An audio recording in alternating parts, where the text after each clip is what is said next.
I'm still too conflicted. On the other hand, I can't risk anything happening while I'm out on my own. Already, my conscience is plaguing me. But it's for the right reasons. There's a guard patrolling nearby, rounding the side of the house, and approaching when he finds me standing by my car. "Nathan?" I call out when I recognize him. "Everything all right?" "It's fine. I have to take a drive, and wonder if you'd come with me." When he glances toward the front door, I know what he's thinking. "I'm sort of in a hurry. We won't be long and you're armed, right?" "Right." But it looks like he wishes he hadn't found me out here just the same. Better somebody else get in trouble.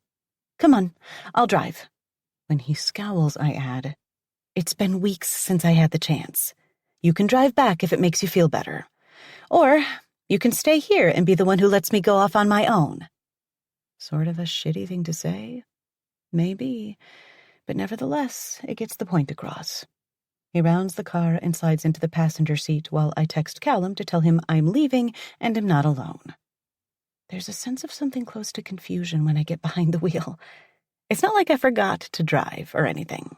Yet, the last time I did was the last time I went to work. The last time I opened the door, it was with the expectation of going out with my best friend and having dinner. Instead, I was kidnapped. And from there, it only got worse. I shake off my nerves and start the car, pulling out before there's a chance of getting lost in my thoughts. I still don't know where I'm going to go. I only know I love the freedom surrounding me, a freedom that I wasn't aware I had missed so much. I still don't have anyone to talk to honestly talk to, but at least I can choose my own adventure for a little while. At first, it's enough to simply drive with a silent Nathan watching out for any threats beside me. I'm almost amazed at the way the world keeps turning. People are eating their lunches in the park the way I used to do sometimes. Kids riding on bikes, couples holding hands as they go for an afternoon stroll. I wonder how many of them understand how suddenly everything can change. It's almost enough to make me want to shout out the window and tell them to get as much out of the good times as they can. It's not like my life is inherently bad or anything like that, but I know how it feels to lose.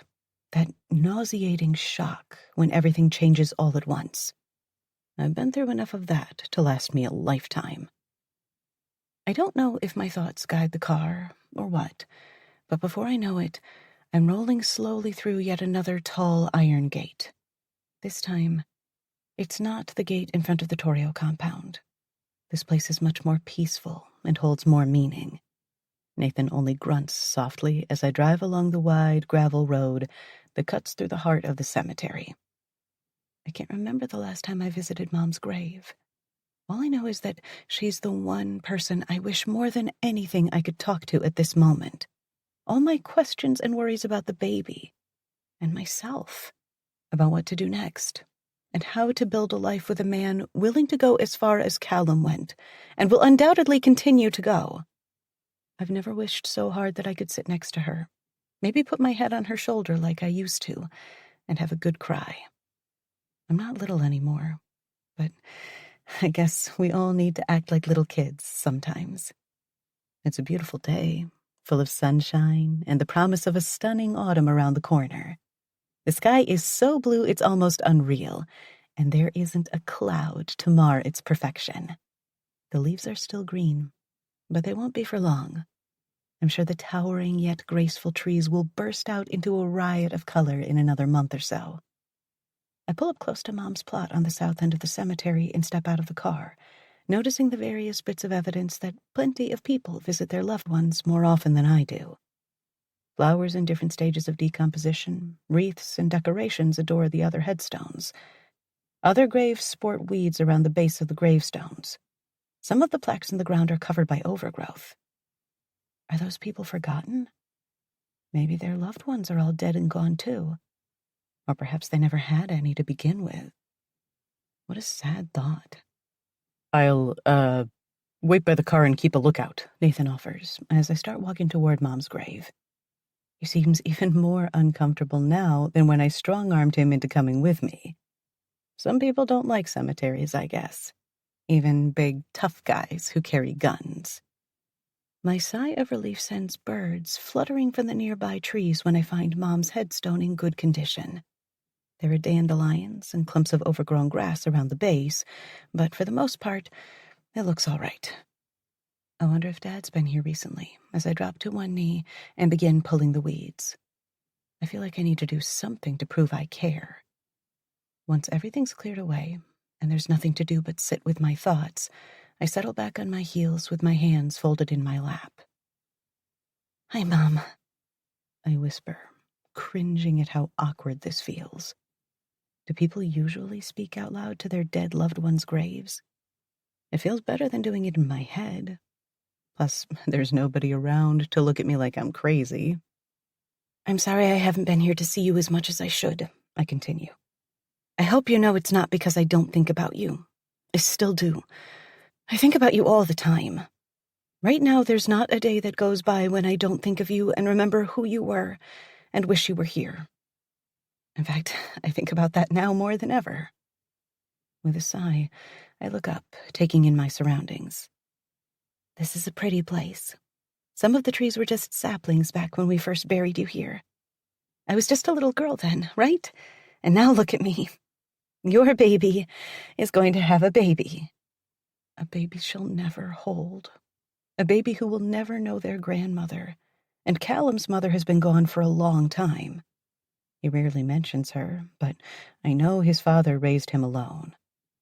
Closing my eyes, I try with all my might to imagine Mom as she would look now. There might be gray at her temples, lines at the corners of her eyes, and around her mouth. No, definitely. She'd have deep laugh lines after another 15 years of filling the room with her bawdy laugh. I've never heard anyone laugh quite that way since, with their entire body. I smile at the memory while a soft breeze stirs the hair at my temples. I can almost make myself believe it's Mom doing it. Like she's brushing my hair back with the tender touch I didn't get to enjoy nearly enough of when she was here, comforting me the way she was so good at doing when I was younger. It's so unfair. And I know life isn't fair, but I didn't get enough time with you. I mean, I guess there's no such thing as enough time, really. You could have lived to be 80 years old and I still would have wanted more time with you. But I feel cheated. The thought tightens my chest until it's hard to breathe. It isn't sadness. It's anger. I'm fucking angry that somebody took her away from me, from us. Dad's never been the same, and only now do I understand why. He didn't just lose his wife. Somebody took her away, and he spent every day since then clutching me tighter to keep the same thing from happening again. I reach down, plucking a long blade of grass before trying to remember how to whistle with it. She taught me when I was little, but it's been too long since I've tried. All that comes out is a burst of air, which somehow stirs my anger again. "I don't want to forget the little things about you," I whisper, and start twirling the blade between my fingers until it blurs, thanks to the tears in my eyes. The last thing I want is to break down weeping at my mother's grave, so I blink them back and wait for the wave of emotion to pass before speaking again. "Maybe it makes me think about when my baby will start forgetting things about me. It's scary. I never thought about that sort of thing before. Is this what happens when you become a parent? You start questioning the things you used to take for granted?" I toss the grass aside with a sigh. God, I wish you were here. I have so many questions, and I'm so scared. I know you would make me feel better, the way you always used to. I've never needed you more than I do now, and yet somehow, even though you've been gone all these years, you've never felt so far away. What should I do? Where do I go from here? I can't tell Dad about what Callum did. I'm honestly afraid he would kill him, or at least attempt to. That would cause more problems for him. And I don't want to tell Tatum since she's already messed up enough over everything that's happened. She no longer needs knowledge of how crazy her father is, and the lengths he's willing to go to keep me at his side. My voice starts to wobble. Despite that, I continue, since I need to get the words out. I need to let go of some of the weight dragging me down. I feel like a terrible friend. I feel like an awful, ungrateful daughter. No matter what I do, somebody is always going to be unhappy. Is it too much to ask for everybody to get along and be happy? That sounds so immature. It's impossible for everyone to be happy. Except this goes beyond that. I don't know what to do, Mommy, I choke out, just before the tears start to fall. Hot, stinging tears that roll down my cheeks and drip off my chin, land like heavy raindrops on the grass. I just don't know what to do. I have to keep the baby safe. That's my biggest concern. But after that, I'm lost. I don't even know how to be a mom, or if I'll even be a good one. I sigh. Did you ever feel that way? Her light gray headstone offers no answer, and neither does the singing of birds in the trees above. I'm alone. There are no answers, just the wind and this heavy gray headstone in front of me. It seems like all I can do is kneel here and water the grass with my tears, praying for answers to my questions. Answers that will never come. Callum. I know that what I'm hearing isn't the alert beeping on my phone. There's only one reason for that alert to go off the way it did when I tested the software of the app, now flashing a notification across my screen. I know Bianca is not stupid enough to do something irrational, or at least I hope not. Yet there's no ignoring the notification. Vehicle in motion.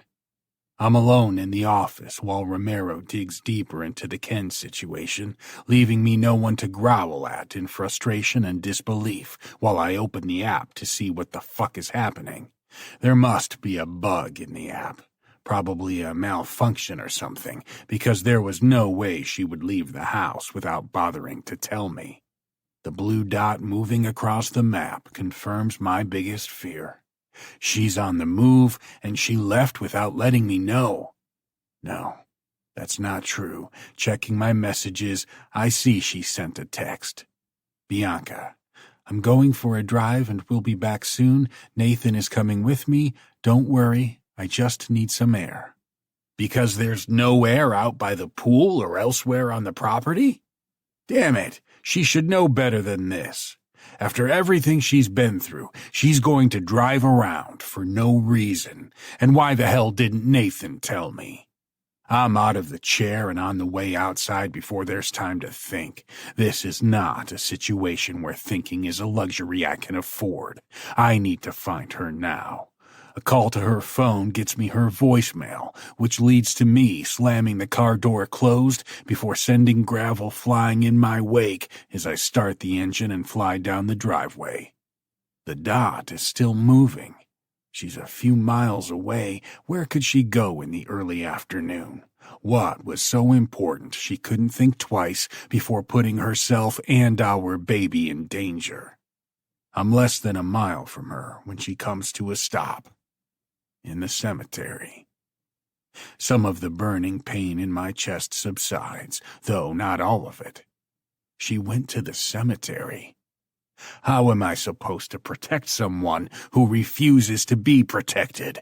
I growl, hitting the gas when the light turns green.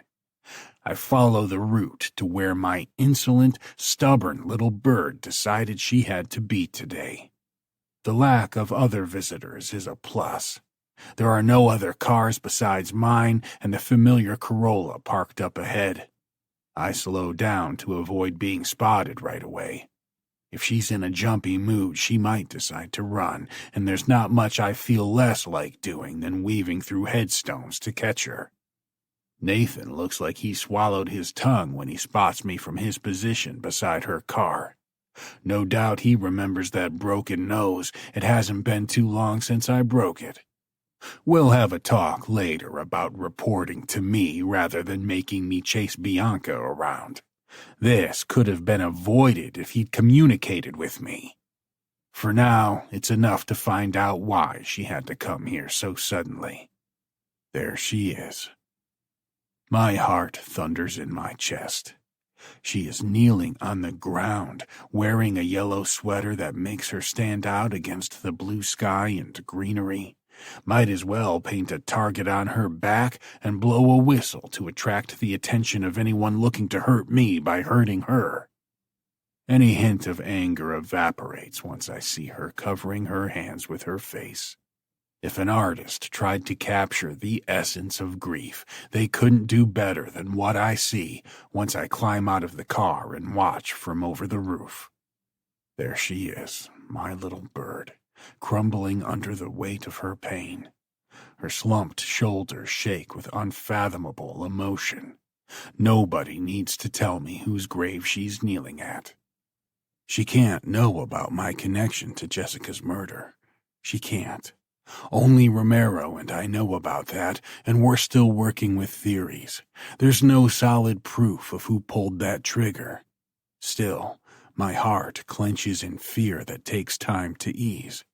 I'm being paranoid, imagining ghosts in the shadows. This isn't the time for my imagination to run away from me. What would bring her here? That's a stupid question which doesn't take much thought to answer. She's missing her mother, probably now more than ever. There must be questions, along with fears and concerns she doesn't feel comfortable bringing to me, or wouldn't if she was speaking to me, which she still isn't. I've never carried a baby and was shamefully absent for most of Amanda's pregnancy. We lived under the same roof, but I was too busy building what would become my empire. I couldn't be bothered with doctor's appointments and shopping for furniture, aches and pains, or cravings. Tatum owned my heart the moment we locked eyes, however. Still, before then, I didn't think much about everything that went into bringing her into the world. That's on me. That's something I will have to live with, along with so many other mistakes and oversights. Even if I had been more present, there's no substitute for first-hand experience. I don't know how it feels to carry life the way Bianca can. I can't relate to what it means bringing a life into the world that she wasn't ready for. This should be a joyful, happy time in her life, and I took that away from her. That and so many other things.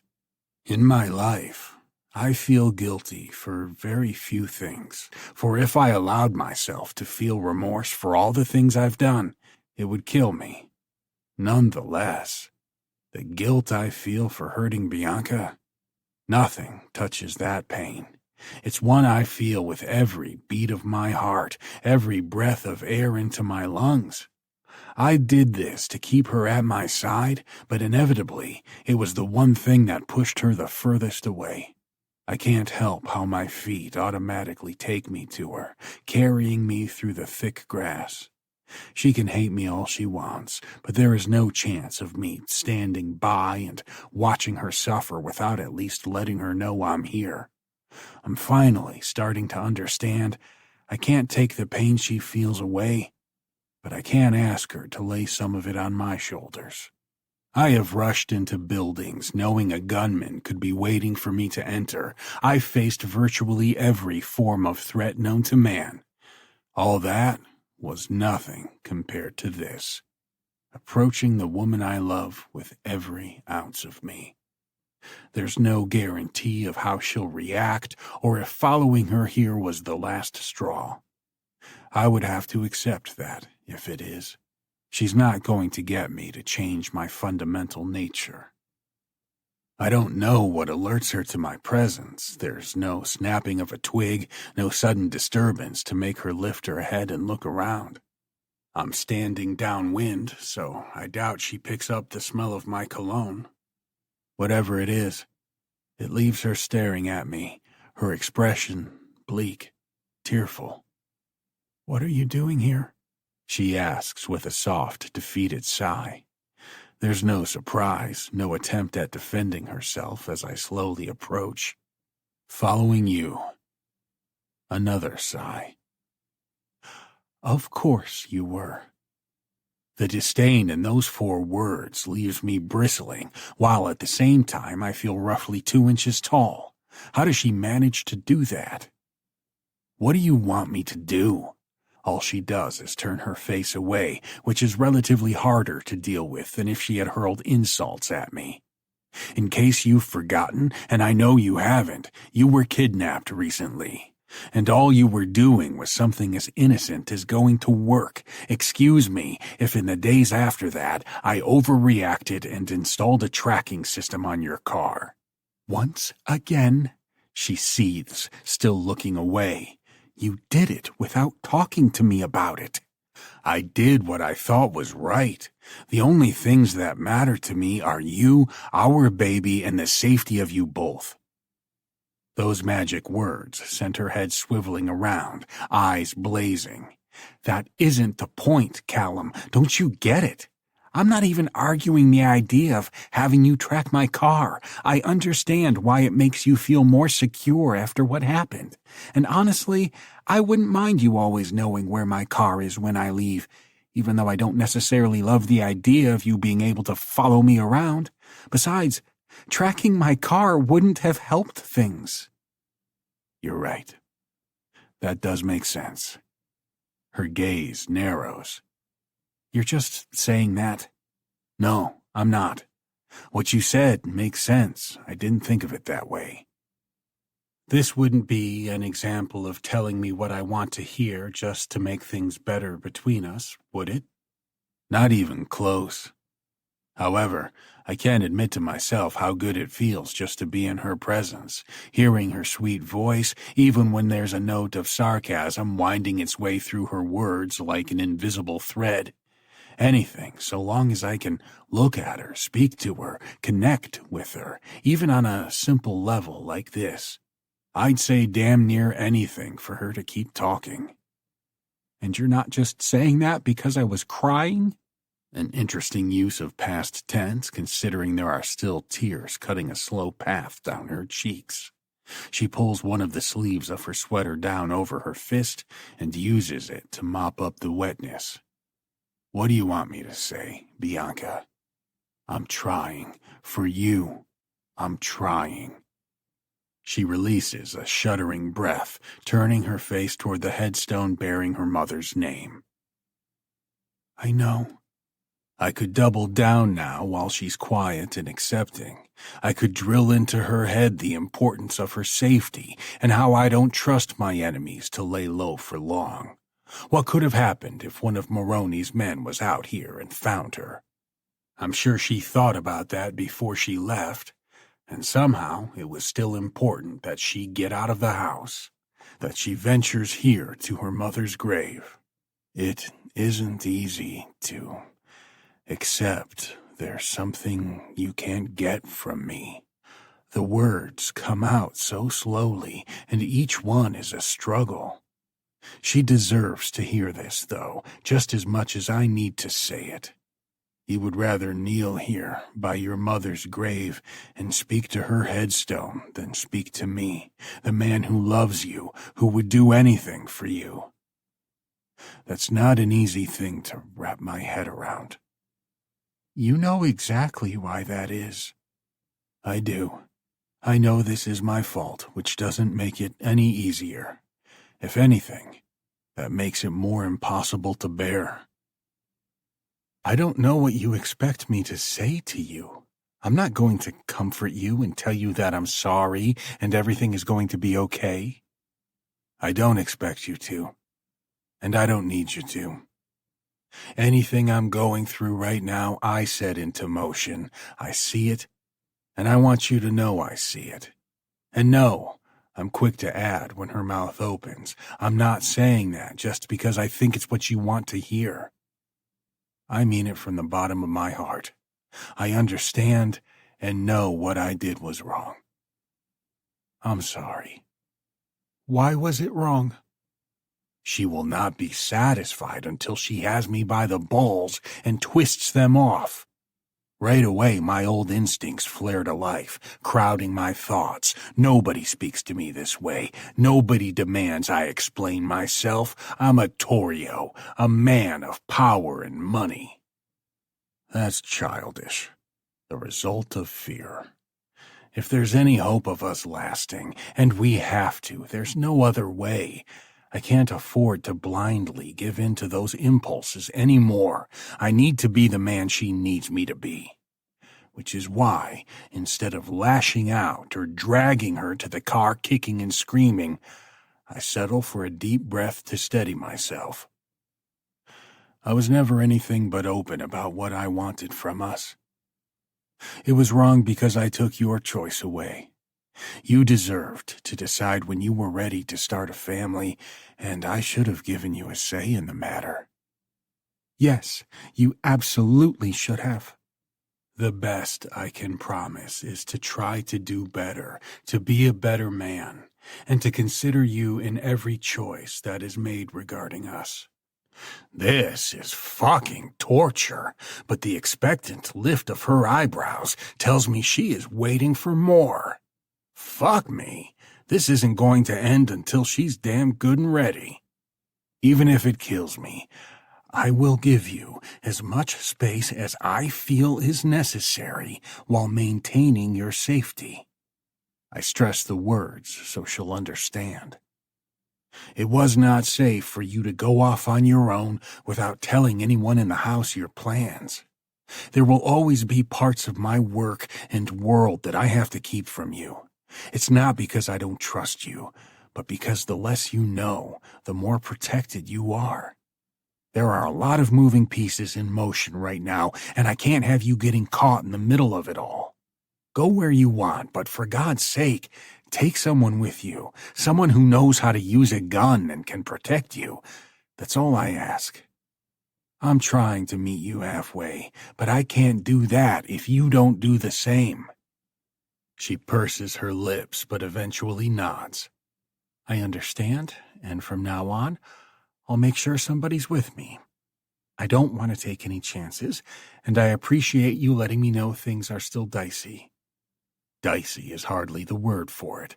Regardless, I don't want to increase her stress. I won't get anything out of scaring her. She's been through enough because of me. Thank you for that. That will give me peace of mind. And in return, this is the woman I love. This is the woman I plan to make a life with. She's carrying my child. She is the last person I need to alienate, no matter how it makes me grind my teeth when she looks at me the way she is now. I know there is no denying my next sentence. In return, I'll run things past you before I make any major decisions. I'll trust you. She doesn't flinch or lash out when I move closer, which I take as a good sign. Eventually, I'm close enough to crouch beside Jessica's headstone, putting me at eye level with her daughter.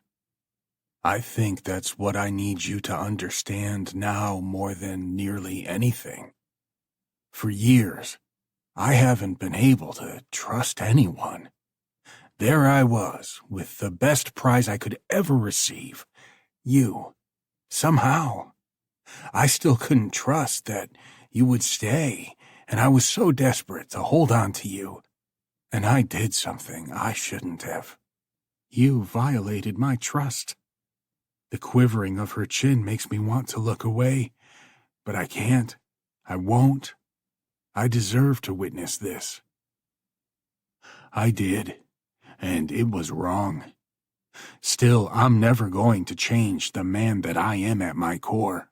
I'm going to always want things my way.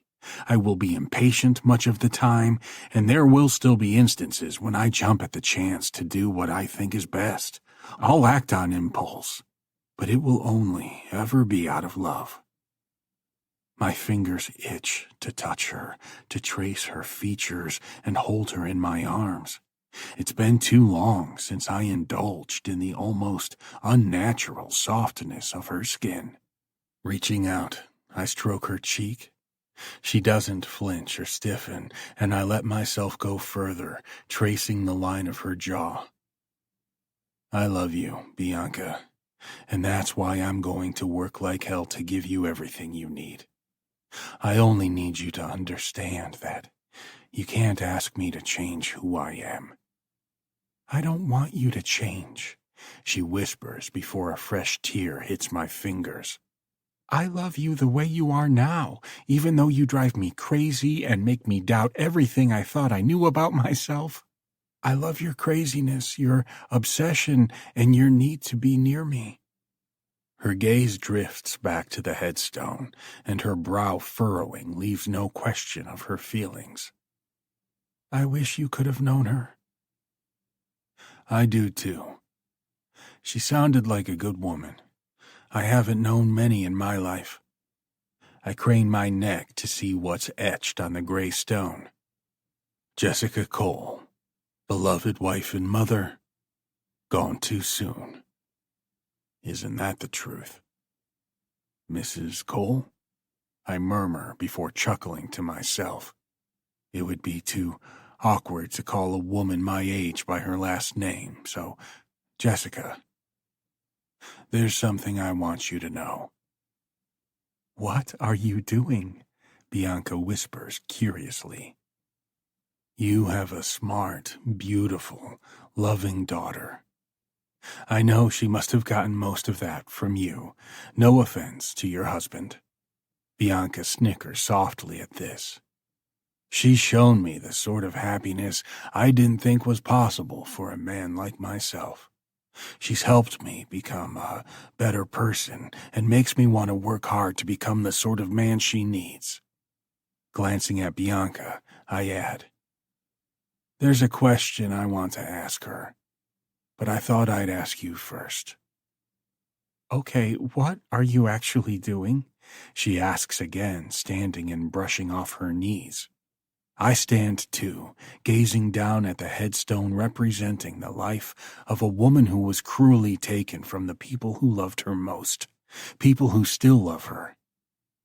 Jessica, I want to marry your daughter. May I please have your blessing? Callum, Bianca's choked whisper drags my attention back to her. I hold her upright when I do, snaking an arm around her waist. For a second there, she looked like she was ready to drop to the ground. I mean it. I pull her closer, savoring her warmth, sweetness, and the way she trembles against me. I want you to be my wife and carry my last name. I want our child to know their parents are devoted to each other. Our baby deserves that. This is a lot, she whispers with a shaky giggle. Do you really mean it? For real? Do you think this is all a game? I've known all along I was going to marry you. You were meant to be my wife, and there is nothing I want more in this world than to spend the rest of my life loving you. All I need is a single word from you. Her gaze narrows as she eyes me wearily. This isn't your way of getting me to stop being mad and hurt, is it? No, not even close.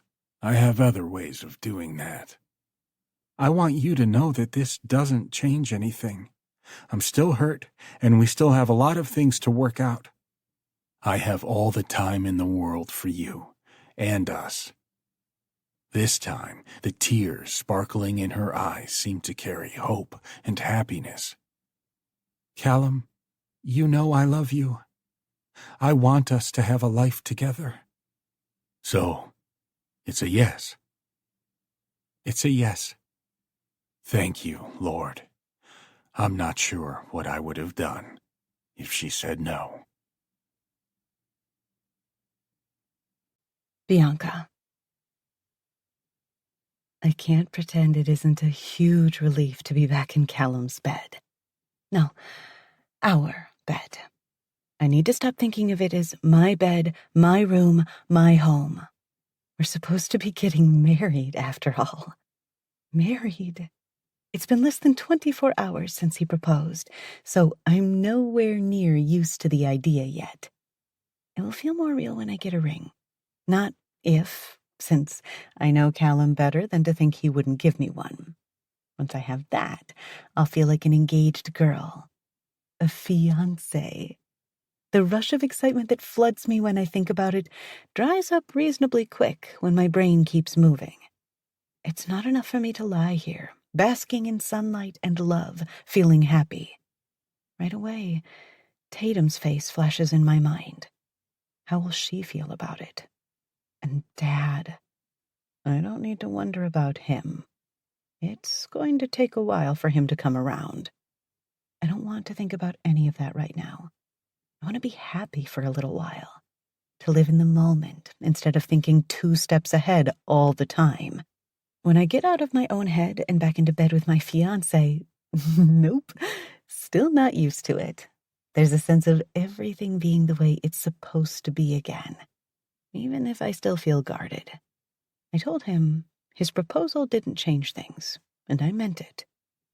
Now that we're back together like this, I only want to forget everything and start again. It would be easiest that way, for both of us. I don't want to fight. I want to look forward to the future with hope. That's not how you fix problems, though.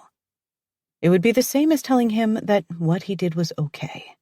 That, in the end, all it will take is a few days of being apart for me to come around and go back on all of my principles. It's no way to build a relationship. If my time with Lucas taught me anything, it was that it was way too easy for me to forgive, simply because it was easier not to fight. I didn't want to be that girl anymore. I wanted to be the one who stood up for what she believed in and had her thoughts and wishes respected. A pleasant ache between my thighs is a reminder of the way we spent last night. The twisted sheets and pillows strewn over the bed are another reminder. By the time we finished making up, I was as frantic to make up for lost time as he was. Even a few days may as well have been a lifetime when you crave someone the way we do each other. We didn't get much sleep. However, I don't think either of us would complain much about that. I think I want to quit my job.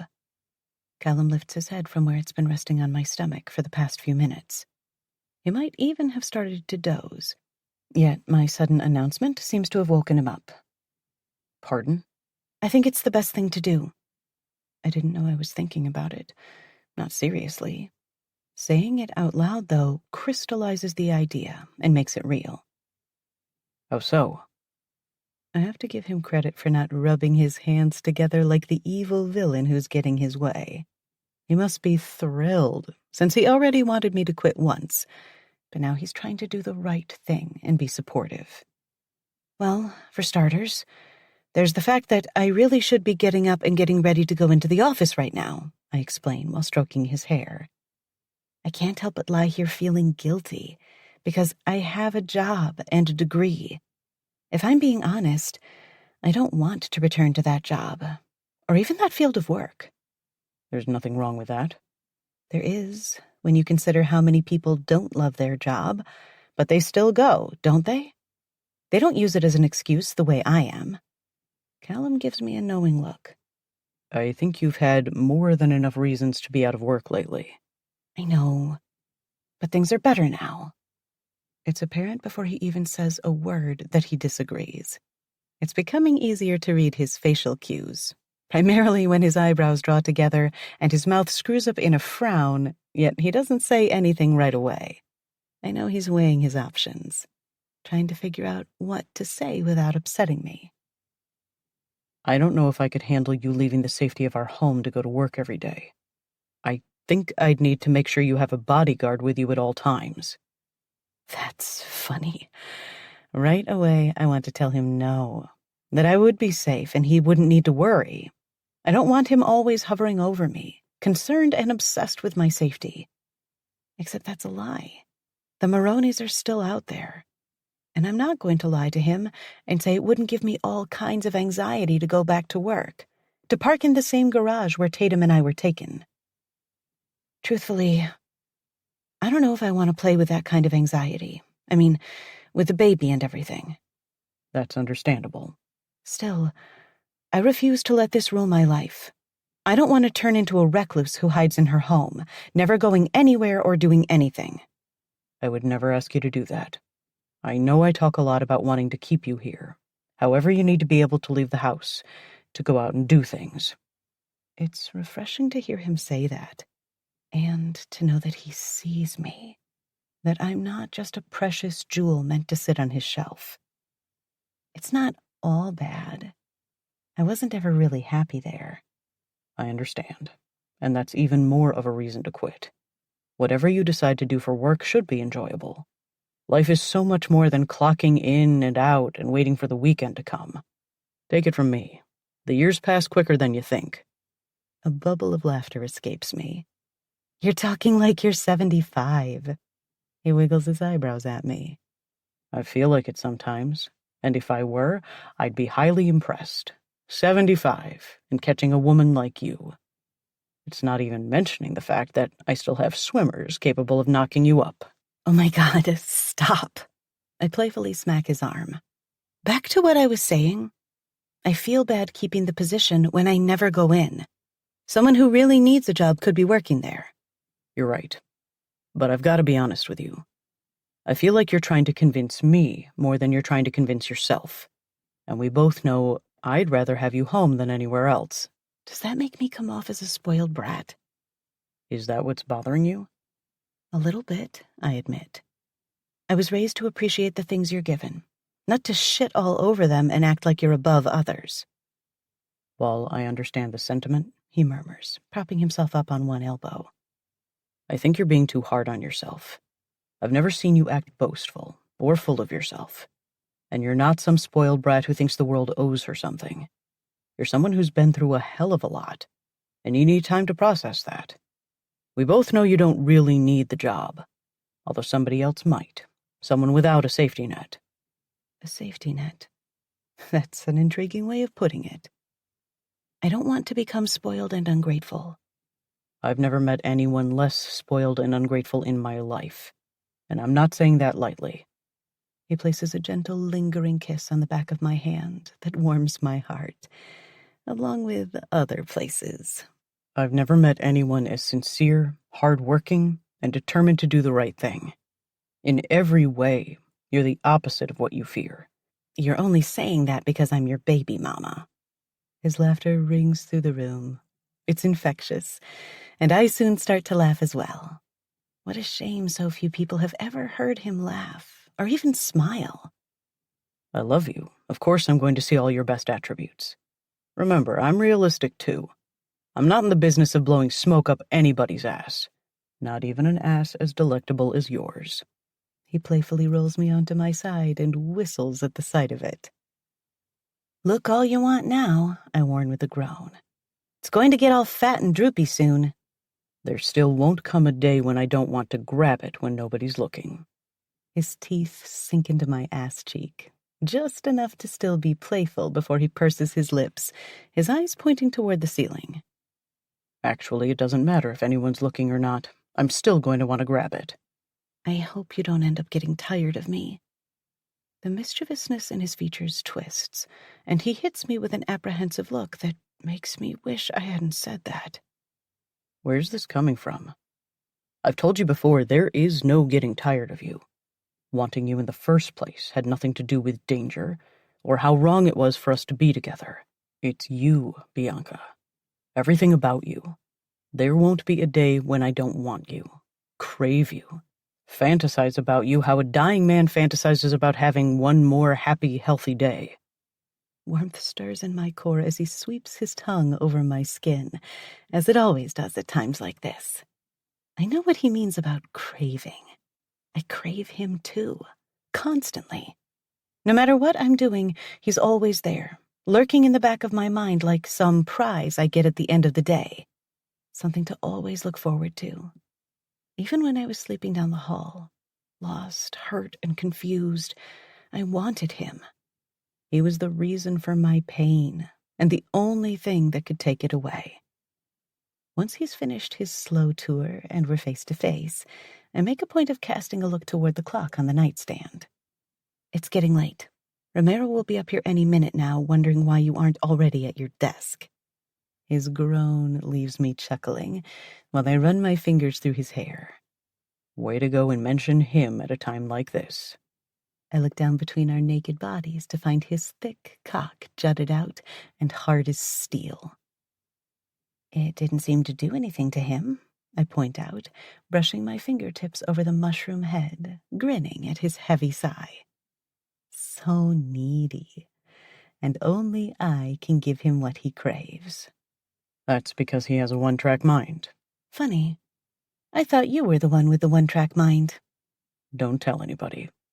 He winds his fingers around mine and gives me an insistent tug until there's no choice except to follow him out of bed. He does a lot of my thinking for me. I figured that much. It's not like I can complain or act like I don't want to get in the shower with him. Any excuse to be close for an extra few minutes before real-life stuff gets in the way. Soon, it's Callum's hands I'm more focused on. How he gets right down to the business of lathering me up with my lilac body wash. The flowery scent fills the shower. Just one more pleasurable thing for my senses to pick up on, along with the pleasure of being touched, wanted, treasured. Things might not be perfect between us. We have a long way to go. But we can always come back to this. Let me do your back. I turn and face the wall, bracing my forearms against the tile while he lathers my neck, then my shoulders, before working his way further down. You have the most perfect skin. It's unreal. He slows, his touch becoming more deliberate. What's unreal is the sudden electricity in the air. How does he do it? It's his soft, seductive voice, the throb of desire running through it. How his hand lingers a beat longer than necessary when he soaps my legs, or how his fingertips skim my ass cheeks until I tremble.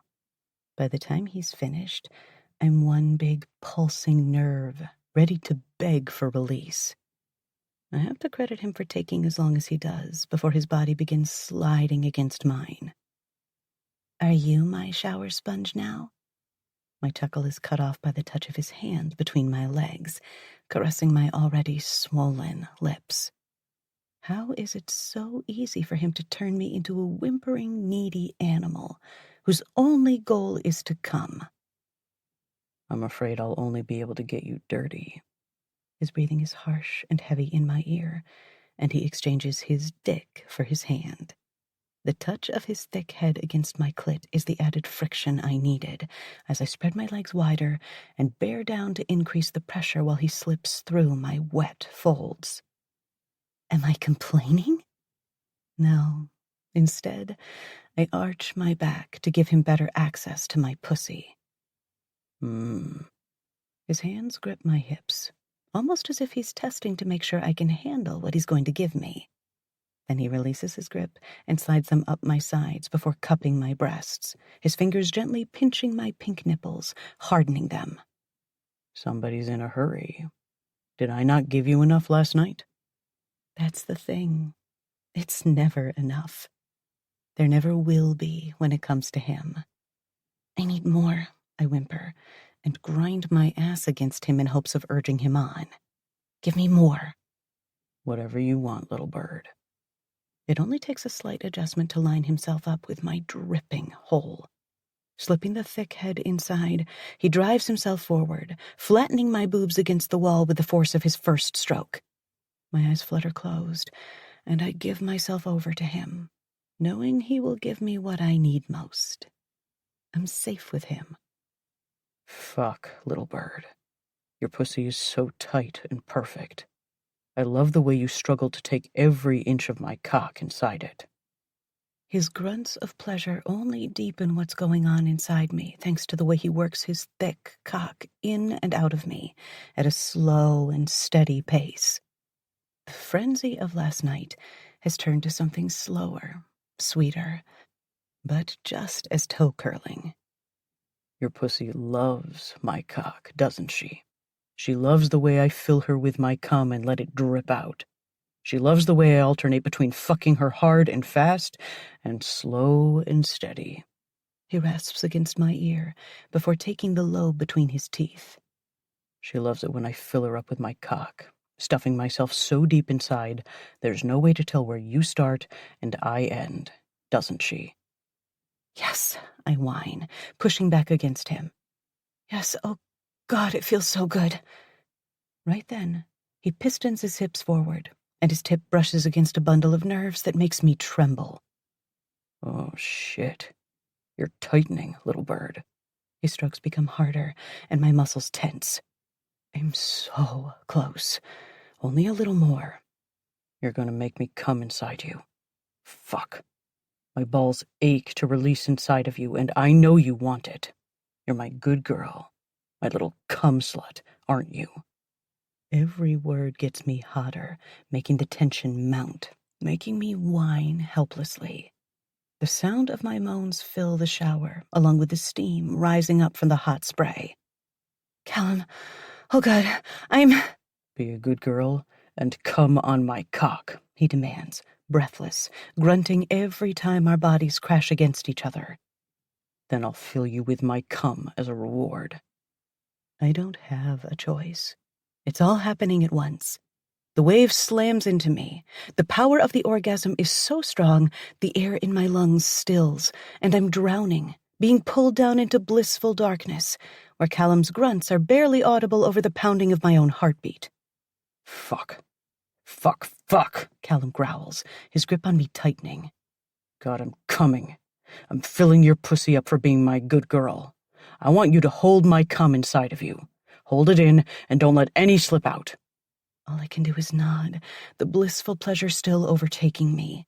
He pounds into me almost mercilessly, and with one last hard stroke, he explodes, his entire body vibrating. I can feel the warmth of his release spreading through my pussy and tightening my muscles, holding his cock and his release inside me. I swear to God, your pussy is going to suck every drop of semen out of my balls. All I can do is laugh and let out a sigh as he gently pulls out of me. I hate the emptiness that follows after he pulls out. Sometimes I wish he'd stay inside me all the time. But let's be honest, that's not realistic. He makes up for the loss by peppering gentle kisses against my neck and throat. I'll never get enough of you.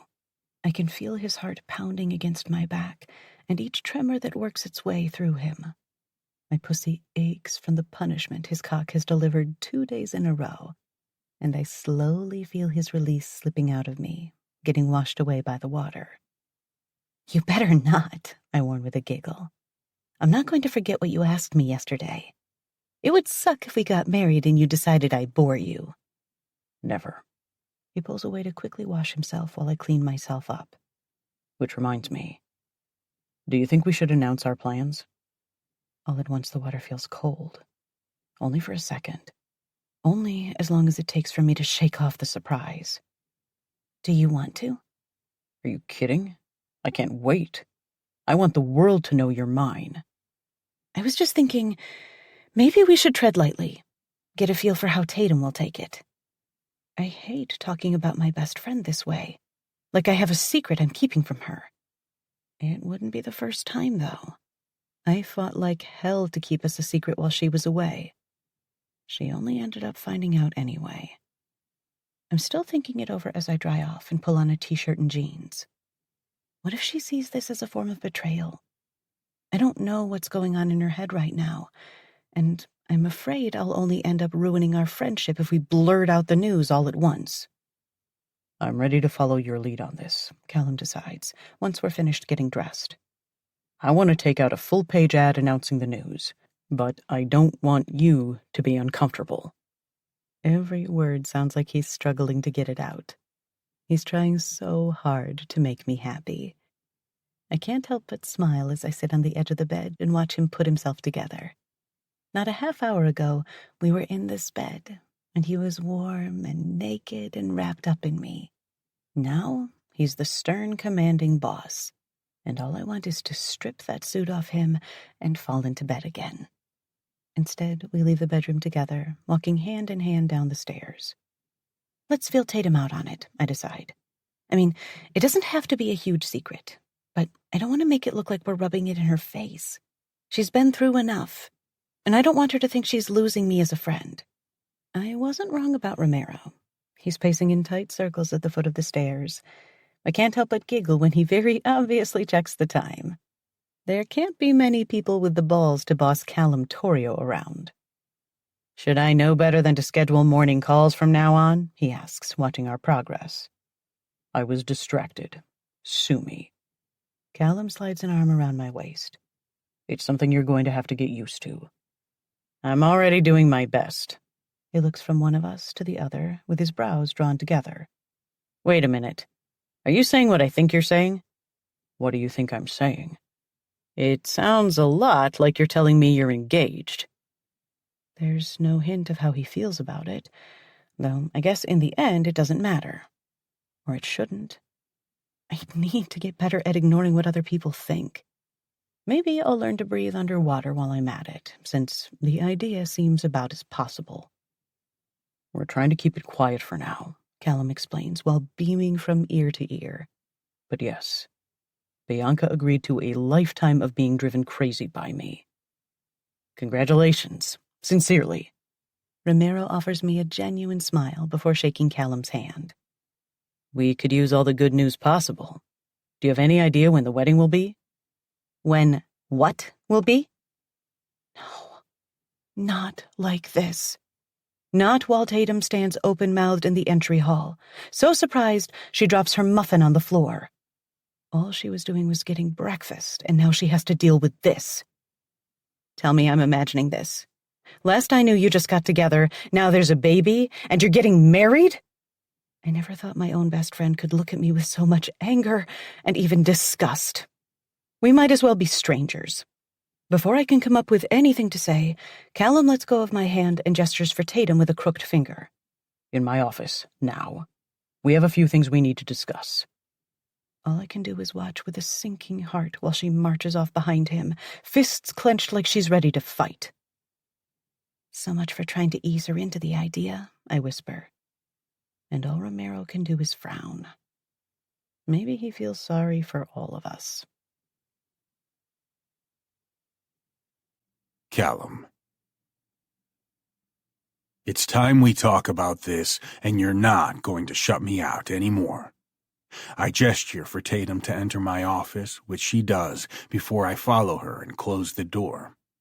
I don't know whether or not Bianca followed us. She's perceptive enough to know this needs to be a one-on-one discussion. Oh, wow, now you want to talk to me about the happy day? All of a sudden, it matters what I want? She barks out a laugh, crossing the room and standing at the window with her back to me. You care what I think now. It was never about not caring what you think. I pause, and when she says nothing, I decide to take my life in my hands. What do you think? That earns me a filthy look thrown over her shoulder. If I didn't know better, I'd think I was in the middle of a fight with her mother. Somehow she manages to project the same disdain. You can't be asking me that question right now. It's a little late either way. Did you think this was all a joke? Bianca and me being together? We're having a baby. What did you think was going to happen next? I don't know what I thought.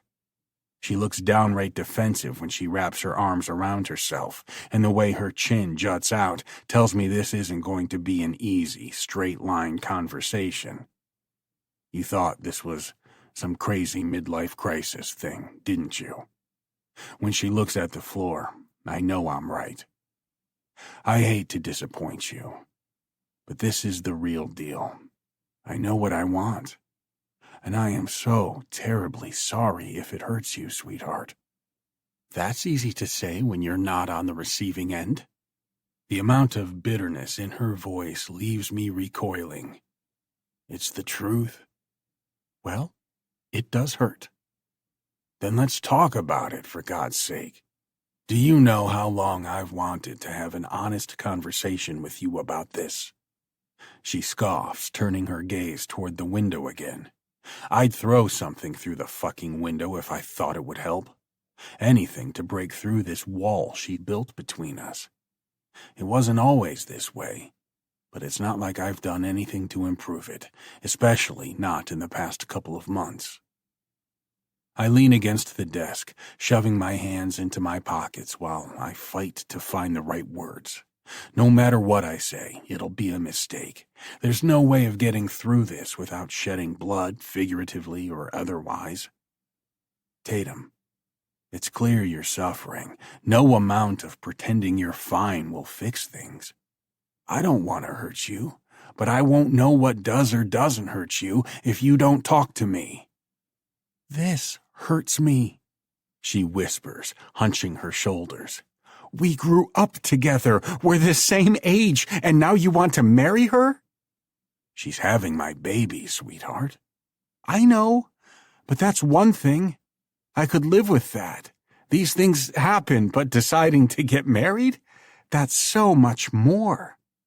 And I have to say, I really wish you would have come to me and let me know what you were thinking about before all of this. To be fair, I didn't plan on asking her this soon. It sort of happened." Her head tips to the side before she turns slowly and hits me with a very knowing look. The sort of look that cuts through me and might as well be delivered with a blade to flay my skin. "Dad, nothing just sort of happens with you. You plan out every step. You deliberate over every choice. This isn't the kind of decision you make on the fly, especially not a man like you." At first, all I can do is chuckle. Sometimes I forget how perceptive you are.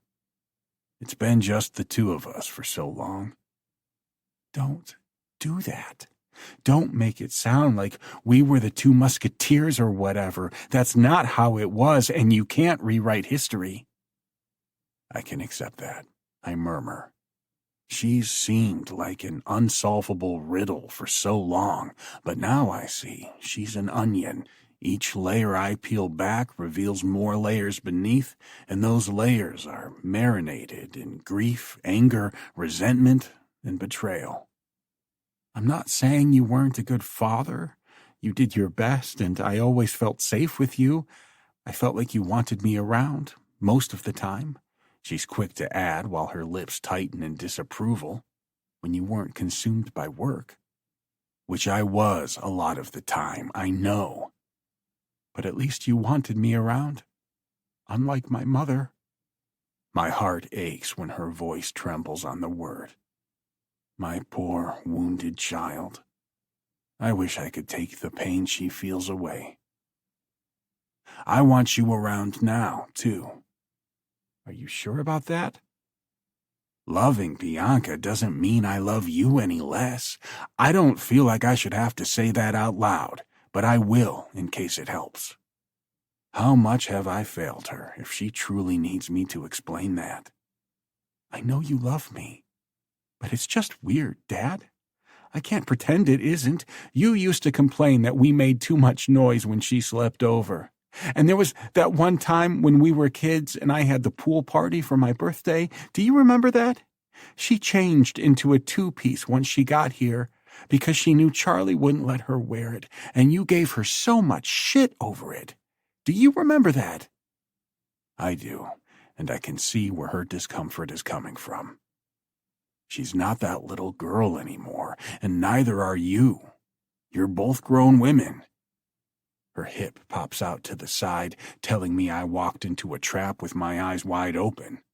So you would be okay if I started dating Charlie? The two of you are pretty close in age. That's a different story. How so? Explain it to me. How is there any difference in me, a grown woman, deciding I want to be in a relationship with a grown man? Why is it so different for you two? It sounds a lot like a double standard. Come here. I have to pretend it doesn't hurt when she shrugs away from me when I reach for her. Does she resent me that much? I force myself to push down the anger that instantly flares to life when she tries to avoid me. Tatum, I just want to sit down with you. She sits on the leather sofa against the wall opposite my desk, her arms still folded, her walls still intact. I perch carefully beside her, giving her space when I really want to gather her in my arms. It was so much easier to do that when she was little. So much easier to make everything right back then, so much simpler. Even her wildest tantrums, and God knows she went through them, were easily calmed compared to the vast chasm of pain between us. It isn't easy, going against my natural paternal instinct and pointing out how she's clearly not taking care of herself. Her hoodie and yoga pants are more like sails swallowing her thin frame. Her golden curls are frizzy, lifeless, and pulled back in a scrunchie, while thick chunks hang around her face and the back of her neck. She looks like she just rolled out of bed, even though it's early afternoon. She's nothing like the girl she used to be, even if she looks the same on the outside. Honey, look at me. Tension appears in her jawline, but she slowly turns her head. My God, she's haunted. I've seen photos of refugees fleeing war that now come to mind when I find the pain in her eyes. There is no light anymore, not the way there used to be. Why won't you let me in? Why won't you let me help you? You have me at a loss. I'm not used to standing on the outside, hoping and wishing for a chance to make a difference. I normally barge in and do what I think is best. Yeah, I know. I can't do that now. All I want is to help you, and I don't know how. I need you to let me in. Tell me what you need. You know I would do anything in my power for you. But I'm flailing around in the dark. Please, give me a clue. Let me help you through this. At first, I'm sure my words have fallen on deaf ears. I watch as she chews her lip, her eyes darting over my face before finally looking away. My heart sinks with certainty that something has broken between us. Something that can never be fixed. Not if she refuses to take the first step. Finally, though, she releases a long sigh. It's so sudden. The marriage? Yeah. I don't want you to rush into this and get hurt. Do you know something about Bianca that I don't? Because, no, I didn't mean it that way. There's a reason she's my best friend and probably one of the only people I trust. I thought so. But she's already run off on you a couple of times now, and I'm not saying she didn't have a reason to. She had a really good reason to. You're a bit unhinged at best. What happens if you guys fall apart again? What's that going to do to you and to her? This is a huge step, and I know you love her, I do. I know she loves you too. But are you sure this is the right step? I mean, it's almost like... When her brow creases, I know I have to tread lightly. Go on. You can say it. I'm listening. You don't have to be afraid. Like you were waiting for Mom to die. I thought it would come down to Amanda somehow, considering the presence of her urn on Tatum's nightstand. But I didn't know hearing it come from her lips would feel like a slap to the face. Please believe me when I say this, Tatum. I didn't want your mother to die, I whisper, shaking my head. Honey, I need you to believe that. I wanted her to move forward with the divorce, yes. We both know she was dragging her feet, and if she were still alive, I'm sure she would try to stand in the way of this. But that doesn't mean I wanted her to die. All she has to do is arch an eyebrow for a flood of memories to come rushing back. All the times I so casually announced what a relief it would be if Amanda stopped breathing, what a waste of oxygen she was, how I wouldn't shed a tear if she dropped dead. You're old enough to understand that people say things all the time in a moment of anger or frustration. How often did you tell me you wished I was dead when you were a teenager who wanted her way? You were downright nasty. That's different. I was young and just coming into my feelings. All I'm saying is, did you really want me dead? If you said that one night and woke up the next morning to find me gone, would you have regretted saying it? I think you would have. Now, the situation with your mom and me was somewhat different. She made it her mission to make me miserable, and if I hated her, it was because of her actions. That still doesn't mean I was waiting for her to die or happy when I found her dead. Believe me, nothing could be further from the truth. I was horrified and sad. I'm still sad. I might not have loved your mom at the end of her life, but I loved her once, enough to have you. What she went through, The experience, it was a terrible way to go, and even worse because it meant you never got the chance to build a better relationship with her. It damn near breaks my heart when she scoffs. Yeah, well, she didn't want me anyway. She made that very clear when she was alive. But there's nothing wrong with hoping she would one day. I would never judge you for that. This time she doesn't pull away when I reach out to touch her shoulder. And it makes me sorry for her. So sorry. She's the one who missed out. You have been the one singular bright spot in my life since the day you were born, and every day I've spent watching you grow has been a privilege. I'm in awe of the woman you've become. No, really, I insist when she rolls her eyes. I'm not just saying that. I mean it with all my heart. You're the one good thing that has ever come out of my existence. Until now, right? You have another chance at a family. You can start over. You've been my family all along. My relationship with Bianca isn't meant to fill in some imaginary gap in my life. I'm not trying to replace you, not with her, and not with another baby. Her nose goes red first, and I know what that means. Tears are on the way, no matter how hard she tries to blink them back. I don't know where I belong anymore. Nothing feels right anymore. Oh, sweetheart. To hell with giving her space. What she needs right now is to be held by someone who loves her. Her head hits my shoulder the instant my arms encircle her trembling form. What I wouldn't give to take all this away from you. All my money, the business, everything. So long as it meant you could be happy again. I don't know if I can take it anymore. Take what? I ask, rubbing her back. Damn, she's so thin. I know better than to comment on it, but feeling her ribs through her sweatshirt leaves a sour taste in my mouth. Everything, all of it, I feel so broken I can't even remember who I used to be. It's like that person doesn't exist anymore. Like she never did. You're still Tatum. You're still my beautiful, brilliant girl. But I'm not, Daddy. I'm not her anymore. Then we'll get you back to that place. We'll find a way, a map to guide you back to where you want to be.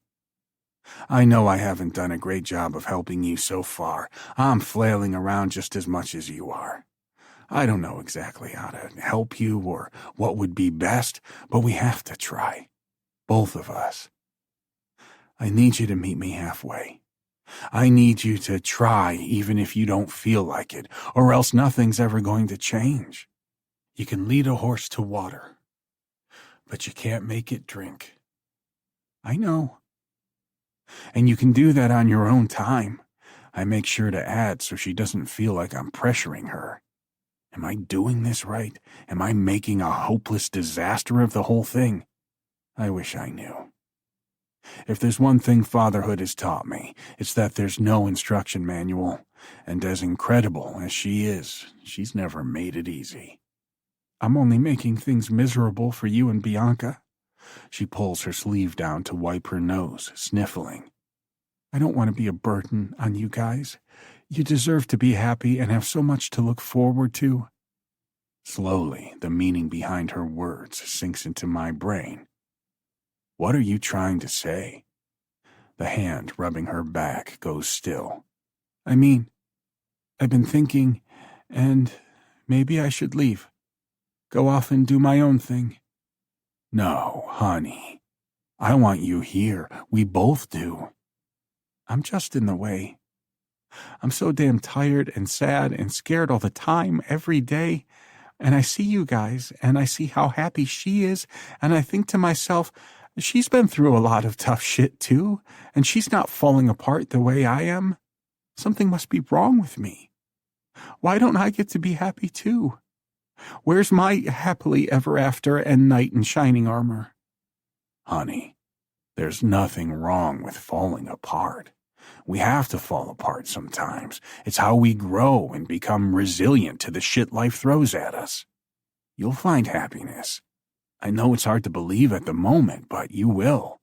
There's a man out there for you, and a future, and happiness. I'm sorry, Dad, I really am, but every day I see you together, and every time there's a new announcement like there was today, it makes me feel worse. Slowly, she detaches herself from me. This is what I want. What I need. This is the worst possible idea she could come up with. If she can't keep herself together while she's under my roof and in my care, how the hell is she going to do it by herself? Then again, is it cruel to force her to stay when I know how unhappy it makes her to be here? It's the hope shining in her teary eyes that makes the decision for me. I can't extinguish that.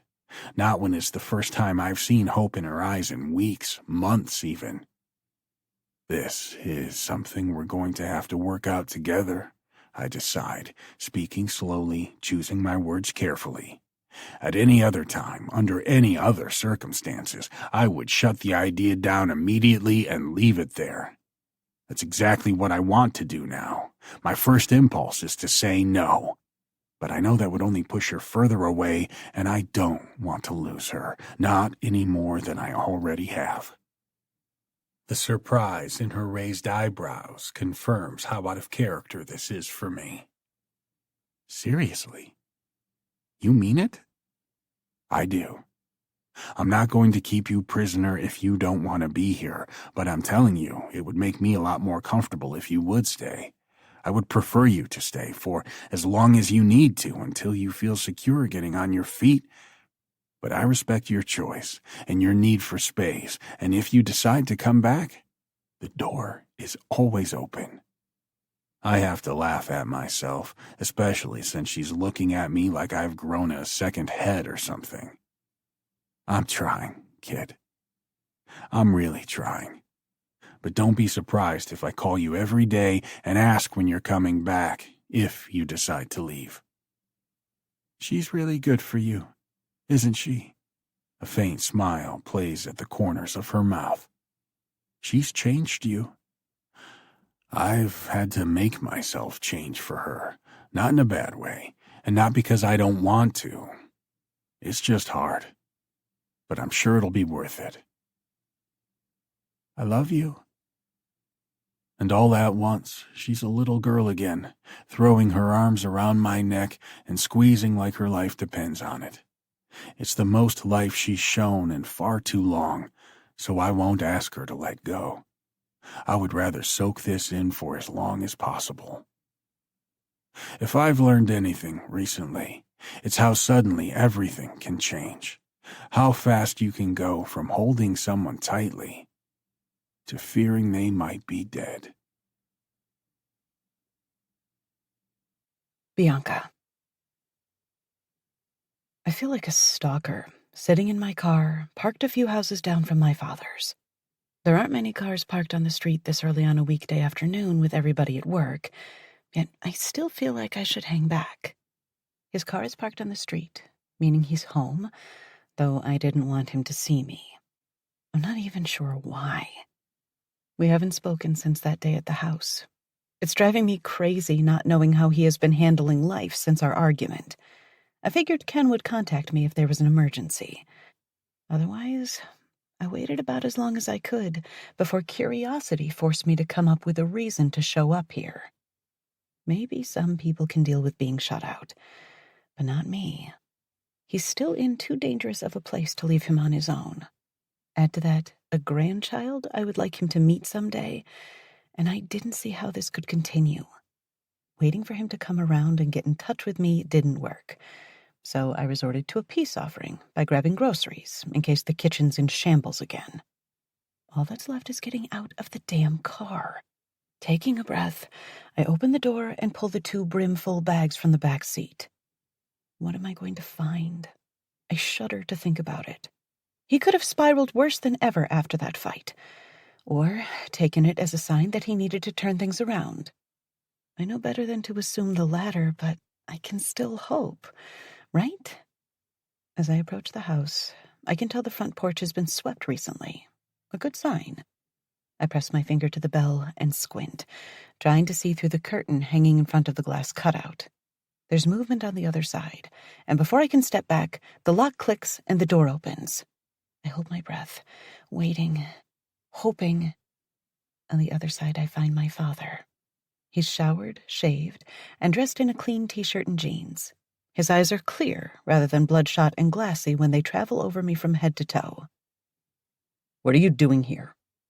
At least his snappy question crushes the emotion swelling in my chest, or else I may have burst into tears of relief at finding him looking better than he has in weeks. I'm going door to door with bags of groceries, seeing if anybody wants to take them. I really don't need the sarcasm. Dad, obviously I'm bringing groceries to ensure you have what you need. You don't have to do that. I know, but I want to. When did you get it into your head that I need you to take care of me? No, don't answer that. He shakes his head, scowling. Is this really what you think I am? Some hopeless loser who needs his daughter to bring food to him? You're putting words in my mouth that weren't there, Dad. I make a big deal of craning my neck to look over his shoulder. And unless I'm interrupting something, maybe I could come inside and unload some of this food? I got your favorite ice cream and those frozen waffles you like. They're thawing out as we speak. I'm a sucker for Rocky Road. He steps aside to let me in. It's a relief to find the house looking good, neat and clean, without so much as a beer bottle in sight. I didn't tell him I was on my way, so it's not like he tied it up for my sake. Could he have turned a corner? One thing I can't do is make a big deal out of it. I pretend not to notice, heading straight for the kitchen. Have you eaten lunch yet? I have a more important question for you. He makes a big deal of checking his watch, and right away, I know what's coming. Just need to brace myself for it. Okay, all right. I know what you're going to say. Why am I not at work at 1 o'clock in the afternoon? That is roughly what I was concerned with, yes. He leans against the counter, his arms folded, while I continue to put away the groceries. I'm waiting. I'm not working there anymore. Knew they would have a problem with all these absences. Not that I'm saying it's your fault. Honestly, no. That's not what happened. With the freezer door between us, I close my eyes and take a deep breath. After closing it, I force myself to look him in the eye. I quit. I walked away. You what? His wide-eyed, open-mouthed expression is pretty close to what I expected. The cherry on the top is the way his face begins to flush. He brings to mind one of those old Bugs Bunny cartoons where a character's good and mad, and once the color reaches the top of their head, their hat flies off or something like that. He's not wearing a hat. I hope his head doesn't explode. Let me explain, at least. What is there to explain? You're throwing your entire future away a little bit at a time, one poor decision after another. Don't make me regret coming here, Dad, I whisper, while my chin quivers as I fight back tears. Please, I don't want to fight. Okay, he grumbles, holding up both hands. I don't want you crying over it. It's like I can't predict my emotions anymore. Yes, I guess you would be fighting with that right now. I remember your mom's mood swings. Then his brows draw together and his hands close around my arms. What are you not telling me? Is everything all right with the baby? Is that why you quit your job? No. I shake my head, touched at the sudden change, though I am sorry his mind went in that direction. I'm just fine. I went to the doctor last week and he said everything was right on track. You'll have a grandbaby in March. That's not enough to distract him, unfortunately. And my grandbaby is going to have an unemployed mother. I wouldn't be the first. Bianca, they're called stay-at-home moms, by the way. You know what I'm saying. I don't appreciate you making jokes about it. I can't count how many times I've picked up his spirits by joking around, making sarcastic comments, teasing him a little. It looks like that's not happening today. Dad, please, hear me out. I sink into one of the chairs at the table with a heavy sigh. It's not what I wanted. I never wanted that job. I know it was what you wanted for me, and I'm sorry if you're disappointed, but I have to do what's best for me. Honey, it's not about having the perfect job. Not all the time. Do you know how many kids graduate college and end up taking the first job that comes their way for the sake of experience? That's what your first job is about. You work your way up to what you actually want to do. Considering he went right from high school to the police force, I have to wonder how he manages to sound so sure of himself. I understand that, and I could have stayed. They were happy to let me stay on. I just couldn't see the point. It sounds pretty lame when I say it out loud. Unlike me, or rather the me I used to be. I can see why he'd be confused. Not when you already have a meal ticket, right? Please. I will need you to stop saying or doing things like that. His head snaps back a little like he's surprised, and he's not the only one. I didn't mean to come out sounding so stern. Then again, he's done plenty of things in the recent past alone that is enough for me to get an attitude over. Maybe he has it coming to him. Maybe he needs to hear what a jerk he's being. I would think you'd know by now that you raised me better than that, I continue, once the first rush of anger passes. I'm insulted that you would even speak those words. Yes. But then you've done a lot of things lately that have left me scratching my head and wondering if you're the kid I raised. Trust me, I am still the same person, and I'm sorry that my life isn't turning out the way you hoped. I'm sure when the time comes, I'll have the same hopes and dreams for my child. Yes, you will. He releases a chuckle, running a hand over his head before taking a seat of his own. You're going to learn pretty fast what it feels like to stand back and watch your kid make a mistake. You can try with all your might, but there's no changing their mind.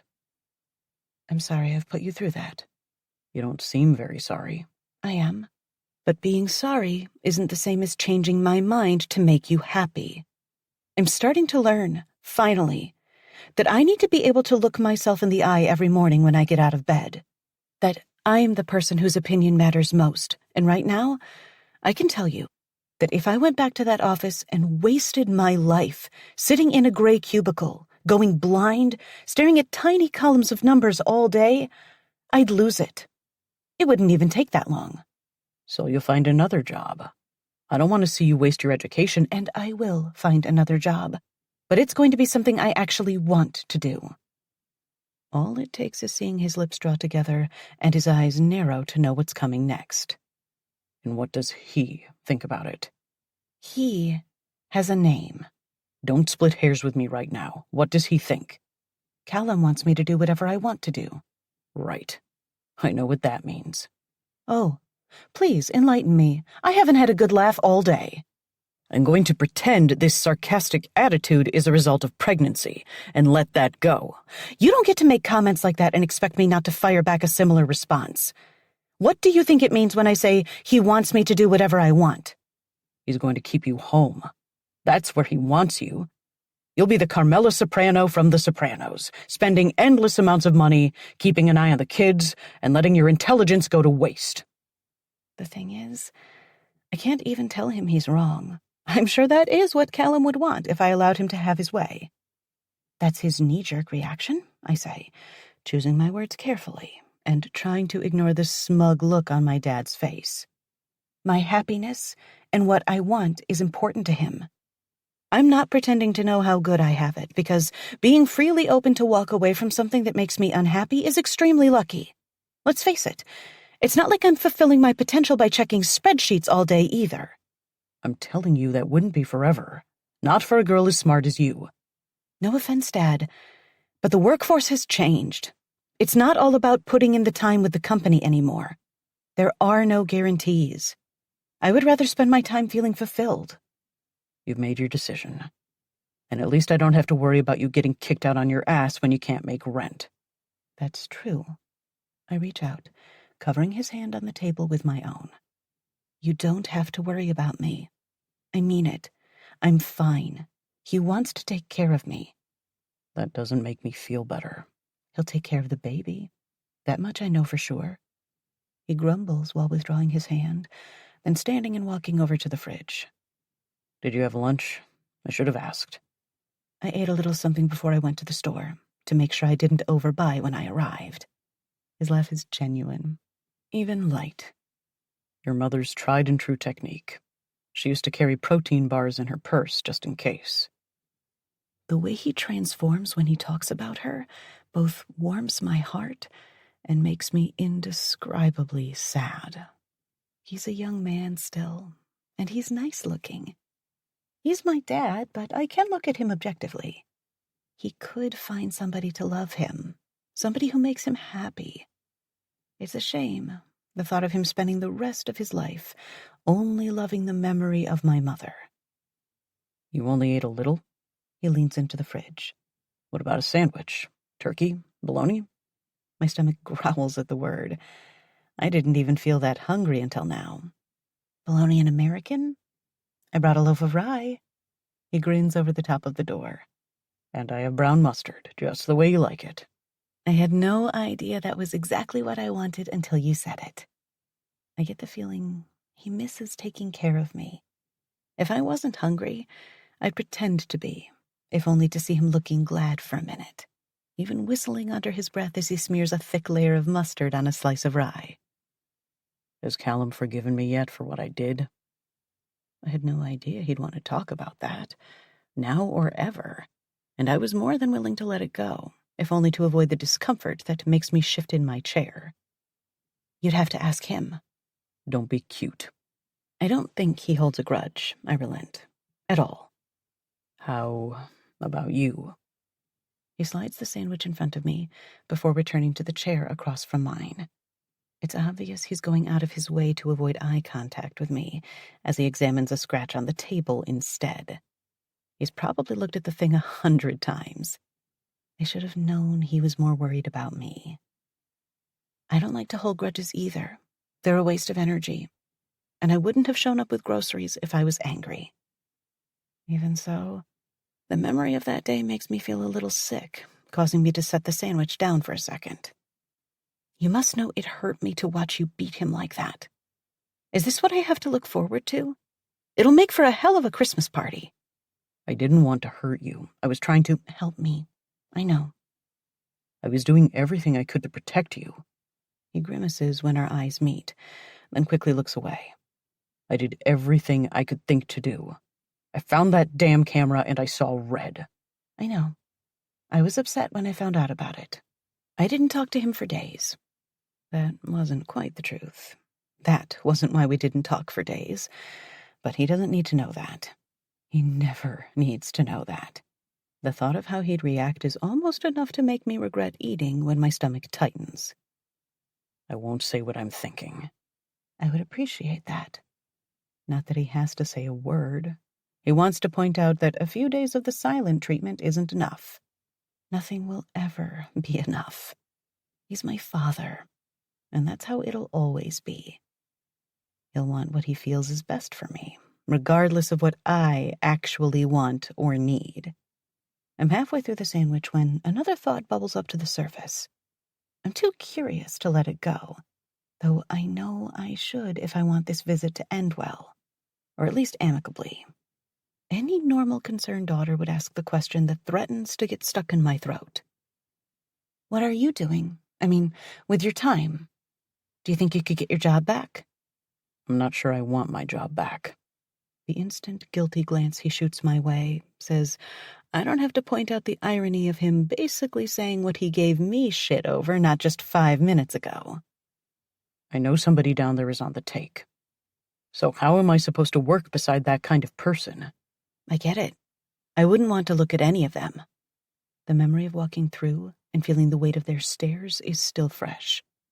Wondering which one of them was dishonest, which one stood back and let my father suffer. I'd go crazy if I were in his shoes. But you do have skills, training.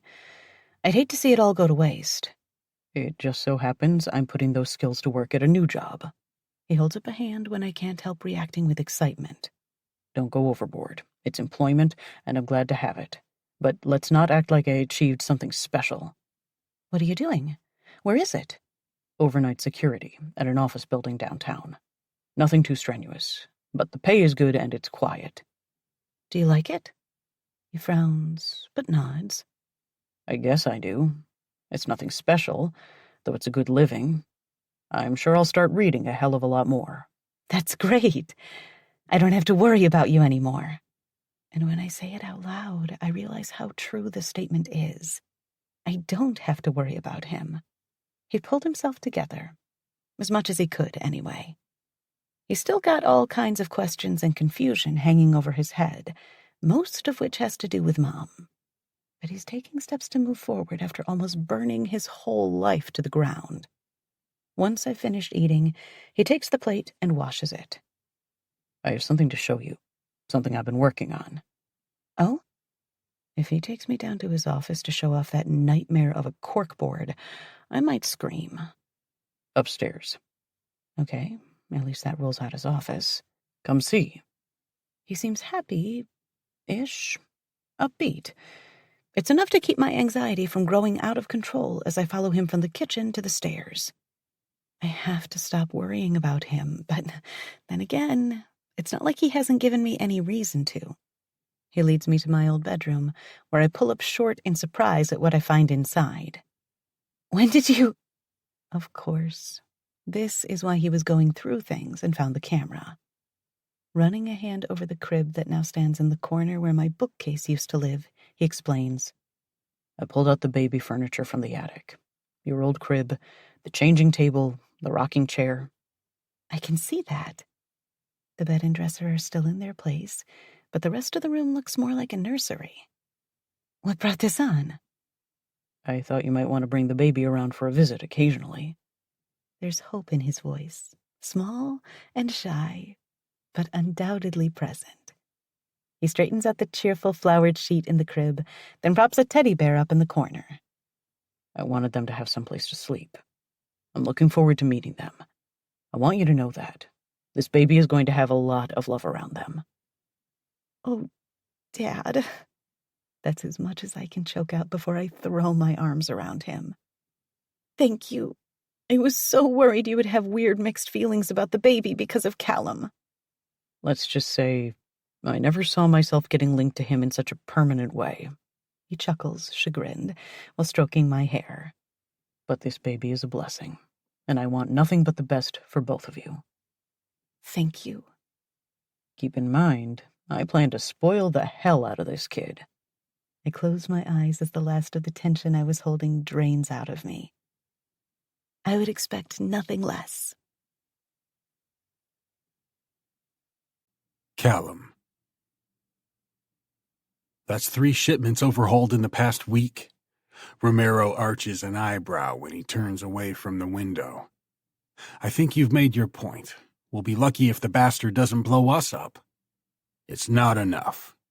I push back from my desk where we've wrapped up a call with our trucking contact. They recently sent a crew to intercept a shipment of electronics which now belongs to us. Not until I hold that fucker's beating heart in my hands. You want to move on to step 3 then? Hell yes. The thought makes me smile. I hope Maroney isn't too attached to his fleet of trucks. This is going to put that warehouse fire to shame.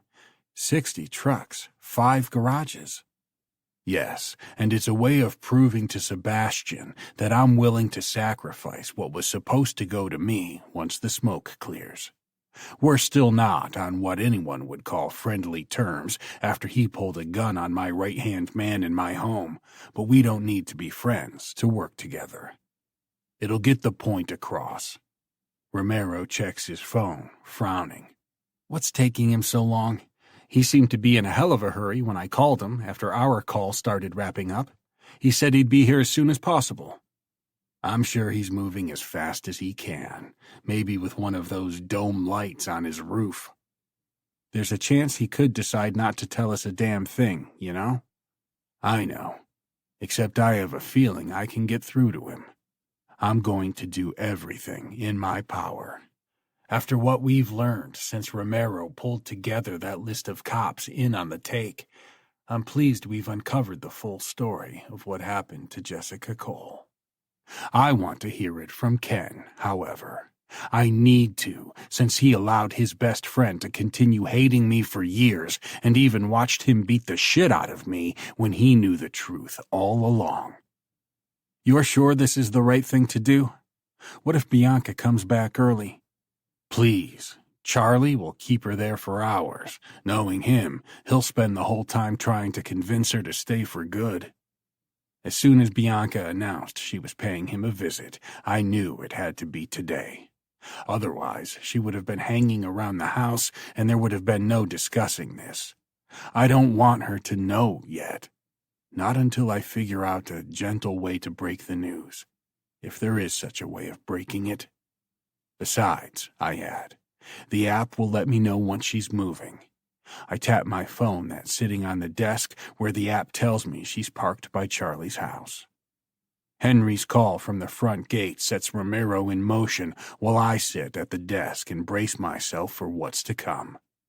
It's sort of a last-ditch effort, calling Ken in for an emergency meeting, but I'm tired of tiptoeing around the issue. I want answers, and I want them now. Until I know for sure what happened to Jessica Cole, there's no moving forward with Bianca. The guilt and uncertainty are acting as barriers between us, whether she knows it or not. Eventually, she will, and clue into the way I hold part of myself back from her. Ultimately, I'll have to tell her about my connection to the murder, but I can't leave it there. I need to be able to follow that up with the rest of the story. I need to provide the answers I promised. I hear Ken's deep, strident voice before I see him. "Is Bianca here? Is she all right?" "She's fine," Romero tells him. "This doesn't have to do with her." "Tell me Charlie hasn't pulled some crazy bullshit again." He looks and sounds beside himself when he enters my office, his angular face flushed, his skin shining with a thin layer of perspiration. He's in the typical detective outfit of a shirt and tie combo, his badge hanging from a lanyard around his neck. "What's happening? Why did you need me to come right away? Tell me he's not tied up somewhere in this house." The idea makes me laugh a little. I wouldn't go that far. No, Charlie isn't here and hasn't been since the last time you and I saw each other. As far as I know, Bianca is visiting with him right now. Jesus Christ. He comes to a stop in front of my desk, hands on his hips, lowering his head as he attempts to catch his breath. Do you know how many ugly thoughts can go through a man's head when he gets an urgent call? I do apologize. I didn't mean to make you anxious. We need to discuss something else, and I didn't want Bianca here for it. She hasn't gone out on her own much lately, and I had to take advantage. What's going on? Is there anything I can help with? I'm thinking there is something you might be able to help us with. Please, have a seat. He reminds me of a wary animal now, eyes narrowing slightly as he sits. What's going on? I'm going to cut right to the chase, for there's no point in wasting time. Looking him in the eye, I fold my hands on the desk. I have it on good authority. You were in on the take. His face drains of color all at once, as suddenly as if I flipped a switch. I'm using past tense because I would like to give you the benefit of thinking you've moved on from that. However, who's to say? At any rate, you were taking money from outside influencers around the time of Mrs. Cole's death. Who did you hear this from? His head swings around until he finds Romero standing by the window.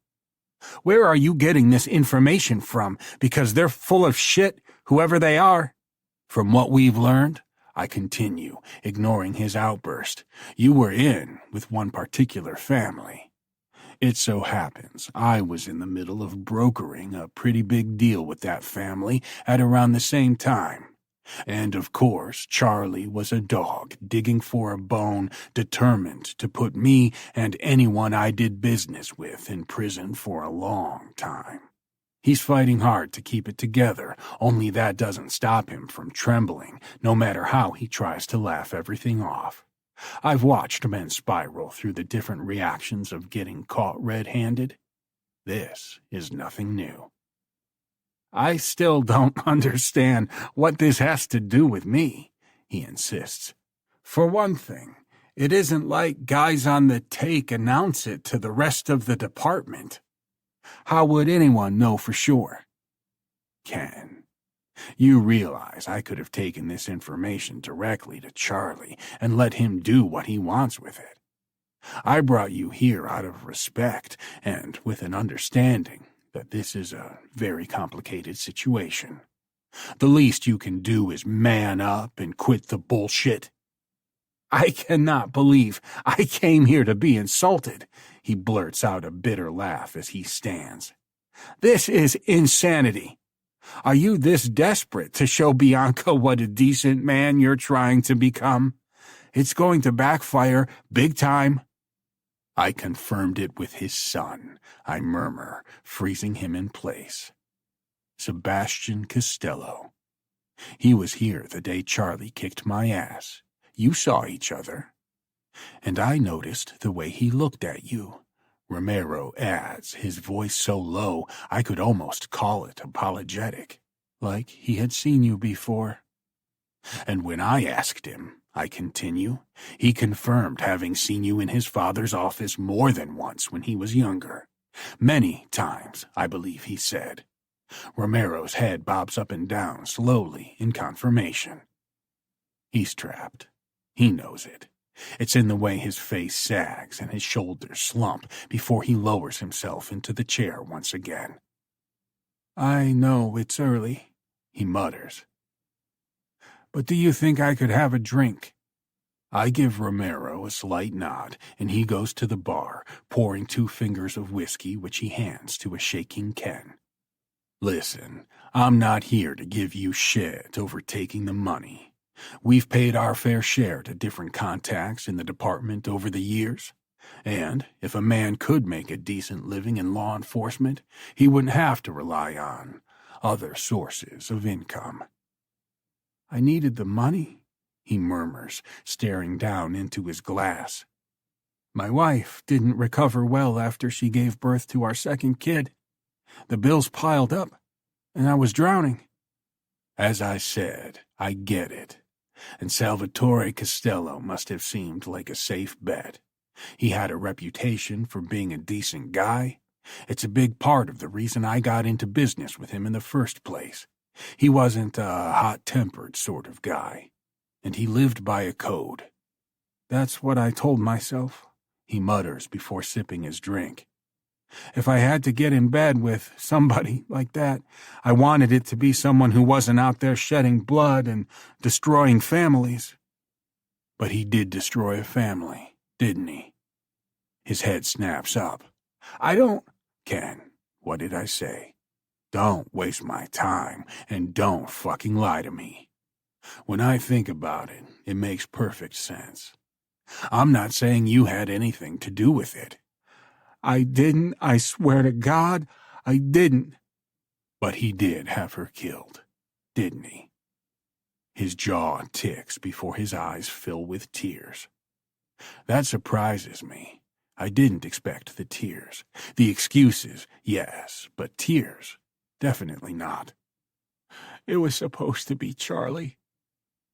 He knew Charlie was after you and didn't want to get caught up in any of it. He paid me to... He first approached you to get Charlie off my back, didn't he? Yeah, he snorts before throwing back the rest of the whiskey. Look what a good job I did. I begged him so many times to think about Jess and Bianca, to think about his job, to try to nail all the other bad guys out there.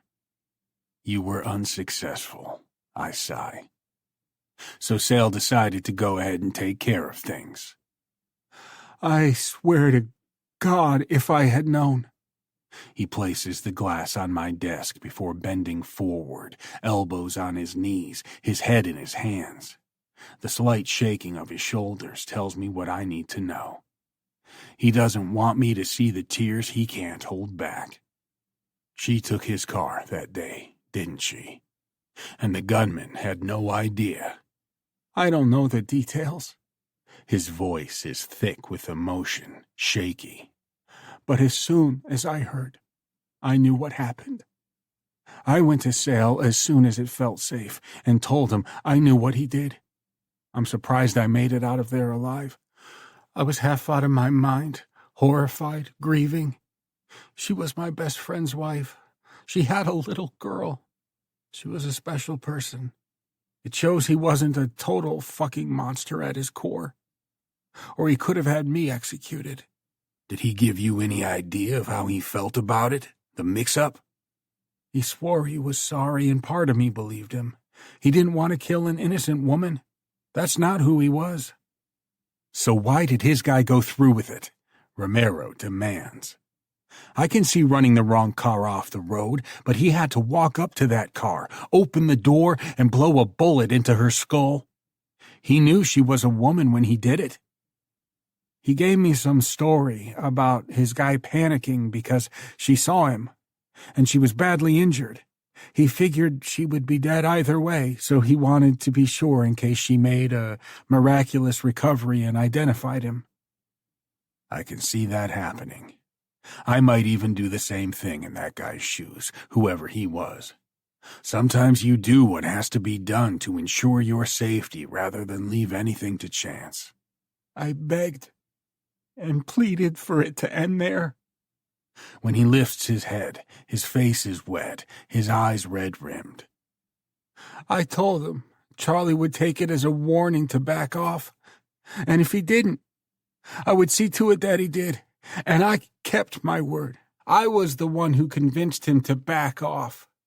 He didn't do it all the way, but he wasn't as determined anymore. That's the truth. There was a shift in Charlie's attitude after his wife's death. I didn't realize it at the time. Tatum and Bianca hadn't met at that point, and I was unaware of what went on in Charlie's personal life. Although when I look back at the timeline and piece things together, there's no denying he backed off after that point. Not entirely, as Ken said, but a great deal.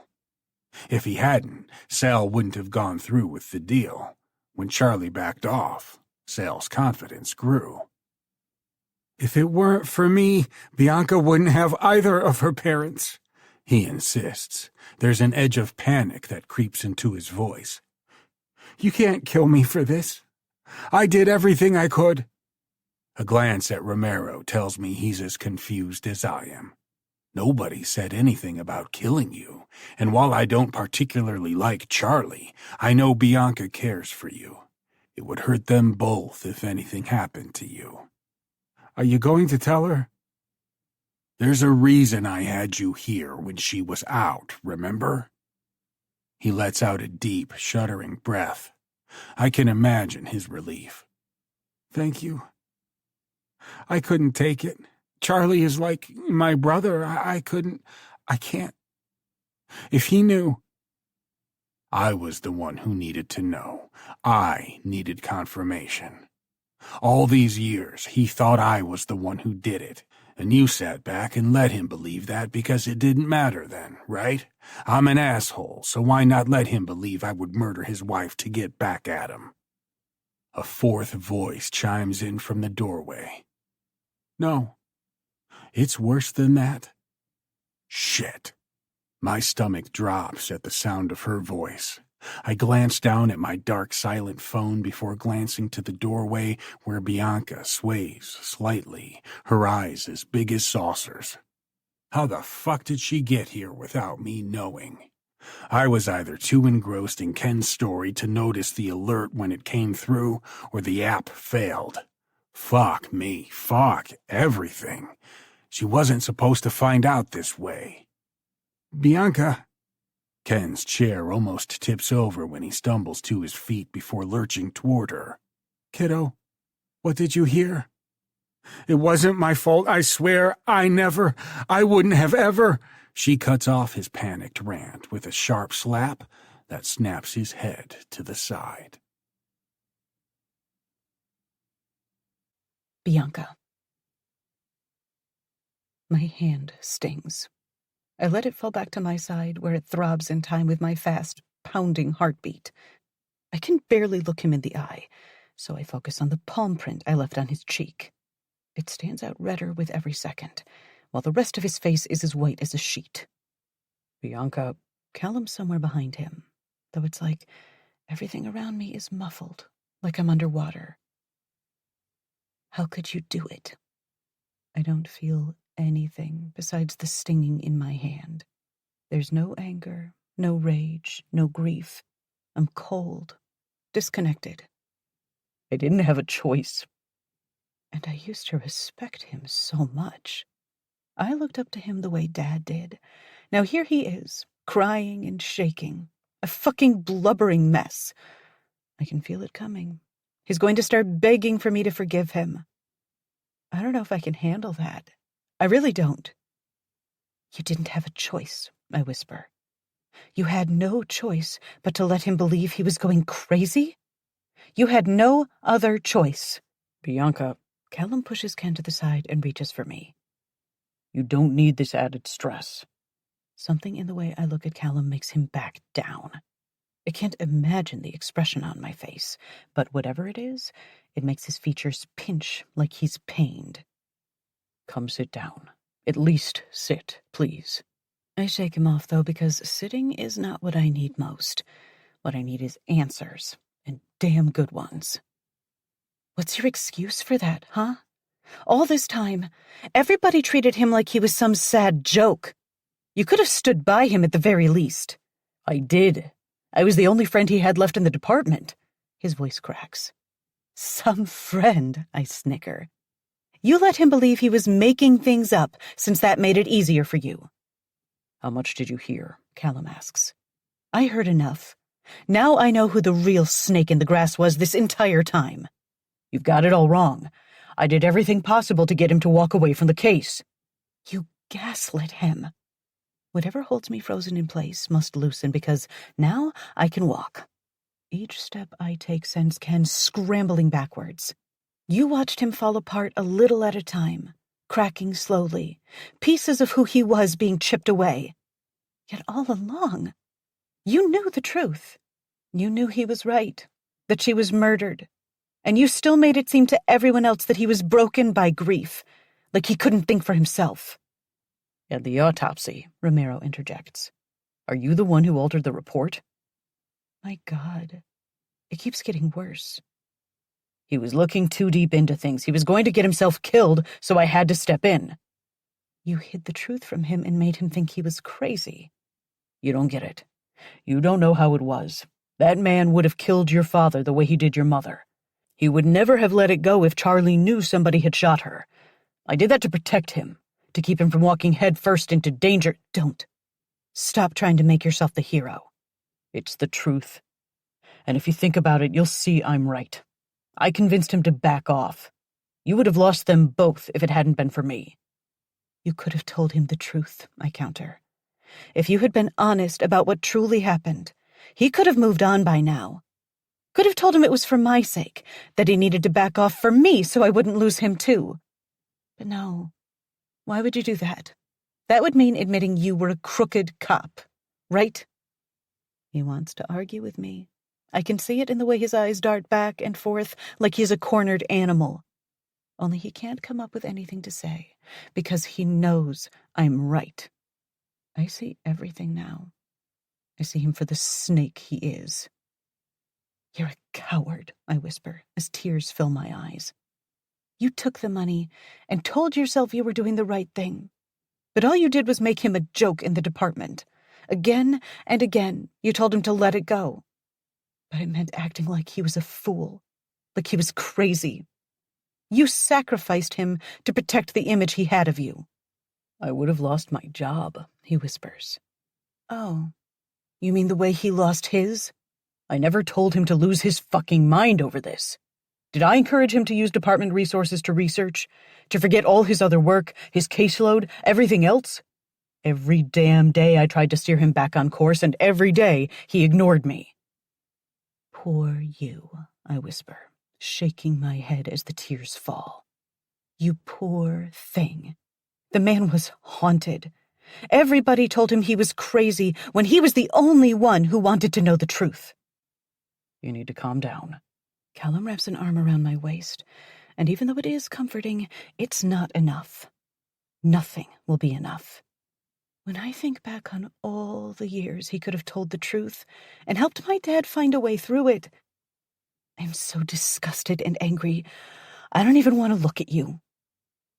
It would be better if you left, Ken, Callum announces. You're not going to tell him, right? You can't tell him. He'd never forgive me. Please, Bianca, think. Think about what they will do to him. Oh, all of a sudden you care what this will do to him? No, Ken. All you care about is what he'll think of you when all the lies are revealed. You can't stand to have him believe anything other than you being the good, honest guy he always thought you were. Funny. You had no mercy for my father when he needed it.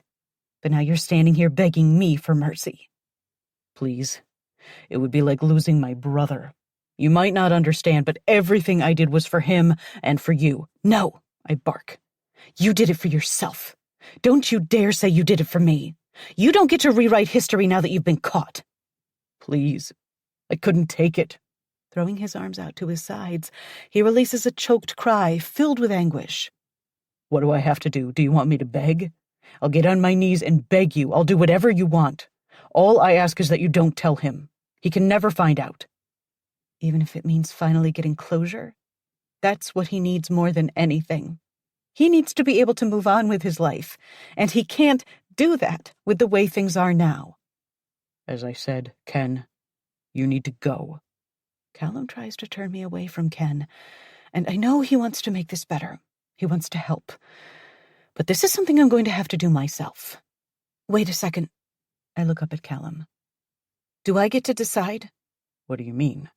You invited him over, so I guess this is between the two of you. You do what you need to do. I was always going to leave it up to you after I broke the news. It's up to me. I'm not used to hearing that. What should I do? How do I handle this? I know what I want to do. I can see myself spitting on him, kicking him, making him feel as small and as hopeless and friendless as my father has felt all this time. Yet who would that help? What would it accomplish? It wouldn't make me feel any better in the long run. I would only end up feeling as small and pitiful as Dad has felt.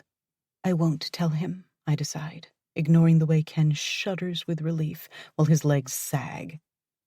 I'll let you live with that guilt for the rest of your life. What I am going to do is tell him what happened, because he deserves to know the truth. More than that, he needs it.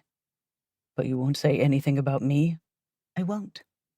You can live with the gnawing guilt. Dropping my voice to a whisper, I add, but if I were you, I would make it a point to stay away from me, because I don't know if I could hide how I feel about you in front of Dad. I understand. He looks to Callum, who nods, stepping aside. You heard her. Get out of here, Callum orders. Ken gives me one last sorrowful look before leaving the room, Romero following close behind him. At first, I can't move.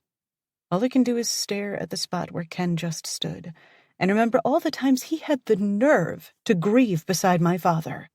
All the times he sat with him, talked with him, the way he wept at my mother's graveside on the day of the funeral. He knew exactly what happened to her, all the time. He held the truth right in the palm of his hands, and he never told us. Now will you please sit down? I'm barely aware of Callum guiding me to a seated position on the sofa. I hardly feel the supple leather beneath my hands. Why did you ask him to come here? How much did you know? It's complicated. That's not the answer I want to hear. Not after everything we've been through. Not after discovering the truth. Can you just give me a fucking answer, Callum? How much did you already know? I promised I would find answers. I nod, waiting. Romero finally put it together when he noticed how it seemed like Sebastian recognized Ken the day he and your father came to the house.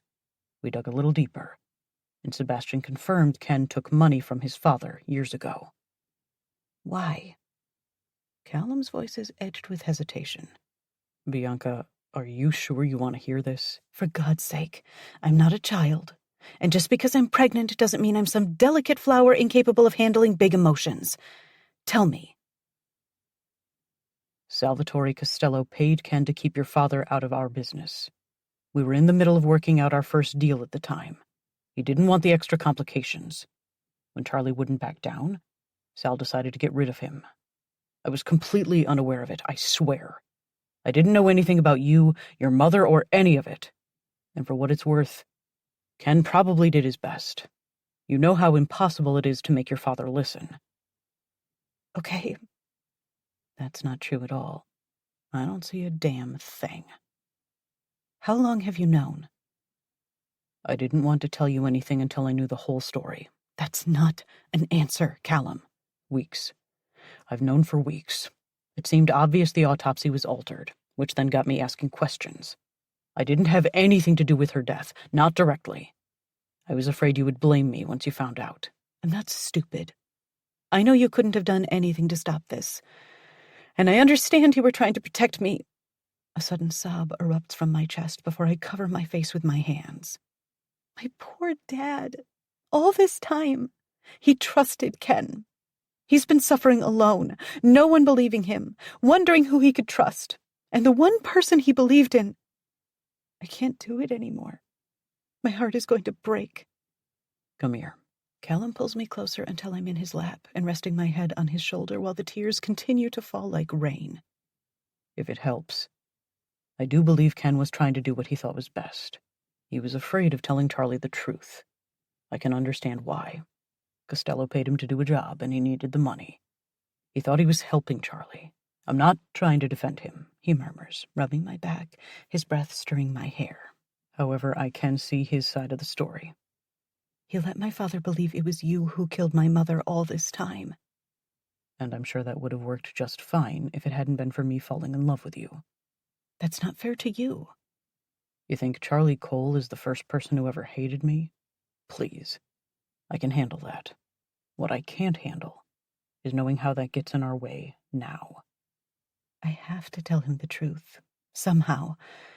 Except I don't have the first idea how to do it. It's good that you don't have to do anything right now. Take your time. Figure out what feels best. You don't necessarily have to put a timestamp on when you tell him. How tempting. The idea of pretending this never happened. No. He needs to know he was right. He needs closure. Or else he will spend the rest of his life stuck in one place. I can't let that happen. I don't want to hurt him in the process, though.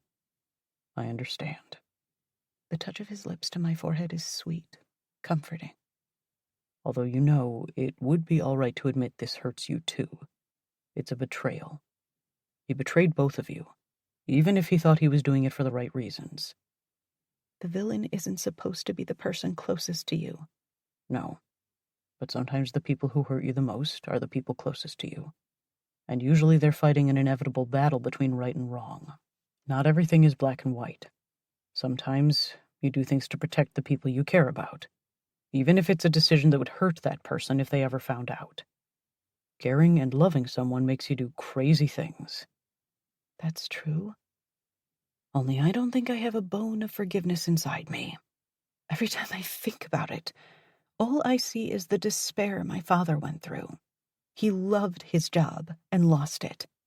He was so consumed with finding my mother's killer, and all along, Ken had the information. Whatever you decide to do, even if you never tell your father the truth about what happened, I'm behind you. I'll support whatever you choose. Callum squeezes me tight to his chest, and I snuggle deeper, wanting to escape reality. Thank you. And thank you for keeping your promise. You said you'd find out who killed her, and you did. Hopefully, Dad can move on, and there won't be so much tension between the two of you. His lips twitch like he wants to laugh, but lucky for him, he's smart enough not to. I won't expect such a miracle to occur. Callum. Being playful doesn't come naturally to me. I imagine anyone who grew up the way I did would have the same problem. It has nothing to do with my choice of profession, maintaining an image. None of that matters when I'm in my own backyard, sitting by my pool. This is where I get to be myself. Life didn't give me many opportunities to kick back and enjoy myself. In my younger days, I was always working, hustling, fighting to claw my way to the top. There's very little room for fun in that sort of life. And it goes without saying that my time with Amanda didn't exactly lend itself to laughter and good times. I want to try, for Bianca's sake, which is why I suggested we come out for a swim after announcing I was taking the rest of the day off. Sure, Romero looked at me like I had grown another head, but I didn't expect him to understand. My little bird has been feeling depressed since she came in at the worst possible time a couple of days ago, and I'm trying like hell to make her feel better. Damn shame it doesn't seem to be working. Rather than swim with me, she's laid out on a lounge chair with a book. Judging from the number of pages I've seen her turn since she picked it up, she might have it finished by New Year's. There isn't going to be another day like this until next summer. Why don't you come in the pool? I splash her a little and chuckle when she glares at me. The water's the perfect temperature.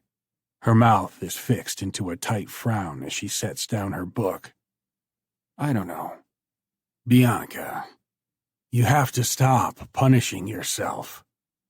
It's just that I hold up a finger, shaking my head. I know what you're going to say. Oh, you do?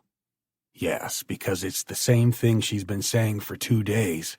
She hates the feeling of lying to her father. He wouldn't want you to punish yourself like this.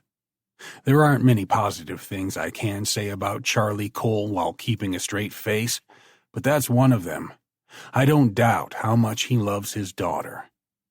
And you look really hot in that new bathing suit. She looks down at herself, as uncomfortable as I would expect from someone who still has no idea how beautiful they are. It's just a plain old one-piece. Maybe that's what I like about it so much. It hints at everything beneath it without giving too much away. You're driving me crazy, so either get in this water now, or I'll come out there and throw you in. You're too far away from me for me to remain sane. There's a lot of love in the way she shakes her head, wearing the smile women wear when their men act like little boys. Okay. Whatever makes you happy. It doesn't make me happy to see her the way she is now, but at least she's smiling as she gets up from her lounge chair and makes her way down the ladder and into the water. Okay, you're right. This feels incredible. Once she's halfway down the ladder, she pushes away from it, floating on her back. I told you, it would be a shame to waste this beautiful day sitting on the sidelines. It's enough to watch her float around lazily for a short while, her face turned toward the sky, eyes closed. She's more peaceful now than she's been in days. I don't want to break that, so I settle for paddling around, enjoying the simplicity of being together. I'm sorry I've been such a downer. I would never call you that, and you don't have to apologize. But nobody wants to be around the girl who can't get her shit together. It just so happens I fell in love with a woman who feels things very deeply. I knew what I was getting into. That's not entirely true. There was no preparing myself for her, or for all the ways she would challenge me to be better than I was. She sighs before rolling onto her stomach and slowly swimming toward me. Her body cuts through the water like she was born into it. Once she reaches me, she takes hold of my shoulders, draping her arms over them and tucking her head in close to my neck. I just wish I knew how to process everything. I can barely sleep. I'm thinking about it so often. I know. We share a bed, and I've never been a particularly deep sleeper. However, she's been tossing and turning, and when she does sleep, her night is full of dreams that only make the tossing and turning worse. Last night was the final straw for me when she whimpered a single word. Mommy. I couldn't spend a day in my office away from her. I might not be able to take her pain away, but I can make myself available to her at the very least. Let's talk it through, I suggest. She joins me at the side of the pool, both of us folding our arms on the concrete edge. I'm not sure what there is to talk about. I just need to figure out some way to live with the truth. She kicks slowly, sighing as she rests her chin on her arms. How do I do that?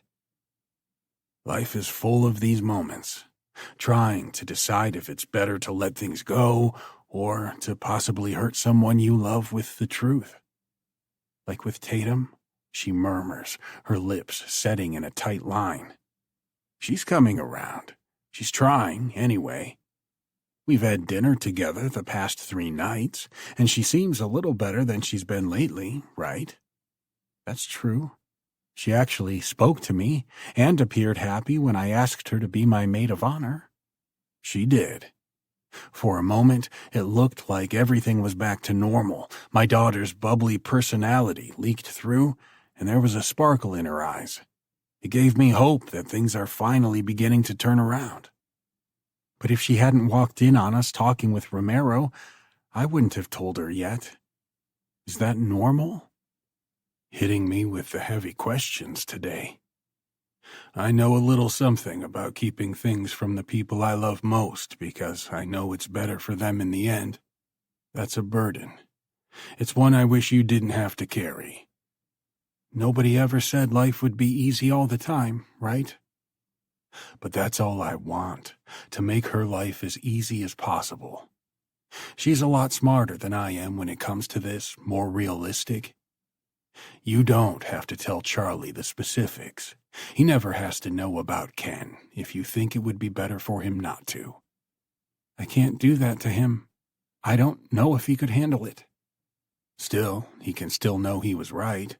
You can give him closure or whatever you think he needs. And you would be okay with that. This doesn't have anything to do with me. I would like him to know I didn't have anything to do with your mother, but that's as far as it goes. Even then, I've lived long enough with him hating me, so I'm sure I could continue on the same way. If anything, it would make things better. He would be able to trust you more. Well, I would hope so. Nevertheless, I'm not going to hold my breath. I wish he could understand how normal our lives are. Then she smirks, looking around, taking in the pool and patio. Maybe not normal, more like a lot nicer than normal. You mean he probably imagines me sitting on a throne made from the skulls of my enemies? Something like that, she says with a sigh. He still has too many crazy ideas. Why don't you invite him over for dinner? The words are hardly out of my mouth before I have to ask myself what the hell I'm thinking. Charlie, sitting down at my table in my house? If anyone's going to thaw the Cold War between us, somebody has to make the first move. Besides, I wouldn't mind looking like the bigger man. Her eyelids flutter for a second before she swallows hard. Did I hear that right? I think you did. I grin. Do you honestly want Dad to come over here for dinner? Yes, I do.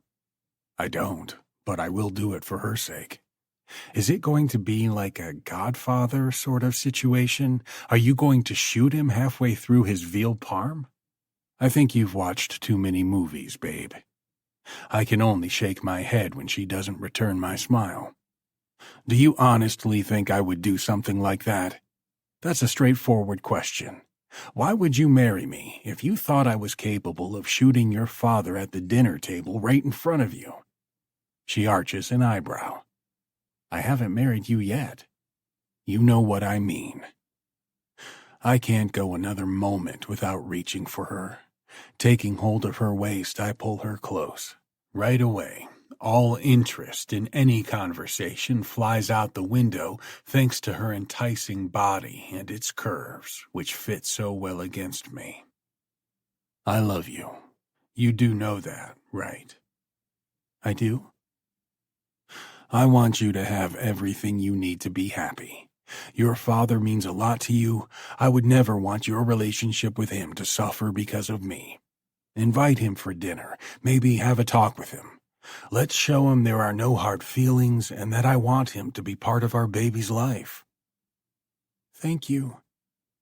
Her eyes start to well up with tears, and she wraps her arms around me, hugging me. I can't tell you how much it means to me to hear you say that. If that's the case, it will be worth putting up with the sanctimonious prick for a couple of hours. Anything, so long as my little bird has what she needs. Perhaps I can make something, she suggests, pulling back with excitement in her eyes. Something he likes. Yes, that's exactly what my life needs. More time in front of a stove. Keeping my happy expression in place is becoming more of a challenge. Sure, whatever you want. She can barely stifle a giggle, and soon she stops trying. You'll crack a tooth if you don't stop grinding your teeth together. I love you. The woman can see right through me. If I didn't trust her the way I do, it would be damn terrifying. Her legs wrap around my waist, drawing a surprised noise from me. I love you too. Now, be careful there, I murmur when my dick instantly responds to the contact. You know what happens when you get him started, no matter where we are or who's watching. You're right. Yet when she tries to disentangle us, she meets resistance in the form of my arms wound around her back.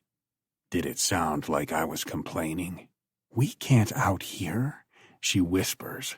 Her eyes sweep the patio while she bites her bottom lip seductively. Somebody might see us. Cheryl is off for the day, and I made it clear we were not to be disturbed out here. Even if there was a chance of being discovered, it would already be too late for me to change my mind. As usual, my body's needs are impossible to ignore. And once I caress her ass cheeks with both hands, she melts against me. She can't ignore her body's response to me either. You are incorrigible, she whispers in my ear as I back her into the corner of the pool farthest from the house. The sun warms my skin, however it's the warmth between her legs that I'm more interested in. Kiss me, she whispers, taking my face in her hands, her tongue probing the seam of my lips before I part them and let her inside, her tongue sliding past mine and lighting up every nerve ending in my body. Our kiss deepens as her nails dig into my flesh until I'm sure she's pierced the skin. I nip her bottom lip in response until she starts to whimper. That needy little sound goes straight to my balls, making them ache. Just knowing she's as ready for this as I am is enough to drive me insane. I break the kiss, trailing my teeth and lips over her jaw before laving at her throat. The sweetness of her skin and the faint taste of sunscreen and chlorine shouldn't excite me the way it does, but with Bianca, there is a never-ending level of excitement. The way her eyes scan the house over my shoulder shouldn't excite me either. Scared of being my bad girl? I taunt, running my tongue over the thundering pulse in her throat. Afraid somebody's going to see you getting fucked out here? I love that she's still a good girl deep down inside. All of the darkness she's experienced from my world hasn't tainted the sweetness that initially enticed me. I lift her, taking her covered nipple between my teeth, nipping at the peak until she squirms and rakes her nails down my back again. Quick, she pants, tugging at my shorts. Now you're in a hurry? Yes. She grinds against my dick, panting heavily in my ear. Hurry up and fuck me. Nothing could stop me at this point. Reaching down between us, I pull the crotch of her suit to the side to position herself over my thick head. Oh, God, she moans as she slides down my shaft. Her head falls back as her eyes close, the image of a woman losing herself to lust. I give her a moment to adjust and nearly come out of my skin at how tightly she grips me. You are so fucking hot, I growl, moving her up and down without effort thanks to the water. I love how you come apart on my cock. Feels so good. She lifts her head and crushes her mouth against mine. So fucking good. She pants between deep, sloppy kisses that have our teeth clashing. This is how I like her best. When she lets everything she thinks she needs to do and who she needs to be fall to the wayside. When she gives herself fully. No apologies, no questions, nothing except sensation. Her grip on my cock tightens and her strangled cries get higher in pitch. Callum, Callum, oh yeah. She uses her legs to pull me closer, grunting every time she hits my base. That's right. Be a good girl and make yourself come on my cock. The tingling in the base of my spine promises my release.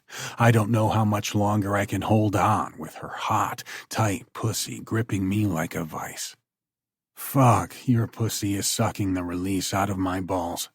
Come with me, baby. Our foreheads touch, her eyes meeting mine before they close.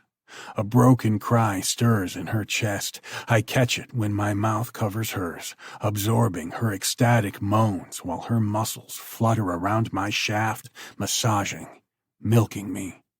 There's no choice except to follow her, filling her with rope after rope of cum before she collapses in my arms and shudders against me. I love you. I love you. Nobody ever told me how much it would mean to hear a woman whisper those words at a moment like this. Not that it would have mattered if they had. It's the sort of thing that needs to be experienced firsthand. I thought I'd seen it all, done it all, that all I needed was a warm, wet hole. Feelings and all that shit weren't worth my time. She's turned me into a believer. She's made me understand how much better it can be when you're with someone you love. Now that you got off, she's wearing a wicked grin when she unwinds her body from around mine. Are you still sure about dinner?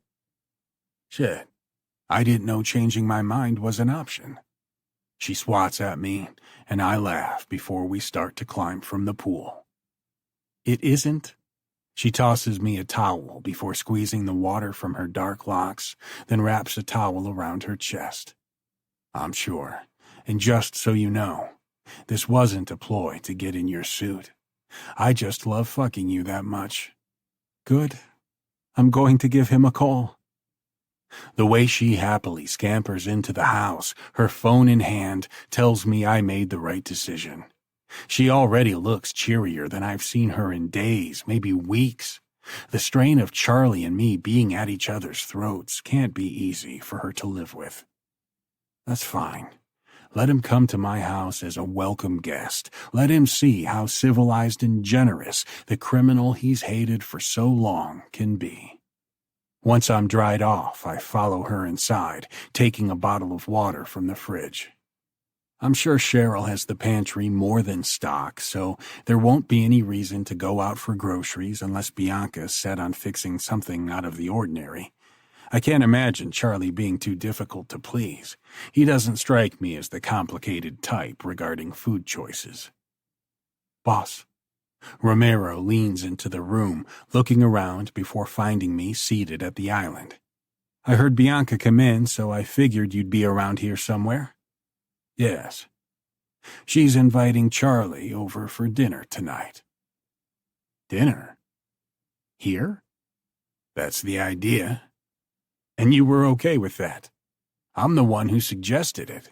I drink my water, savoring the cold that spreads through my chest almost as much as I savor Romero's shocked expression.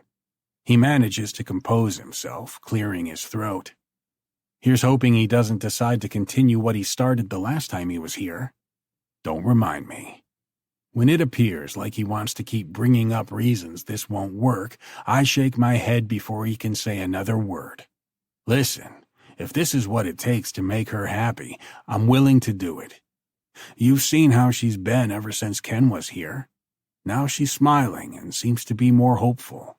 If I have to grin and bear it through dinner with that asshole, so be it. It's worth it. Fair enough. Feel free to take the night off, I add as an afterthought. I've been working you like a dog lately. His arched eyebrow leaves me scowling. What? I snap. I was just thinking to myself, what a shame you didn't find her sooner. With Bianca here, you're able to focus on more than work. Yeah, that's a good thing. You might have time to develop a hobby or two. He doesn't see the humor in that. In fact, he scowls while his gaze drifts toward the empty patio. I have a few things I'd like to take time for. Something about the way he said it strikes me as ominous. Is there something we need to talk about? Before he can answer, Bianca pops into the room, one hand over her cell's speaker. Is 7 tonight okay? That's fine. She just about beams before turning away, murmuring into her cell. Romero wears a faintly sarcastic grin as he backs away. You are going to have your hands full tonight, he reminds me, shaking his head. No offense, but I wouldn't want to be in your shoes. Although I would definitely like to be a fly on the wall. Bianca. Where's the ricotta? I could have sworn I pulled it out of the fridge while gathering the rest of the ingredients. Right here. Callum slides the container my way. How can I help? It's sort of adorable that he wants to help, so I don't want to turn him down. And with my nerves as fried as they are right now, I could use the help. If I'm not careful, I'll end up knocking the baking dish on the floor instead of putting it in the oven. The thought of tomato sauce splashing across the white tile and shiny stainless steel makes me wince. Cheryl would never forgive me if I didn't leave this kitchen looking better than she left it. I love her, and she seems to like me a lot, but there are lines you don't cross. Can you please crack 2 eggs and stir them into the ricotta? I wish I had a written recipe, but Mom never worked that way. Everything she cooked, she eyeballed. A meal could taste totally different depending on her mood that day, but it was always delicious. Noodles are boiling on the stove, along with marinara sauce Cheryl made a while back and had kept frozen. That's thawed now, bubbling slightly beside a pan of brown sausage. Everything's in place. So why am I so nervous? Oh, that's right. Because depending on how things go between a pair of stubborn, pig-headed men, this could be the final meal for one of them. I'll have to keep them from clawing each other's throats out. Stir the noodles, please. I feel like my head's going to explode from everything buzzing around inside. I have to prep the vegetables to layer with the cheese and sausage and make sure the noodles don't get overcooked. There's not much I hate more than mushy pasta. He dips a pair of tongs into the boiling water, stirring gently. Do you want to hear something that will shock you? I blow out a breath. Oh, God. I don't know. Yes? Maybe? Callum grins. And I swear, I'll never get over how devilishly handsome he is. This is kind of nice. You're right. I'm shocked. Somehow, I managed to take a break from stressing out to kiss him. And it is nice. It's the sort of thing I would always like to do. Working as a team, watching as he does his best to be helpful and positive. I know I'm being a real pain in the ass, freaking out, wanting everything to be perfect. He's been nothing but patient, even though I know he can't be looking forward to having dinner with Dad. Did you ever do any cooking for yourself? I ask, while finely chopping herbs to be mixed in with the ricotta. Shrugging, he says, I mean, I had to eat, so yeah. That's not what I meant. Do you have any signature dishes? Something you fall back on? Ugh, did he ever make something special for Amanda? I'm starting to wish I hadn't asked. If you count cereal and instant ramen, sure. I slow my chopping, looking at him. Finally, he shrugs. We didn't have any money when I was a kid. I told you that. Yes, I remember. So I made do with what we had. Once I was on my own in the world, I didn't have much money either. What do they call that? The salad days? I have no idea what that is, but sure. Every penny I made went to survival, and that's what food was then. I ate because I had to if I wanted to live. There was nothing about pleasure or enjoyment. He snorts, and I notice his gaze moving around the spacious, gleaming kitchen. Hot dogs chopped up in a bowl of ramen noodles was as fancy as it got. That doesn't sound too bad, actually. When you live on it for a week straight, you might feel a little differently. He's smiling about it, so I guess it's easy to smile when you're on the other side. Once I've declared the noodles a minute shy of al dente, he drains the pot and rinses the pasta according to my instructions. There's a salad already prepared in the fridge, and garlic bread waiting to be placed in the oven once the lasagna comes out. I have to hurry. I fret once I start putting everything together. The lasagna needs to sit for a while to set up, or else you slice into it and it falls apart. I'm learning so much tonight. He pours himself a glass of wine from a bottle he opened for the occasion. However, you need to take a breath. No matter what you make him, he'll love it. How would you know? I ask with a breathless laugh. It's part of being a father. I know what I'm talking about. His choice of words stirs my curiosity as I ladle sauce into the bottom of a casserole dish. Did Tatum tell you where she's going tonight? I told her about dinner, but she said she already had plans. I can't put my finger on it, but something about that doesn't seem right. She's spent weeks festering in bed, locked in her rooms, and now she has plans she doesn't want to share with me? No, she didn't want to give me any details. But she seemed happier than she's been lately, so I didn't want to give her shit about it. He kisses my temple, probably because he sees my worries written across my face. She's a big girl. I learned a long time ago which battles to pick, and this one's not worth it. So long as she's starting to get out in the world again, that's all that matters. Plus, I have Romero tailing her for her safety. He's right. I need to stop worrying about everyone else and their lives. I have more than enough on my plate anyway. Everything is perfect. Callum shakes his head and whistles in appreciation once he pulls the lasagna from the oven. It's nice that you made this, but what did you make for you and your father? Stop flattering me. I give him a look, placing my hand on my hip. That is not true. This is the most gorgeous lasagna I've ever seen. I have to admit, he's right. It's perfect, and the aroma of garlic hangs in the air once the garlic bread starts baking in the oven. Just a few minutes ago, I was too nervous to even consider eating, but now my stomach is growling. I run both hands over the front of my polka-dotted dress. It's cute, simple enough for a family dinner. Do you think I should have set the dining room table? Is eating in the kitchen too casual? Relax, or I'll make you relax, and you know how that works. He cups my shoulders and gently kisses my forehead. For his part, he looks gorgeous in a white polo shirt that sets off his tan skin and dark hair. We could always eat in the dining room if you want. But if we're trying to convince Charlie of how normal things are around here, the three of us sitting at a table built for 18 might seem a little much. That's true. Good thinking. He's right. I just need to take a breath. It would probably be easier to do that if I were sure of the kind of attitude Dad would have when he gets here.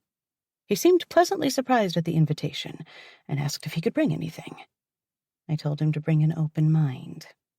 He didn't seem to think that was funny. I think we make a pretty good team, Callum announces, setting the salad on the table, along with a small plate of cured meat, cheese, and olives.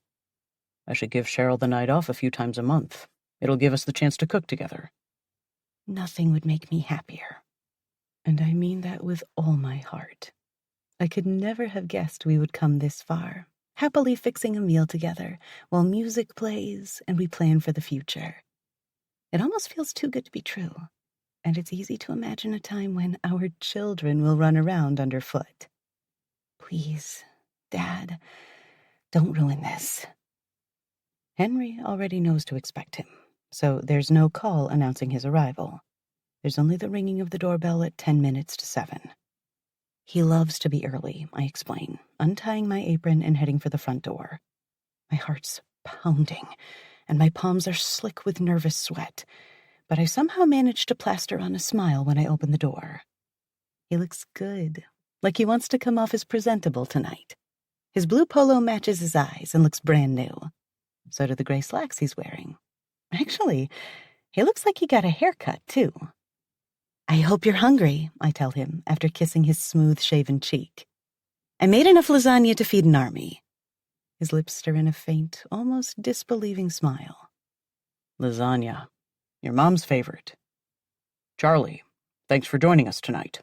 Callum plays the part of the charming, gracious host, extending a hand to shake. Here we go. My heart's in my throat, and I'm afraid I might throw up as I wait to see what Dad's reaction will be. He hesitates for a split second, then extends his own hand for a firm shake.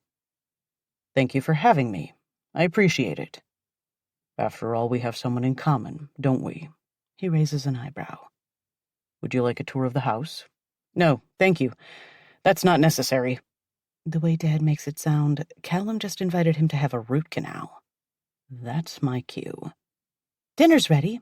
The lasagna is cooling slightly, but we have salad and antipasto. That sounds terrific. Callum leads the way to the kitchen, while I sneak one look after another toward Dad. He doesn't have to say a word. I can read how his eyes move and his jaw twitches. He's looking around at all this luxury and thinking about how the money was made. When he catches me looking at him, I grimace and fold my hands like I'm begging him. Please don't mess this up for me. What can I get you to drink, Charlie? I think I'll have water with dinner, or iced tea if you have any. I made sure there was some in the fridge. Callum pours the drinks while I sit down with Dad, who's still peering around, taking everything in. This is a beautiful home, he observes in what, for him, is a neutral tone of voice.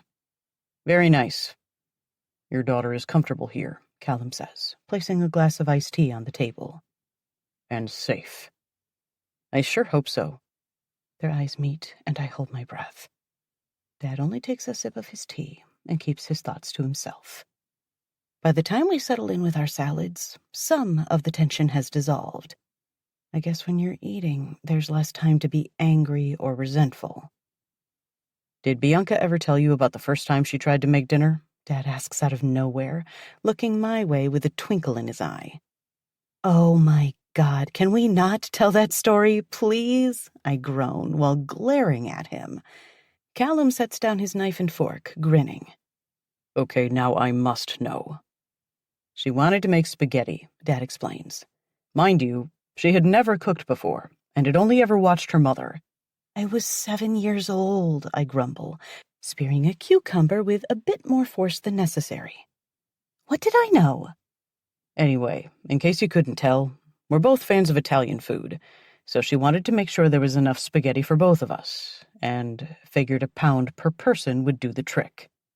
No, Callum practically hoots with laughter. Add in that she forgot to put a lid on the sauce, so that started bubbling and spitting all over the stove, counter, and backsplash. I slide down into my chair and wish for the floor to swallow me. I did my best. Needless to say, we had pizza that night. Dad casts a fond smile across the table. She's not lying, though. She's always done her best. Always thinking she had to take care of me, even when she was 7. Then again, she always has been an old soul. I used to feel that way about Tatum, Callum agrees. There were times when she would look me in the eye with so much wisdom, it was almost scary. Here's this little kid imparting wisdom and common sense. It was rather humbling. That's a good word for it, Dad agrees. Meanwhile, here I am, wondering if I should pinch myself and refusing to, because, let's face it, I don't want to break the spell. If I'm asleep, I don't want to wake up. This is nice, watching them get along and finding common ground, even if it means taking a little teasing. By the time we start on the lasagna and bread, they're talking about football and playoff chances. I don't know much about that, so I tune them out and settle for appreciating how much they seem to have in common once they set aside their differences. I hope it can always be this way, but I'm not naive enough to fully believe that. I'm not going to wish for a miracle. I need to work on appreciating the good moments, rather than hoping for something even better. I am absolutely painfully stuffed. Callum pats his stomach before pushing away from the table after what felt like a lifetime of football talk, staring down at his clean plate. I don't know where I put it all. If I didn't know better, I'd think you slipped something into that. It's addictive. It looks like I learned to make something the right way, I retort, smirking at Dad. I'm going to go get myself a drink. Callum turns to Dad. Can I interest you in anything? Dad clears his throat, suddenly looking a little embarrassed. No, thank you. I have stopped drinking. I have to grip my chair to keep myself from falling off. Like, entirely? I ask. You don't need to make it sound so surprising, he says with a gentle smirk. Yes, entirely. I figured now is the time to get a grasp on it. I want my grandchild to have good memories of me, and I would like to be able to remember spending time with them, too. Wow, I'm so happy to hear that. I reach out and cover his hand with mine. Do not cry. Don't be a complete dork about this. There's nothing worse than somebody making a big deal over an issue he would rather they not. I don't want to embarrass him. Callum leans down and kisses my forehead in passing. I lift my eyes to meet his and see the silent message he's sending me. Do it now, for both of you. I know he's right. I just don't know how to approach the subject. Let's go outside for a minute, I suggest, groaning as I stand. I need some fresh air to help me digest all my food. Remind me next time not to take seconds. You're eating for 2 now, he reminds me. Tonight, I ate for 4, I joke, as we head for the doors leading out to the patio. The unusual warmth from earlier today has given way to something closer to what I'd expect in late September, and I shiver a little before rubbing my arms. I have to admit, this is impressive. Dad heads straight for the outdoor kitchen, as I knew he would. What I wouldn't do for a grill like this. Then it's like he catches himself, lowering the lid carefully. Within reason. Lighten up a little, I whisper. Maybe you could come over sometime, and we'll grill together. I'm doing my best, he murmurs, shrugging. You're doing great, and I'm so happy you're here. I wind an arm around his and rest my head on his shoulder. It means a lot to me to have you here, and I want you to be a part of my life. That's all I want too. And Callum wants you to be part of things. I can't pretend I don't notice the way he stiffens up at the mention of Callum's name. It was his idea to invite you over tonight, since he knew it would make me happy. That's all he wants, for me to have the things that make me content, and you're one of those things. He absorbs this in silence as we walk the perimeter of the pool. Night has fallen, so the automatic lights shine under the water's surface. When a faint breeze stirs the otherwise still water, the light ripples across his pensive face. It's not easy to drop a habit you've had for years. You mean the habit of hating him? I'm going to have to ask you to try. I am. Can I tell you something? Something important. Always. I can do this. I can make it through this. Remember I told you he was going to help find out what happened to Mom? His jaw tightens before he nods. I come to a stop and turn to face him, taking his hands in mine. He found out. We know who killed her. His eyes move over my face. You're serious. You aren't just telling me what you know I need to hear? I'm serious. He guessed it had something to do with his business. Someone who wanted to clear the path and make things easy for them to strike a deal. I don't know any of the specifics. He doesn't tell me those things, and I honestly don't want to know. I pretend not to notice the way he scowls. But he followed that hunch and asked around. I have to fight against the sudden tightness in my throat, being that this is where Ken comes in. But I won't tell him. I can't. It would break his heart. It's already broken mine enough. So? Who was it? It was a man named Salvatore Costello. His expression hardens. I know that name. Salvatore ordered a hit, I whisper, speaking slowly, ready to stop if he can't handle it. He seems to be holding up pretty well, so I add, I'm sorry, Dad. It was supposed to be you, not Mom. It was a mix-up. Callum didn't know anything about it. Remember, I didn't know Tatum then. And now, Costello is dead. I'm sorry, but there's no way to make it right. I wish I had better news. And you believe this is all true? My eyes sting from the tears welling up in them. I do, Dad. I know it's true. Please don't press me for more. Please. You don't want to know how I know. So it was supposed to be me. His voice drops, his voice thick with emotion. Well, I always knew that had to be a possibility. I'm so sorry. You know what's funny? He asks with a bitter laugh. I don't know what I expected. Finding out the truth doesn't change anything. She's still gone. I thought it would heal me somehow, but I don't think it will. I can stop blaming Callum, he admits. In the end, that's a good thing. But it doesn't change anything, does it? The damage was already done. Maybe now you can move forward, I suggest. I know she would want you to, seeing that she loved you, just like I do. Oh, honey. He wraps his arms around me and sighs, pressing his lips to the top of my head. I know I need to move on with life. I've been thinking about it a lot, mostly thanks to my unborn grandchild. It's the same as with drinking, I believe. I want them to have the sort of grandfather they can love and be proud of. I don't want to miss a minute with them. I have more to live for the now, rather than let the past eat away at me further. I can't help it. The tears start to flow, soaking into his polo, and for a minute, I cling to him like I'm a little girl again. Like, I think he's big enough and strong enough to take care of all the bad guys and make all the bad stuff disappear. Don't cry, he whispers, stroking my hair. I know I've been hard on you, and I'm so sorry. I wish I could go back and do everything over again. You didn't deserve half the shit I put you through. It's okay. No, it's not. I was paranoid and scared. I couldn't stand the thought of losing you. And there I was, setting it up so I would lose you by pushing you away.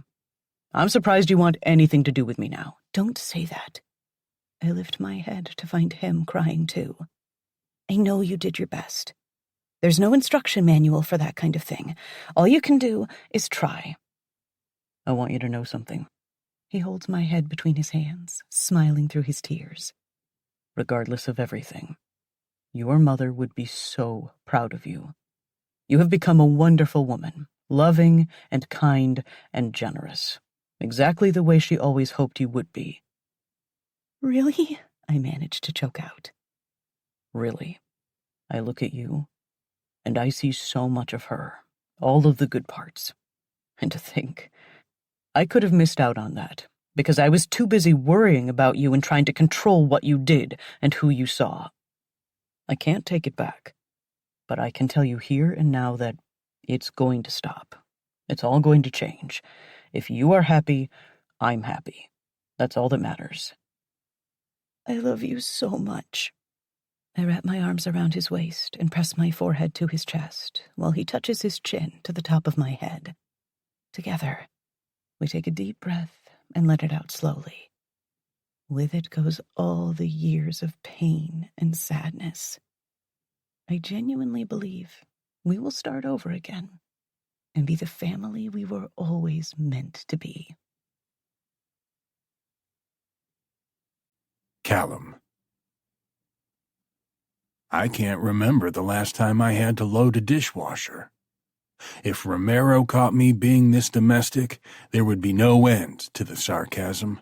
There's a reason I wanted us to be as alone as possible tonight. That meant giving almost everyone the night off, except for the guys down by the gate. Not that I'm afraid of getting caught scouring a pan, but I need my crew to respect me. I don't know that they could if they caught me up to my elbows in soap suds. That's what I get for trying to give Bianca and Charlie a little space. Neither of them needs me hanging around while she navigates this impossible conversation. I keep an eye on the patio, ready to jump in if it looks like things are going south, but I need to give her father a little more credit. It's not like he would hurt her. That much I know for sure. Nonetheless, I wouldn't put it past him to throw furniture into the pool when he can't control his rage. Maybe I'm projecting my anger management issues onto him. Finally, the table is clean and the sink spotless while the dishwasher hums quietly. There's nothing left for me to do except to check on them. Drying my hands, I head for the door, watching as Bianca presses her face to Charlie's chest. They're both in tears, and with good reason. But at least there's no fighting. For years, they were all each other had. I can relate to the feeling. Amanda was MIA for virtually all of Tatum's childhood, only popping in when she wanted something before breezing out again. Half the time, she asked to meet somewhere besides the house. She was that determined not to set eyes on her daughter. I can only imagine how difficult it must be for Charlie to step back and allow someone else into her life. I'm witnessing the final moments of the two of them existing on their own, the two of them against the world. He lifts his head, wearing a smile, and Bianca is beaming when she looks up at him. The last of the tension that's plagued me all night loosens, and I can finally breathe as I slide the glass door open. "Everything all right out here?" I ask while stepping out. Bianca wipes her eyes with her hands, still smiling as she crosses the patio to give me a hug. "Everything's fine," she announces, then murmurs, "He'll be okay."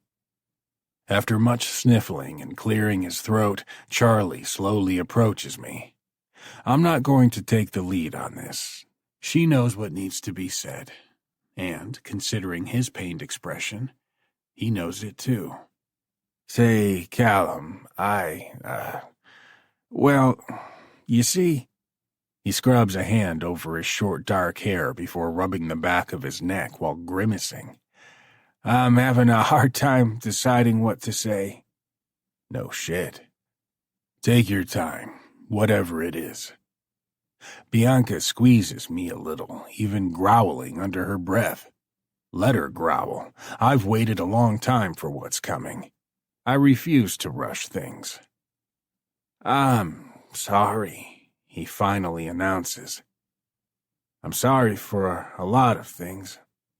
I was wrong, and I made many mistakes. I can't promise I won't make more, but for now, thank you for going out of your way to help with..." I'm not a completely heartless bastard, so I throw the man a lifeline. "I understand. I'm sorry there was nothing more I could do."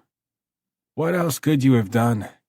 As I told Bianca, it doesn't change anything beyond showing me how wrong I was and how much I have to make up for. All that matters now is that we can all move forward and perhaps put some of this behind us." "I would like that." I'm not fooled. I see the way his jaw works as he grits his teeth before extending a hand to shake. It's not going to be as easy as putting everything behind us. However, for now, it has to be enough that we're both willing to meet halfway for the sake of the girl in my arms. A girl who releases a shuddering sigh when she watches us shake hands. "I'm a mess," she announces, unwinding her arms from around my waist. "If you'll excuse me, I'm going to clean myself up." "Don't take too long. I'm not sure if I can trust myself around the tiramisu that's in the fridge." Charlie perks up. "Tiramisu? Now I wish I had saved a little room." It was one of the few things she didn't insist on making from scratch, I murmur once she's in the house. I managed to convince her to pick up some at a bakery. It meant a lot to her for everything to go well tonight. "After all the shit I put you through, I'm amazed you let me through your front door." "Let's be fair," I offer as we follow in Bianca's footsteps, returning to the kitchen. "I'm no angel. We both know that. Although I am willing to put all that behind us for her sake and our family's sake." His jaw ticks at the word family. Yet he's gotten better at keeping his thoughts to himself. Maybe there's hope of all of us working this out after all. Stranger things have happened, I'm sure. I have to say, if there's one thing I never expected, it was one day being part of the same family. That makes two of us. As I reach into the refrigerator to pull the pink cardboard box from its shelf, another box that the velvet box in my pocket reminds me of a conversation I want us to have. With Bianca occupied in the powder room, this might be the perfect time. Right away, my pulse picks up speed and a cold sweat covers the back of my neck. I've brokered deals with men who tortured people for fun, and I can't find the words to ask a man for his daughter's hand. Charlie, It's the ringing of the doorbell that cuts me off, and I grunt under my breath at the interruption. Who the hell would show up at this time of night? He follows on my heels, chuckling. I would expect you to have somebody answering the door for you. I'll choose to take that comment at face value and not read into it. I gave almost everyone the night off. I wanted it to be just the three of us tonight. I appreciate you trusting me that much. As we said, we're putting all that in the past. Still, I can't help but scowl at him when he falls in step beside me. And I know you wouldn't do anything to upset Bianca. Good point. To my surprise, he grabs my arm as I reach for the doorknob. You're sure it's safe? I still have men down at the gate. They wouldn't let anyone up who couldn't be trusted. Still, I'm slow to open the door, scanning the area before looking down to find a plain cardboard box on the doormat. I glimpse up to find a brown truck rolling down the driveway, its taillights disappearing before I bend to pick up the package. Probably something Tatum ordered, I murmur, checking the label and finding her name. Sure enough, I'm starting to think she's collecting mailing labels at this point. How is she, by the way? He asks as I close and lock the door. She seems to be getting better. She's been going out more, which is a big step up from locking herself in her room day and night. I toss the box onto the table beside the door where she can pick it up when she gets home. I'm pleased to hear that. And here we are, awkwardly staring at each other for lack of anything else to say. Were you going to ask me something before we were interrupted? He prompts, sliding his hands into his pockets, lifting his brows. Yes. From where I stand, I can see the powder room door. It's still closed, and the faint sound of running water tells me she's busy washing her face. If I'm going to do this, I need to do it now. Here I am. A man some have called heartless, brutal, and countless other names on top of that. Nevertheless, I can't find the words to express what's in my heart. Especially not to this man, who already thinks so poorly of me no matter how hard he tries to hide it. I'm going to say it all at once, since it's not easy for me to talk about these things.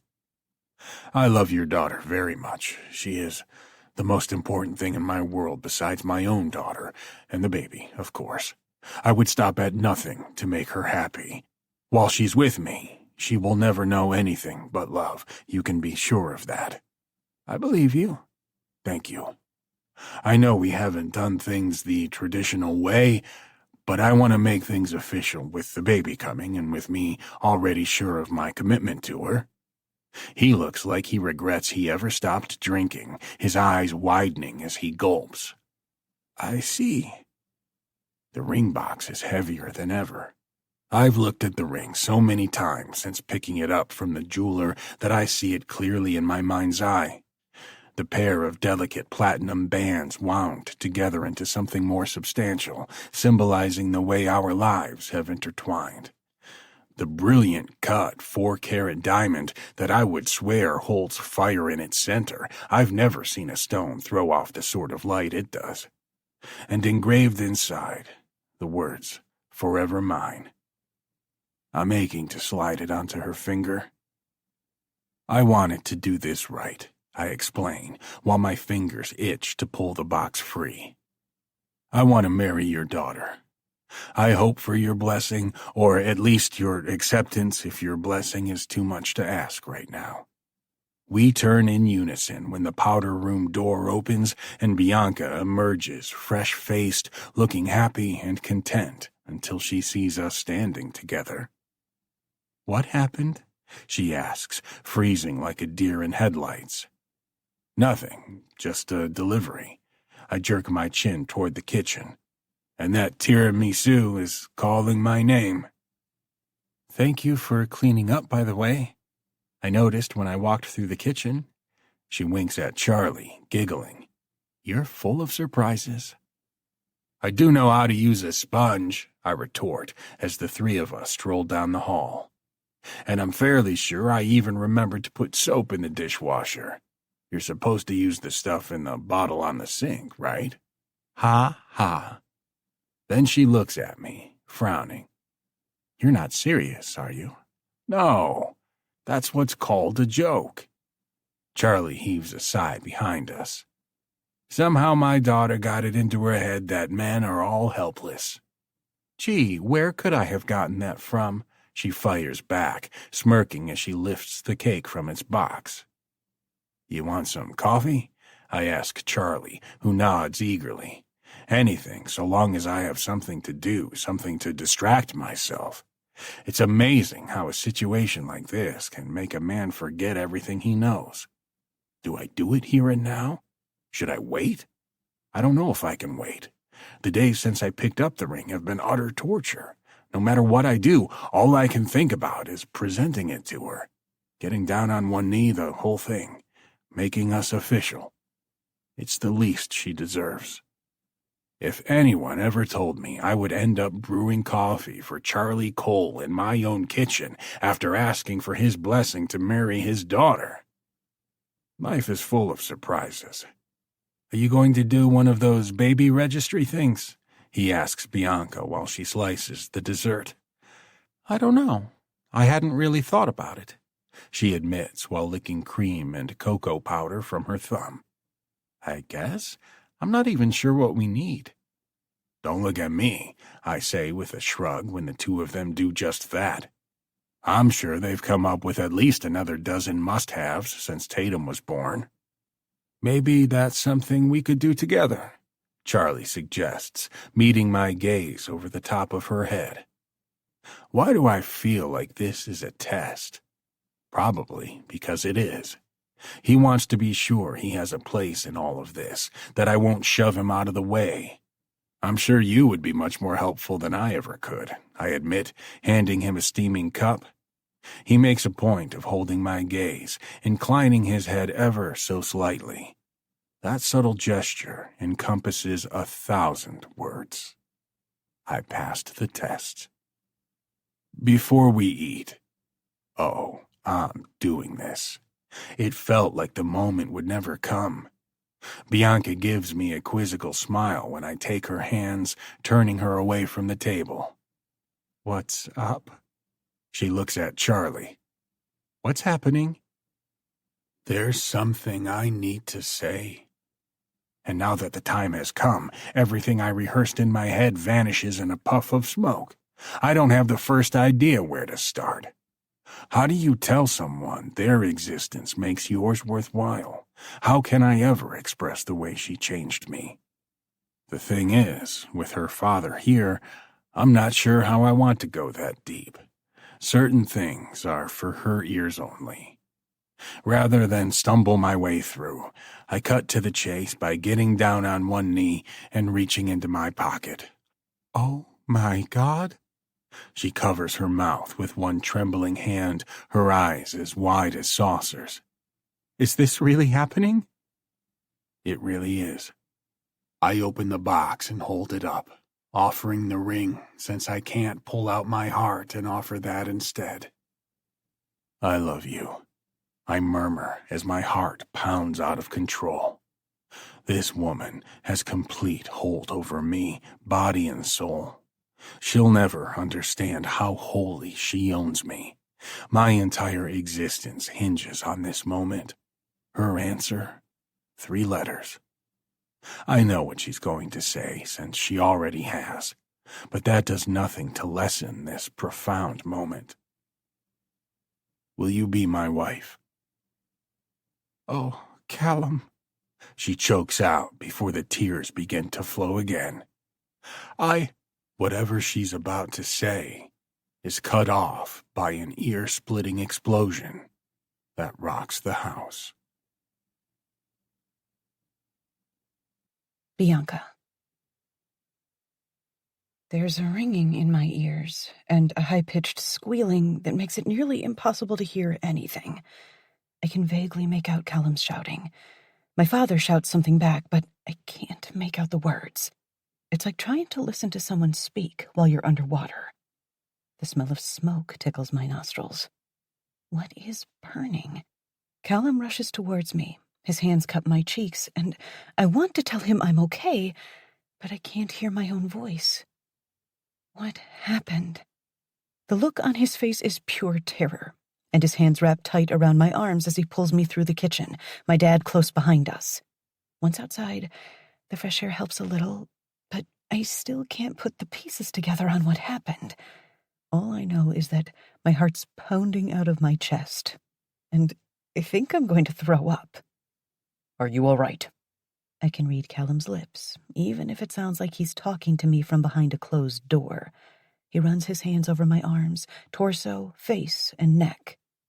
Were you injured? I shake my head hard, and he touches his forehead to mine for a moment before letting me go.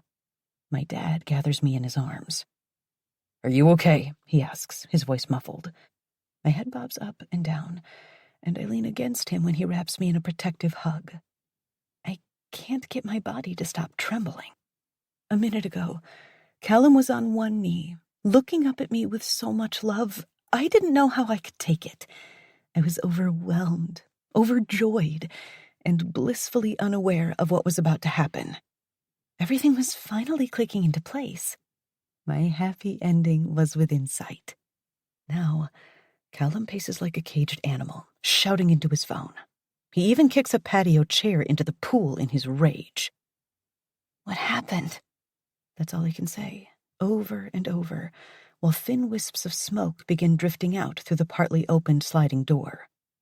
An explosion, Dad says, close to my ear. Something exploded. That fucking package, Callum roars. What package? My question is swallowed up by Callum's continuous shouting. I've seen him like this before. He is ready to kill someone. There was a package. Dad is probably shouting too, since his ears are probably ringing as bad as mine are. It came when you were in the bathroom. I want you back here now, Callum bellows into the phone. Right now, immediately, and on the way, call everybody in. Then he stops in his tracks, looking at me. You still have eyes on Tatum, right? He asks the person on the other end. I'm guessing Romero. I tense up, gasping, and Dad's arms tighten around me. She's fine, Callum tells us, before turning his attention back to the phone. Get her here, now. He then puts his phone away, lacing his fingers together on top of his head.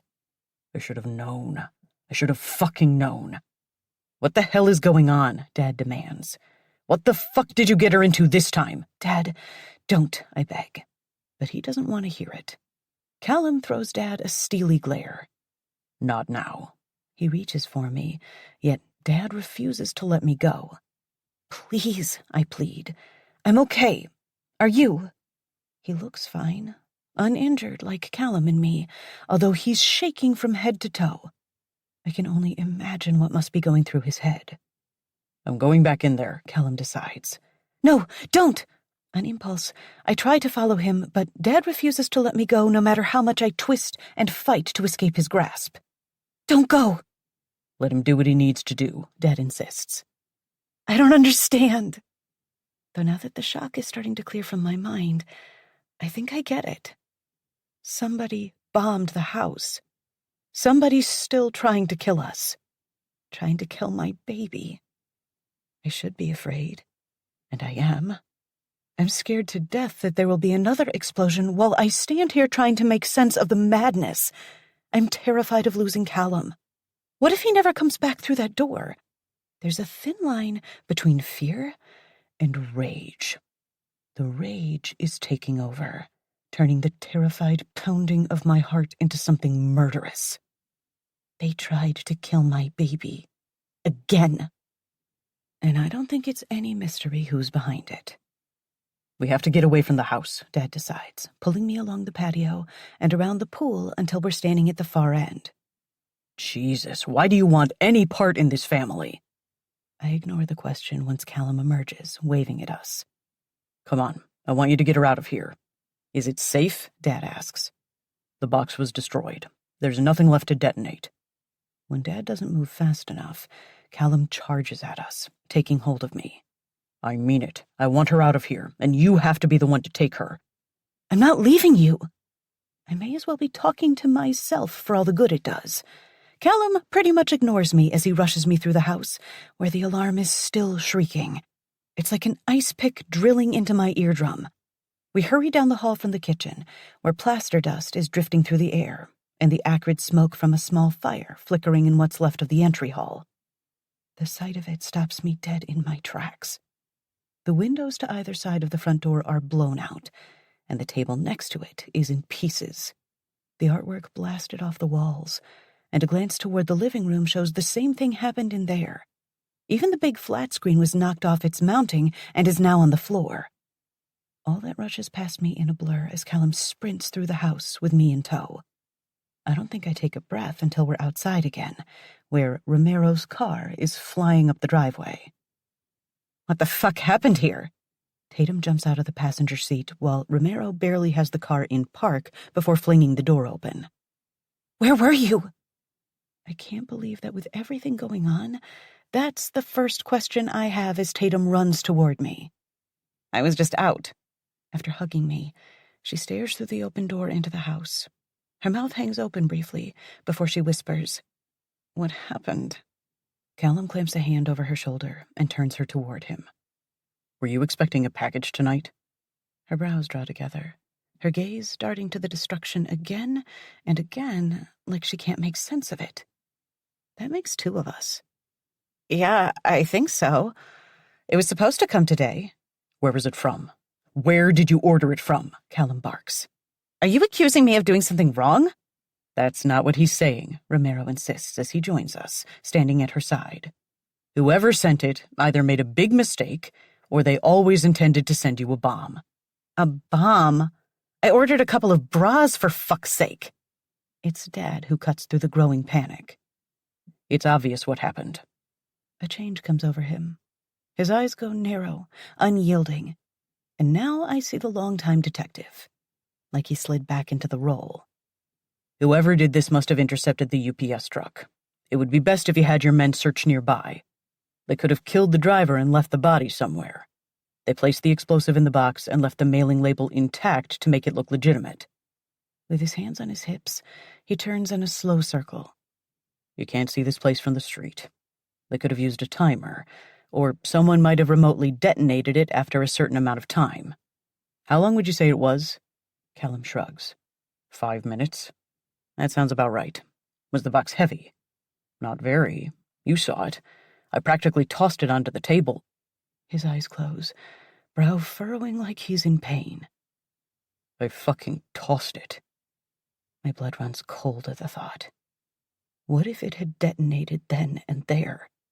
I could have lost the two most important men in my life. Who would do this? Dad demands.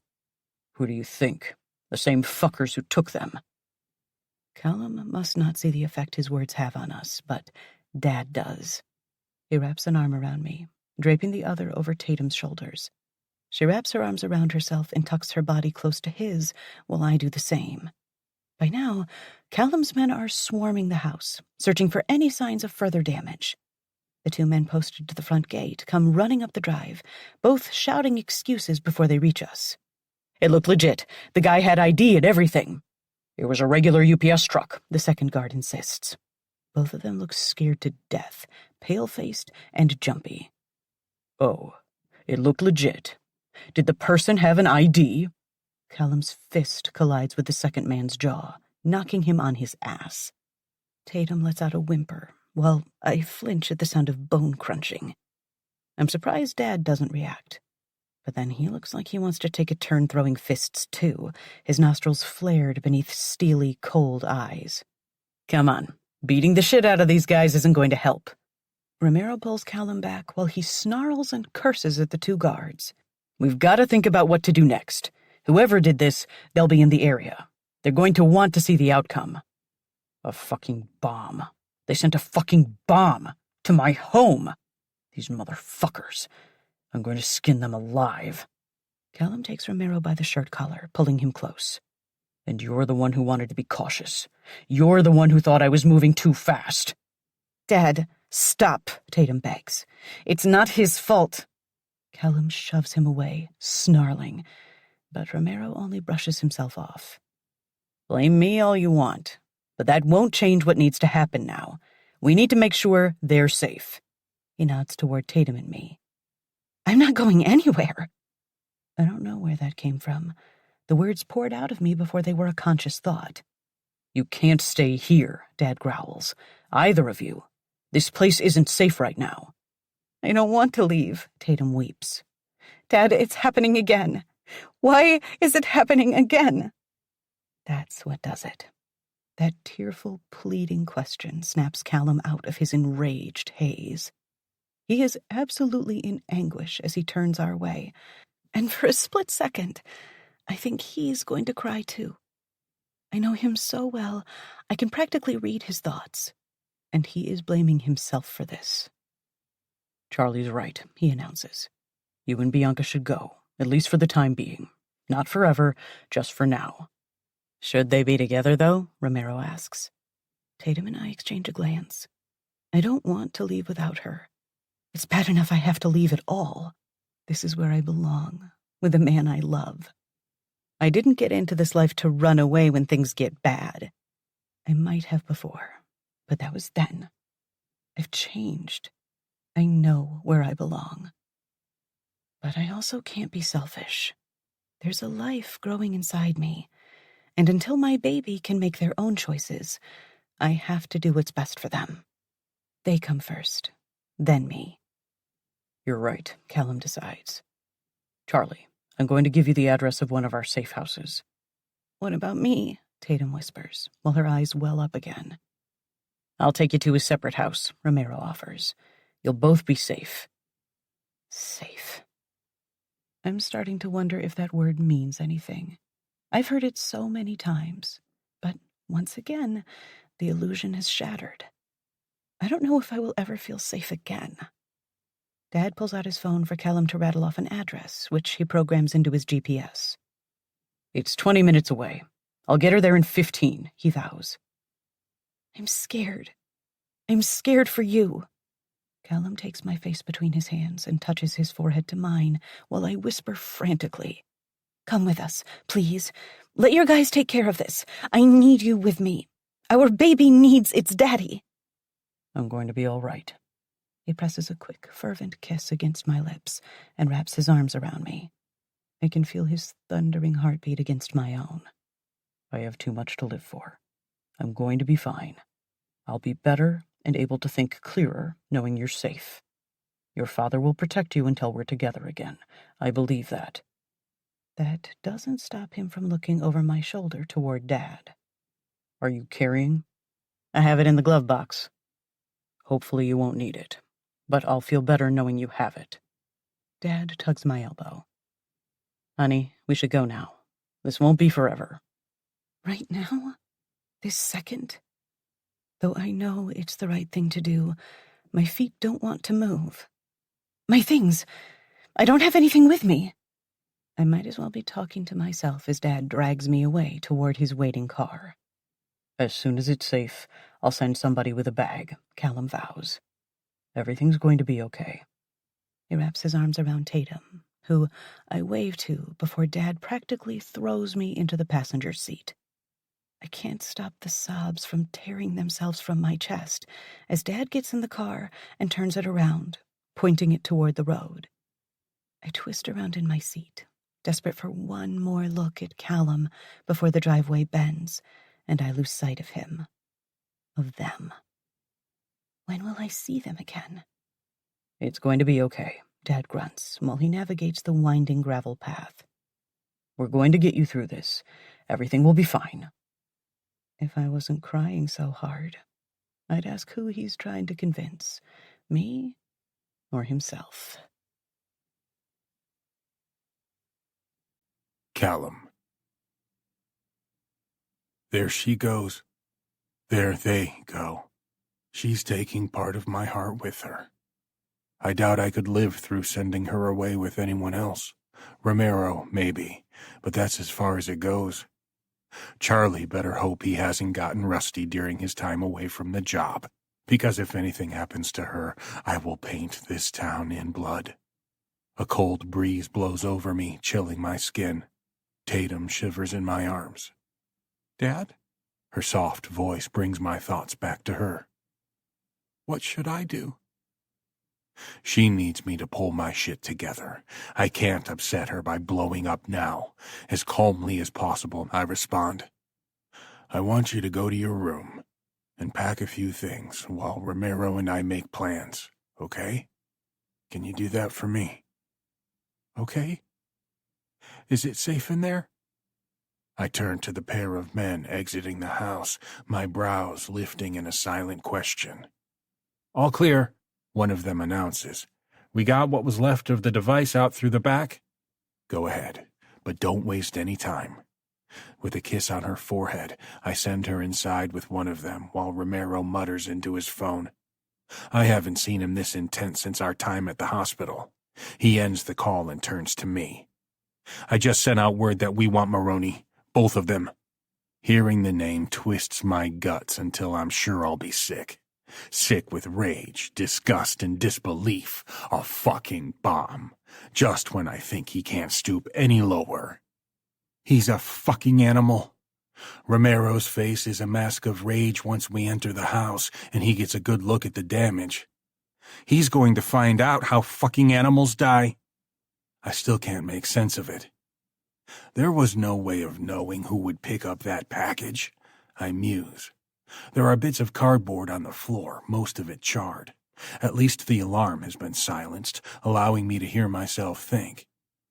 How long do you think it would take to get an idea of the sort of device they used? I'm sure I know somebody. He looks at his phone again, scrolling through his contacts. Though I have to say, I don't know how much good it will do. I doubt we could track whoever manufactured it, and it isn't like we have any doubt who's responsible. He checks the time, grunting in frustration. She needs to hurry. I'll feel better once she's out of here. For all we know, they're planning to send guys in here now while we're all running around like chickens with our heads cut off. And there I was, prepared to propose, ready to eat dessert, drink some coffee, and bid my future father-in-law good night before taking his daughter upstairs. I was going to spend the rest of the night basking in the warmth of her love. The thought stirs my memory, and I dart to the kitchen, where I dropped the ring box when the bomb went off. A short search reveals it's lying under the table. To think, I had been moments away from placing the ring on her finger, the symbol of my devotion to her. Now she's on her way to a safe house because being too close to me is a liability, and I let Maroney go too far. I underestimated him, thinking he was nothing more than a useful idiot. I've done some unforgivable things in my life, but that underestimation has to be the worst. Boss, I have Costello on the phone. Sliding the box into my pocket, I join him in the hall. Sebastian's voice filters through the speaker loud and clear. A bomb? Was anyone hurt? I exchange a look with Romero that tells me he believes the concern is real. No, everyone's fine. There's damage to the house, but nothing severe. I'm glad to hear that. It's a good thing Maroney's a fuck-up, or else it might have been worse. If you know anything, I swear I didn't know a thing. I would have warned you immediately if I had. I assumed it was Maroney because, everything that's been going on. I'm going to have to take his word for it. Does he still consider you a friend? I can't bring myself to say the bastard's name. He's dragging his feet on the deal, but we're cordial. Call him up. Tell him you heard there was an explosion, but you don't have any details on the extent of the damage. I want confirmation, and I want to know where the fuck we can pick them up and yank their beating hearts from their chests. Got it? I'll get back to you as soon as I know something. Romero locks eyes with me upon ending the call. Do you trust him? You heard him. He was ready to piss his pants. My answer seems to be sufficient enough as he nods before moving on to the next phone call. It's only been a few minutes since I watched Bianca drive away. The fear in her eyes, the worry flashing at the forefront of my thoughts when I need to focus on ending this shit. Ending them, both of them, father and son. All the while, though, I receive updates from my men and wonder what the hell is taking Tatum so long. My thoughts keep returning to my little bird. Is Bianca glad she didn't have the chance to give me an official answer before the bomb went off? I can't afford to think that way, yet I can't help it. She has the baby to think about now, as do I. But while I want nothing more than to keep her close, she could very well decide this is the final straw. I believe she loves me, that she knows as well as I do that there's no killing what's between us. However, she's also a realist. Get it together. Whatever she's thinking, we can work it out, but not until I know both Maroney men are dead and buried 6 feet deep. I won't be taking chances with my family again. Where's Tatum? Romero mutters between phone calls. I would like to get out of here with her like 5 minutes ago. I'll light a fire under her. I have no doubt she understands how crucial it is to leave now. If I were in her shoes, I'd be packed and out the door by now. This is not the time for her stubbornness. Tatum, let's go. Her bedroom door is open, and I hear the argument going on inside as I approach. What is taking you so long? I demand, entering the room. I'm not leaving without her. Craig scratches his head, groaning. I don't know if you can keep it safe. It's better to leave something important like that here for now. He reaches for her, and she jerks herself away. I'll cut your fucking hands off. What the hell is going on? I bark, startling them both. We don't have time for this, Tatum. She whirls on me, holding Amanda's urn, clutching it to her chest like a shield. I'm bringing this. For fuck's sake. Nobody has ever less deserved this level of devotion. My jaw aches from the effort of grinding my teeth. Honey, he's right. What if something happened to it? It's safer to leave it here, and it isn't like you'll never return. I shouldn't be surprised when she barks out a disbelieving laugh. How do you know? There's no such thing as protection. I need this like I need a hole in the head. Fine, I grit through my teeth. Take it with you. The moment Craig grimaces, the look I give him clears it up on the spot. This is not the time for him to be squeamish. Where am I going? She asks, trotting beside me down the hall. With her bag slung over one shoulder and Amanda's ashes still clutched like a teddy bear, she's never looked so much like a little girl. A lost, confused little girl. Romero will take care of everything. At a time like this, I hate to lose him. However, there is no one else I trust more guarding my daughter. Just do me a favor and go along with what he says. No arguing. Romero's still on the phone. He looks her up and down, no reaction to the urn, before jerking his head toward the courtyard. Go wait in the car. I'll be out in a minute. Is this really necessary? What, are they going to bomb the house again? Listen to me. I grab her by the shoulders and even shake her a little because, damn it, I need her to understand. I can't do what I need to do if I'm worried about you being here. I don't know what their next move is. That's the problem. Having you safely tucked away somewhere is the only way I can focus on what needs to be done. Do you understand? I don't ask much from you. But I need you to do as Romero says. Get in the car, and we'll talk it out once you come home." Her angry snarl drops away before her chin starts to tremble. "I'm afraid for you. I don't want to leave you." I know. It's a struggle to stay calm for her sake when what I want to do is push her out the door. It's not easy for me to send you away either. I need to trust that things will be all right, and they will. You have to believe I'm doing this for the right reason. Can you do that for me?" "Yes," she decides, squaring her shoulders. "Can you do something for me?" "What would that be?" "Kill them." "That's my plan." Satisfied, she finally follows Romero's orders, walking out the door with her head held high. Now that she's out of the way, my thoughts return to Dominic and Jack. Sebastian has been wrong about many things, but made a good point earlier. We're lucky they are both a couple of fuck-ups. That bomb could easily have destroyed the house and all of us with it. Couldn't it? "I'll stay in contact," Romero promises. "The minute I hear anything, you'll be the first to know." I hardly hear him over the thundering in my ears. Something's wrong with all of this. We've been too busy reacting in a panic to step back and look at the entire situation. It didn't do much damage, did it? What are you saying? Looking around at the cracked plaster and broken glass, I murmur, "It didn't do as much damage as it could have, the bomb." "Yeah, and good thing." He's practically halfway out the door before I grab hold of him, forcing him to listen. "You're not hearing me." All right. What are you thinking?" One thing about this doesn't make sense. I walk up and down the hall, toward the stairs, toward the kitchen, following the path of the damage.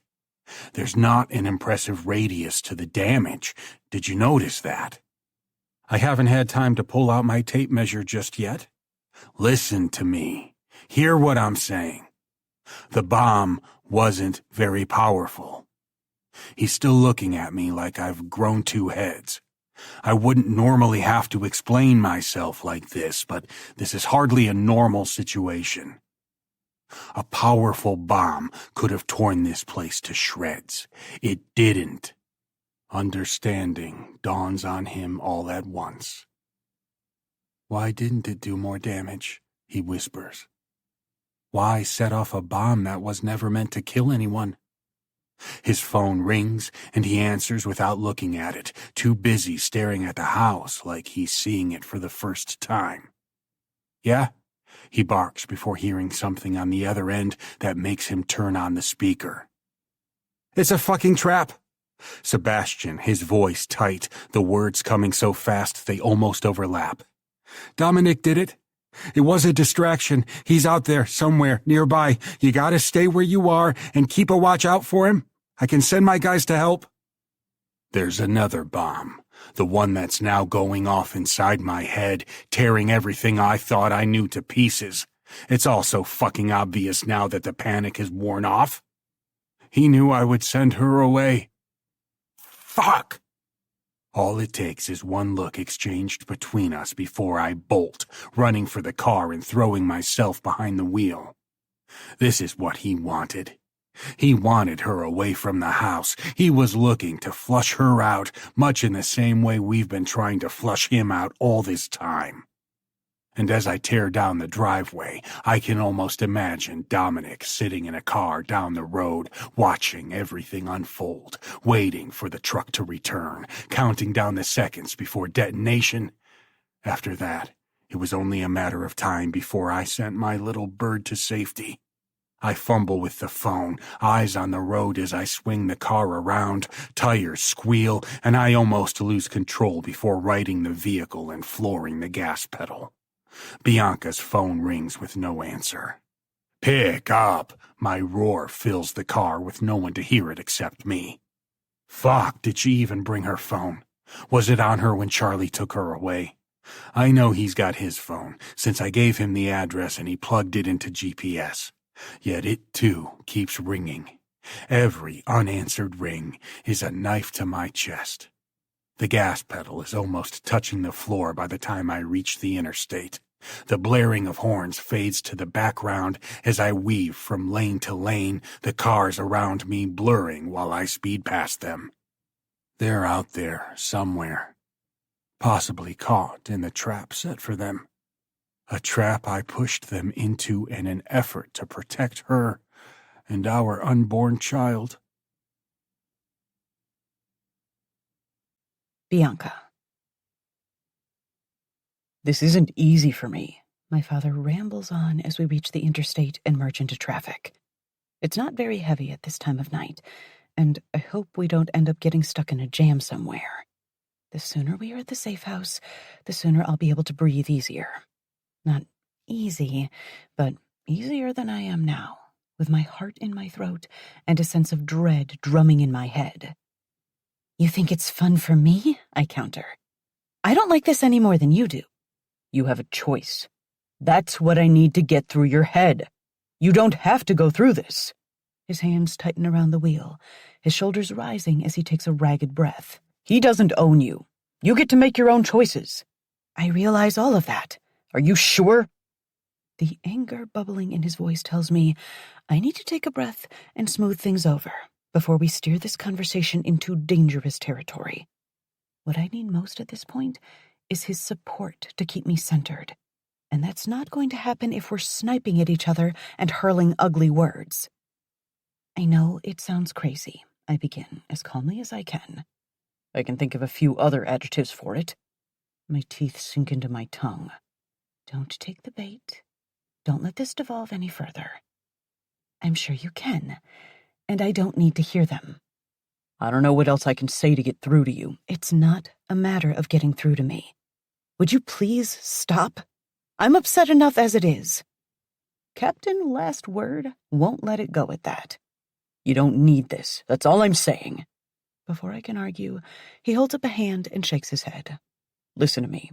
I understand I was wrong about Callum, but that doesn't make him a good guy. Even if he was, he's involved with too many people who aren't, and they want to hurt him. When all I do is stare out the window, still biting my tongue, he sighs. You know that old saying, you don't just marry a person, you marry their family. That applies here too. You are looking to get involved in this entire world, and you're carrying a child. Do you want them exposed to this?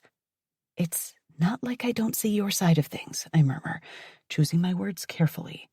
If anything, this is something to think about besides the explosion, and the fact that Callum could be under attack at this very moment for all I know. And I'm not saying it doesn't matter. It does. But I love him, Bianca. I do. And there's nothing I can do to stop it. You don't think I tried? You don't think I told myself so many times this couldn't possibly end well? Trust me, Dad, I know.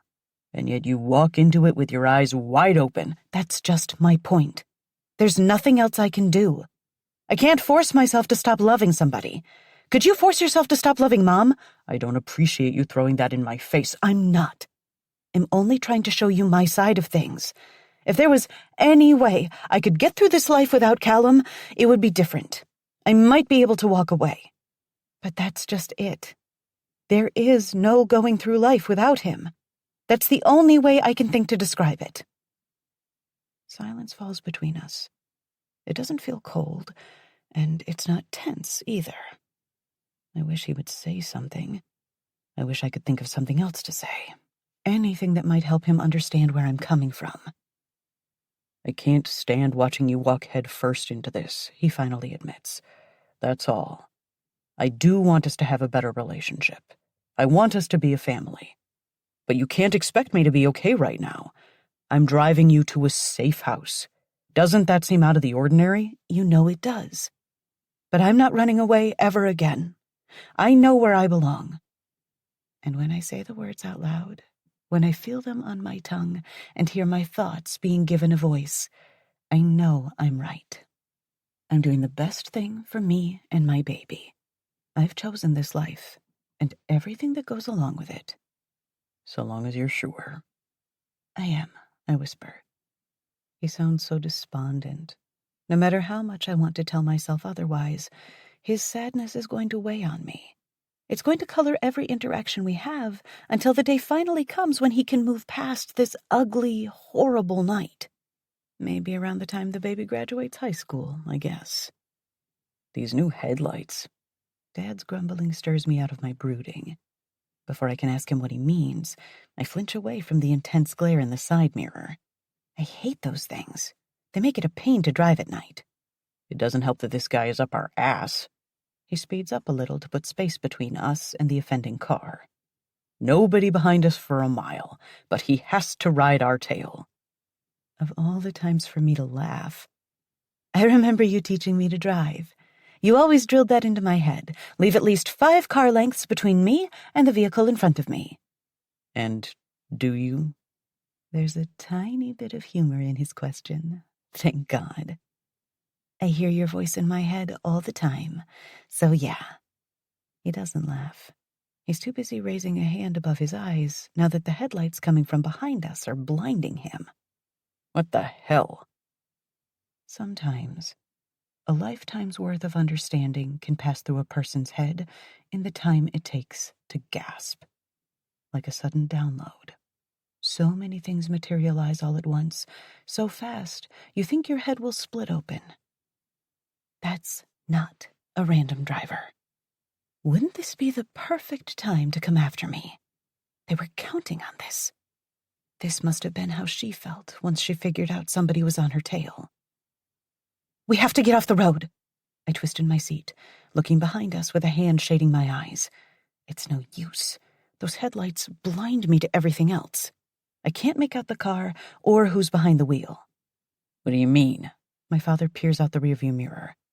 I have a very bad feeling. The GPS says we're 10 minutes from the safe house. I don't think... The car lurches when we're tapped from behind hard enough to make the phone tumble from my fingers and into the back seat. Shit! Dad grunts out as he fights to regain control of the vehicle. We have to get away from this car. I try not to sound as panicked as I'm feeling. You think? His voice is tight, like a wire pulled taut enough that it could snap any second. He sounds like the cop he used to be. Face forward and make sure your seatbelt is secure. Dad? I can't find the breath to finish whatever it was I wanted to say. I know, just hold on. And if I tell you to get down, get down. From the corner of my eye, I watch his gaze dart back and forth between the windshield and the mirror. This son of a bitch thinks he's dealing with an amateur. Please, be careful, I squeak. It's amazing I can take a breath with my throat tightened to the size of a pinhole. The car lurches again when the driver hits the right corner. This time, we swerve to the side and turn halfway before Dad steers us over to the center lane. Dinner's churning in my stomach, and my life is flashing in front of my eyes. There are only so many close calls a person can have before they've had one too many.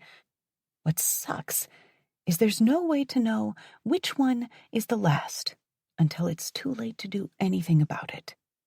I'm too young to die. I have too much to live for. Everything was finally starting to click. I was a heartbeat away from officially being engaged. I was about to plan a shopping trip with Dad. He was finally coming around on so many things and looking forward to being a granddad. And damn it, I need more time. A single thought rings out loud and clear. So clear I can hear it. More like a prayer than a thought. Mom, help us, please.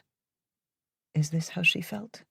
Seeing that car bearing down on her, panic rising in her throat, the combination of fear and survival instincts making her foot heavier against the pedal. No. In her case, it was worse. In her case, she was alone. She went through all of this by herself. I can't shake this son of a bitch. Dad jerks the wheel to the side while barely avoiding sideswiping a truck. I'm unable to bite back a breathless scream, and I can't help but wonder if she screamed too. But there was nobody there to hear it. We weave around a few cars whose drivers lean on their horns. They do it again once our pursuer passes. Dad, I'm scared. It doesn't need to be said, but I can't hold it in either. I know, baby. He jams on the gas, and the sudden burst of speed presses me against my seat. There's a police station 2 exits down, just off the ramp. We can make it there. 2 exits? No way whoever is driving that car is going to let us make it that far. Not when they're up our ass again, the lights getting brighter, bigger. God damn it, Dad shouts as he pulls into the right lane, where we swerve onto the gravel at the side of the road before swerving back into place. The car follows us. When the phone starts ringing in the back seat, frustrated tears fill my eyes. I know who it is. Call it instinct, or maybe a mental connection forged over the past few months. It has to be Callum. Maybe he's calling to see if we've arrived yet. My body moves before my brain knows what it's doing. I start to turn to look for the phone, but the car jerks forward and I'm tossed back. Face forward, Dad barks as he fights to regain control. It's probably Callum. We need help. What is he going to do? He demands, almost leaning over the wheel. The speedometer reads 85, but the needle keeps drifting toward 90. Of all the times for there to be no cops on the road, why is there no one out here to help us? The question is still running through my head when the pursuer veers to the left, then starts inching closer, like he wants to come up alongside us. Dad, he's coming. I see that. Hold on. Meanwhile, the phone continues ringing and ringing, and all it does is remind me of who's waiting at home. How will he ever get over this? He will never stop blaming himself. If I could only reach the phone, but every time the car swerves from one side to the other, my cell slides along the back seat. I glance over my shoulder, and now that the lights aren't directly behind us, I can see inside the other vehicle. It doesn't surprise me to find Dominic Maroney behind the wheel. And it looks like he's laughing. I could be imagining that, but I don't think so. I know he's crazy, and that's exactly what he would do. He takes his eyes off the road for a second, no more than that, and our gazes lock. He sees me, and he knows I see him. All it takes is the slightest turn of the wheel to bump us, hard enough that we skid off the road. Motherfucker, Dad shouts, while I scream, bracing myself as the car speeds toward the woods alongside the road. Everything goes through my head at once. Callum, Tatum, the ultrasound, Mom and Dad, Mom's funeral, even Lucas. The good mixes with the bad, all of it overlapping in the short time it takes us to tear through the overgrown brush bordering the tree line while Dad slams on the brakes. Then it's all over. The car crashes into a tree, the impact stopping us in an instant. At first, I'm stunned when the airbag hits my face and chest, but I shake it off, pushing the deflating bag away and looking into the passenger side mirror once it's visible. He's not back there. The road is quiet. I doubt he could come to a dead stop all at once, as fast as he was going. But he's coming. I know it deep down in my gut. Dad, are you okay? Oh my God. My heart's still pounding when I turn to him. It feels like I'm moving in slow motion as I clear the deflating airbag away and find him knocked out cold. No, Dad, wake up. Come on, wake up. I don't want to shake him too hard, though, since I don't know if he's injured. All I know is he's slumped over the wheel. But when I hold my hand up close to his face, I feel his breath on the backs of my fingers. I unbuckle my belt and turn in the seat, scanning the area through the rear window. There's smoke rising up from the front of the car. What should I do? Should I try to get him out in case there's a fire? I don't know if the smoke means something's already burning. I'm not sure I could move him, or whether I should even try. I don't know anything. One thing I can do is finally reach the phone. Once I have it in my hand, I decide to dial 911. Until it occurs to me I have no idea where we are exactly. I wasn't paying attention to the mile markers, and I don't know the number of the exit we were approaching. But none of that matters. Not when Dad needs help. My eyes flick up to the road, searching for some kind of landmark, and land on a car as it backs its way down the shoulder of the road. A car with damage to its front passenger side. A car that comes to a rolling stop. Oh, God! I drop the phone from my shaking hands and reach for Dad. Dad, please, wake up! Help me! It's no use. I might as well be alone. And again, I can't help the thoughts of Mom that flood my mind as the car door opens, then slams shut. He's coming for us. He's going to kill us. All at once, a sense of calm washes over me. Everything comes into sharp focus. It could be the sight of Dominic sauntering around the car, his silhouette lit by his headlights, before he begins strolling across the soft ground torn up by speeding tires. He acts like he's on a leisurely walk. Mom might have been alone and defenseless, but I'm not, because driving isn't the only thing Dad taught me how to do. Twisting around, I open the glove box where the gun he told Callum about sits. There's a round in the chamber when I check. Please, Mom, if you're there, if you can help, I need you. Anybody alive in there? He taunts, laughing like the maniac he is. Any lingering nerves or questions about whether this is the right thing to do vanish when I hear that menacing laugh. He wants to kill me. My father?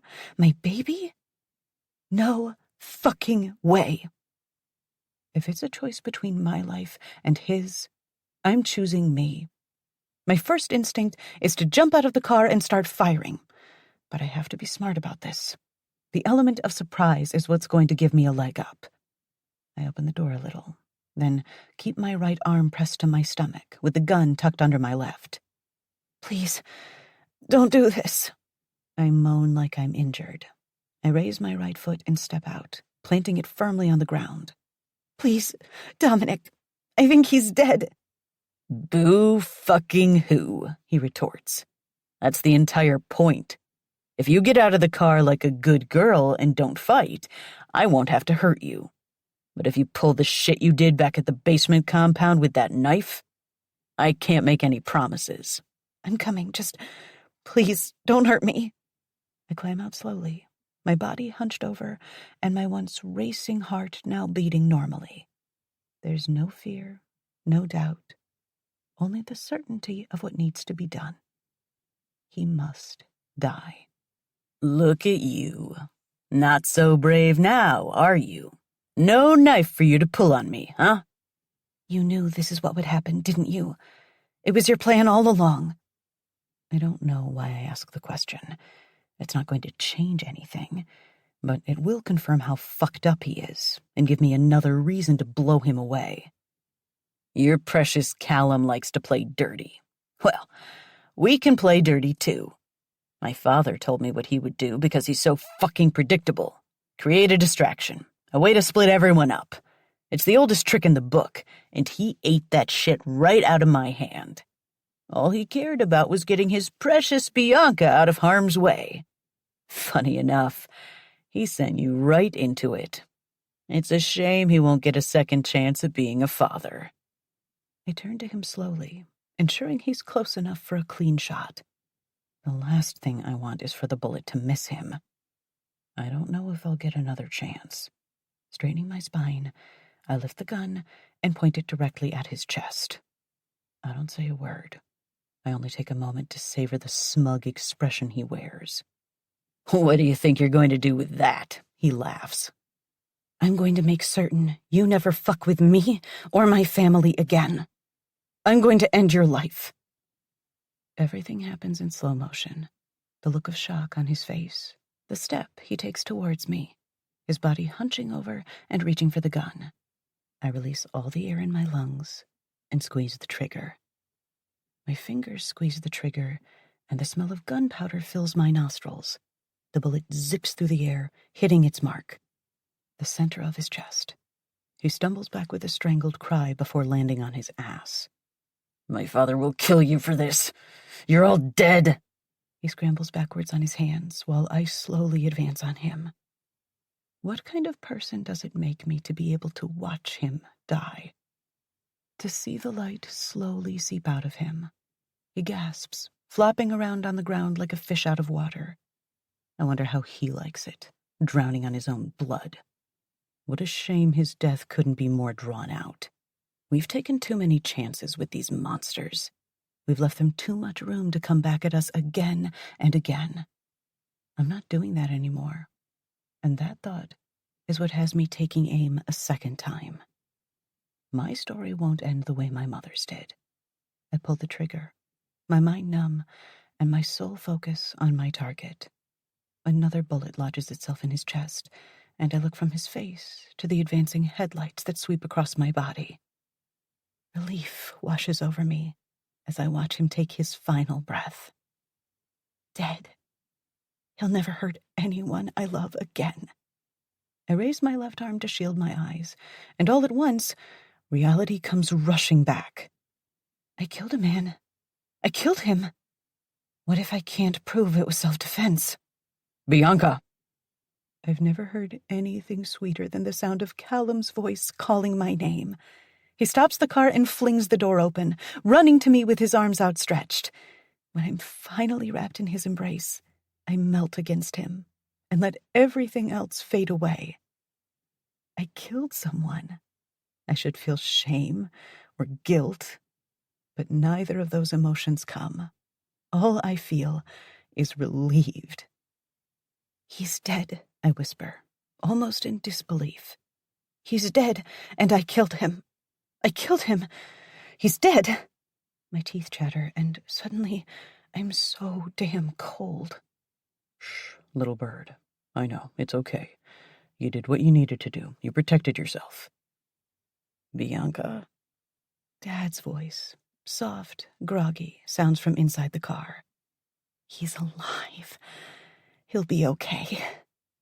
I'm so thankful he's alive. We both made it.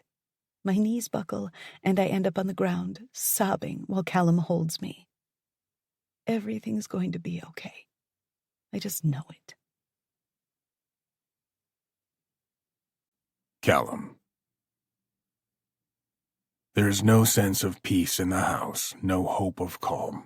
Not while it's crawling with guards at all hours, not with Jack out there somewhere, plotting how he's going to blow my world to pieces for taking his son's life. I sent Romero home an hour ago against his wishes. He needs sleep, we both do, but I can't imagine willing my mind to quiet down long enough for sleep to catch up to me. I would only toss and turn and wake Bianca. One of us needs to be sharp, meaning he needs a break while I pace my office or check in with the guards down at the front gate walking the perimeter. Watching. Waiting. If this goes on much longer, I don't know how my nerves will stand it. A man in my position can't expect to spend sleepless nights. I've lived with strain, stress, tension, to the point where I thought I was impervious. But this, everything that's ever mattered is at stake. And at the moment, I can't do anything but wait for Jack to show his face. Romero's exhausted his extensive contact list. We have guys combing every square mile between this compound and the property Jack's been living and working out of. We even have eyes on his Miami residence in case he flew down there to regroup. Where is he? What's his next move? A whiskey might dull the incessant pounding in my head, but I can't risk dulling my senses. I can only grind my teeth and push through, ignoring the bar cart while I pace for lack of anything else to do. Patience has never been one of my virtues. The ringing of my phone pierces the silence. I pounce on it, snatching it from the desk. The sight of Sebastian's name, especially at 2 a.m, takes my already rapid pulse and sends it into overdrive. This had better be good, I murmur without greeting him. Of course it's good. Why else would I be calling you at this time of night? I did it. It finally happened. My grip on the phone tightens. What are you talking about? I'm not in the mood for games. This isn't a game. So why does he sound so jumpy, almost hyper? Tell me you have good news. Excellent news. And if you want what I know you want more than anything, you will meet me at the address I'm about to provide. Easy. Calm. I can't afford to leap without looking first, especially when it sounds like the kid is on speed, his breathing erratic, the words pouring from him in a rapid-fire stream.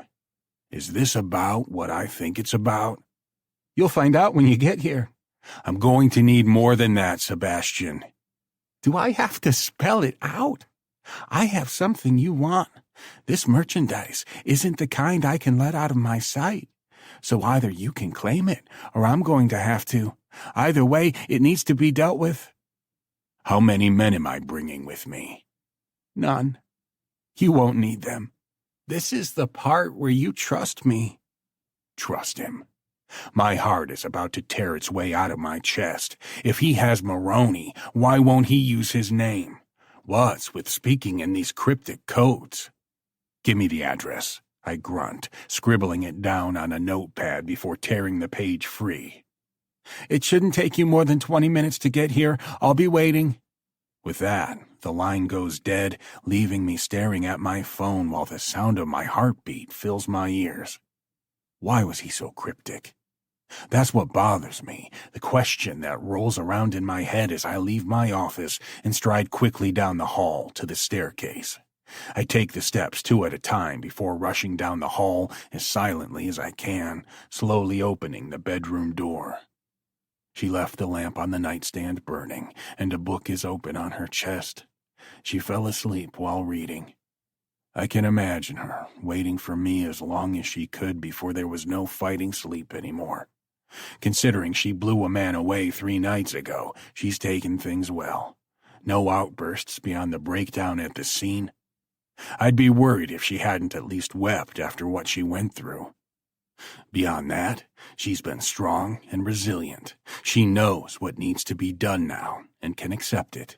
Yet another example of her belonging at my side.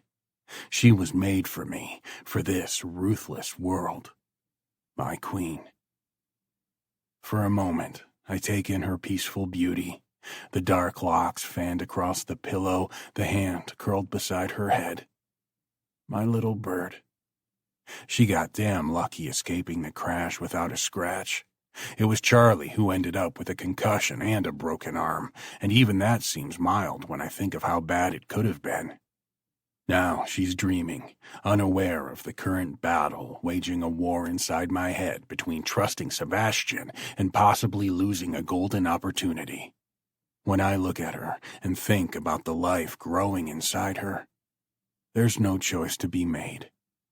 Whatever it takes, I'm going to protect them, and that means following Sebastian's instructions. I walk into the closet as quietly as possible and push all the clothing out of the way, typing the code into the safe built into the wall. Weapons. I need a gun or 2, and maybe a knife. I strap a knife to my ankle and grab one gun, placing it at my back. Then I close the safe and walk out of the closet, my gaze lingering on Bianca for a moment longer. I'm tempted to kiss her goodbye, but I don't want her to wake up and question where I'm going. Lying to her is not an option, and I wouldn't want to anyway. We're partners in this. I choose against it and slip out of the room. After closing the door carefully, I jog downstairs and straight out the front door. The trio of armed guards standing in the courtyard cast quizzical looks my way. I ignore them, heading straight for Romero's cottage. I'm not surprised to see the light on in the front window. He hasn't gone to bed yet. It's as much of a challenge for him to relax and let go at a time like this as it is for me.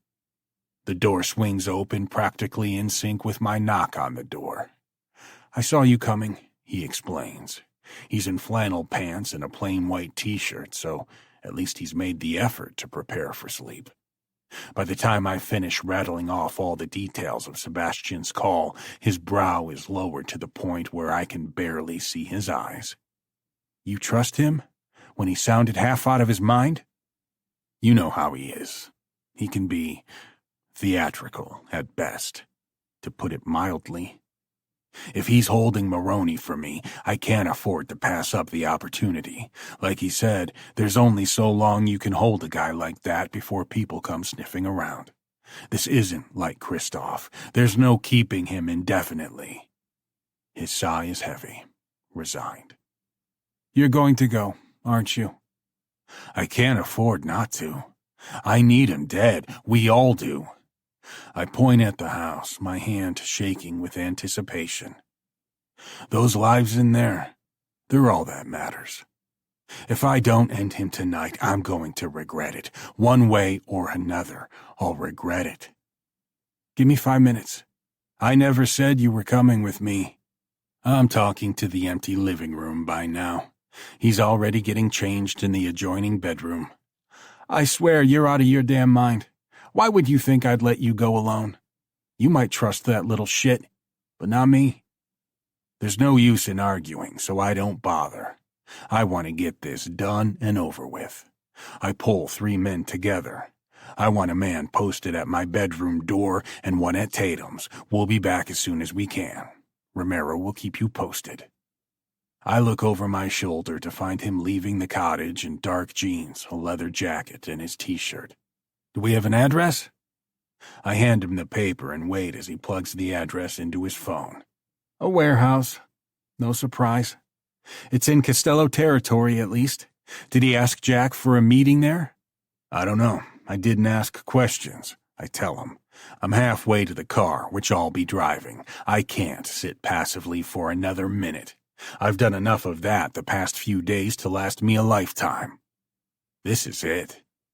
I've waited so long, craving the sensation of grinding the man to dust under my heel.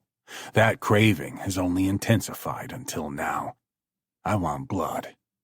Knowing I'm this close to achieving what I've waited for is a heady sensation that translates to a heavy foot on the gas pedal. I'm so close. This ends tonight. I'll take the lead. Romero's voice is quiet, low. Just in case. Stay back until I give you the all clear. When I don't answer, he turns toward me. Boss, I need you to agree with me. We have nothing to worry about. I'm going in first. When I scoff, he slaps a palm against the glove box. Let me do my job. I'm not going to watch you walk into a trap. I need to check and make sure it's safe. Do what you feel is best. I'm not going to fight over something this inconsequential when I prefer imagining Jack's agony. He kidnapped my little bird. He could have killed my daughter. He took her mother from her. He tried to use my unborn child against me. There is nothing painful enough for him, but that won't keep me from trying to make him feel that pain. The warehouse sits in a quiet part of town surrounded by tall, boxy buildings with darkened windows. They cast long shadows over an empty street, and I swear I taste foreboding in the air.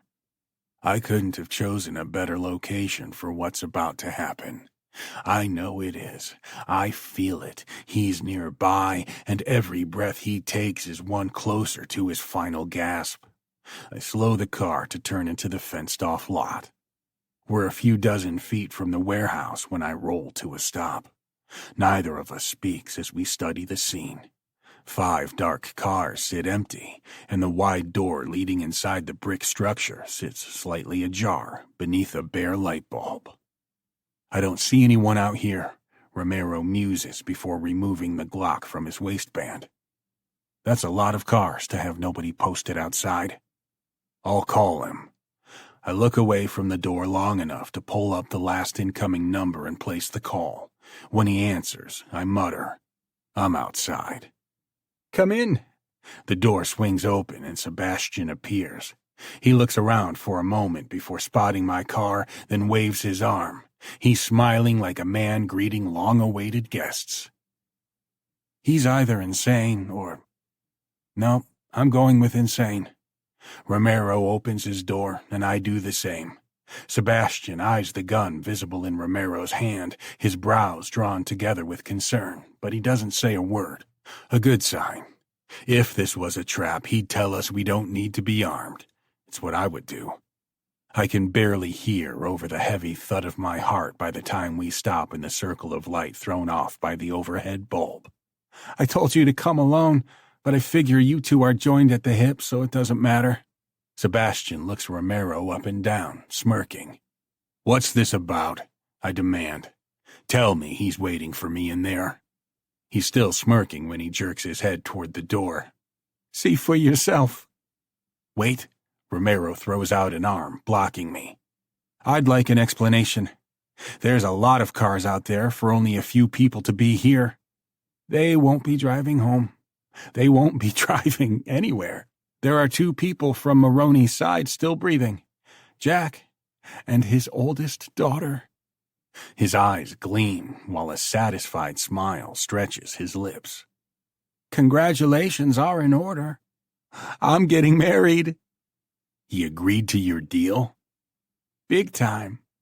He was so desperate to end you after Dominic, he would have agreed to anything. He gave me his daughter, and I was supposed to give him the men and the money to get to you. He lifts a shoulder. Whoops. I guess I lied. I can't stand waiting any longer. I'm going in. 1 second. Sebastian's jovial smile slips, revealing the cunning animal underneath. The sight makes my hackles rise. I'm going to need a little more than we first discussed when we made this deal. Why am I not surprised? Romero mutters, shaking his head. Out with it, I urge, ignoring the comment. What do you want? Everything. I want all of Maroney's holdings. Romero barely stifles a laugh, but I find no humor in this. My impulse is to agree to give him everything and anything he wants, so long as it means putting an end to this.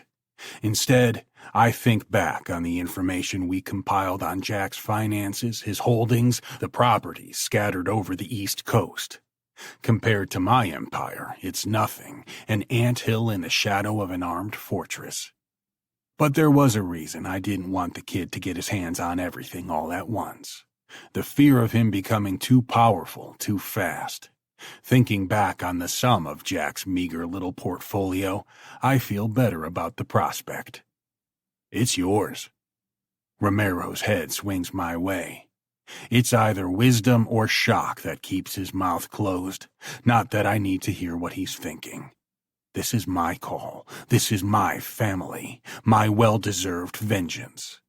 Now, can we proceed? Be my guest. He steps aside wearing a victorious smile, and I move forward into the brightly lit space. Instead of a massacre involving my men and my ex-wife, it's the sight of a prone Jack Maroney that catches my eye. He's curled on his side, hands bound behind his back, ankles bound, and a gag in his mouth. Sweat coats his skin and soaks through his suit. The blood splattered on his jacket most likely came from the dead man lying a few feet away. He's not the only one, either, which explains the metallic tang hanging in the air. I count 4 dead bodies in all. Please, let him go. The soft, pitiful whimpers catch my attention, drawing my gaze to a girl whose red face is swollen and slick with tears.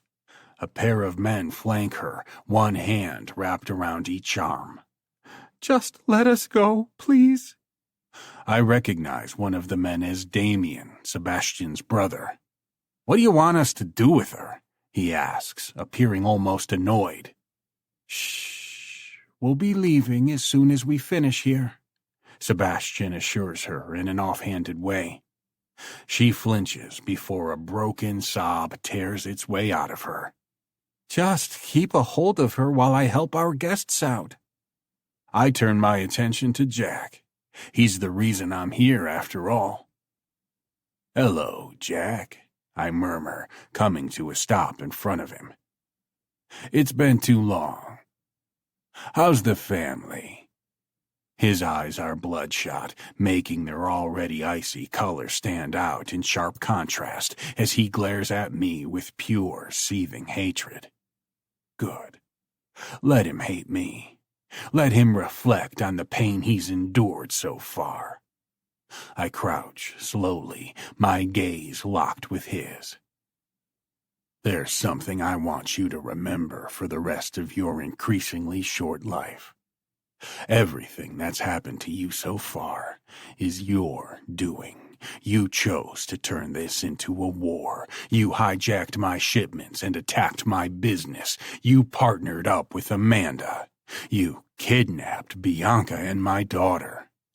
You set all of this into motion.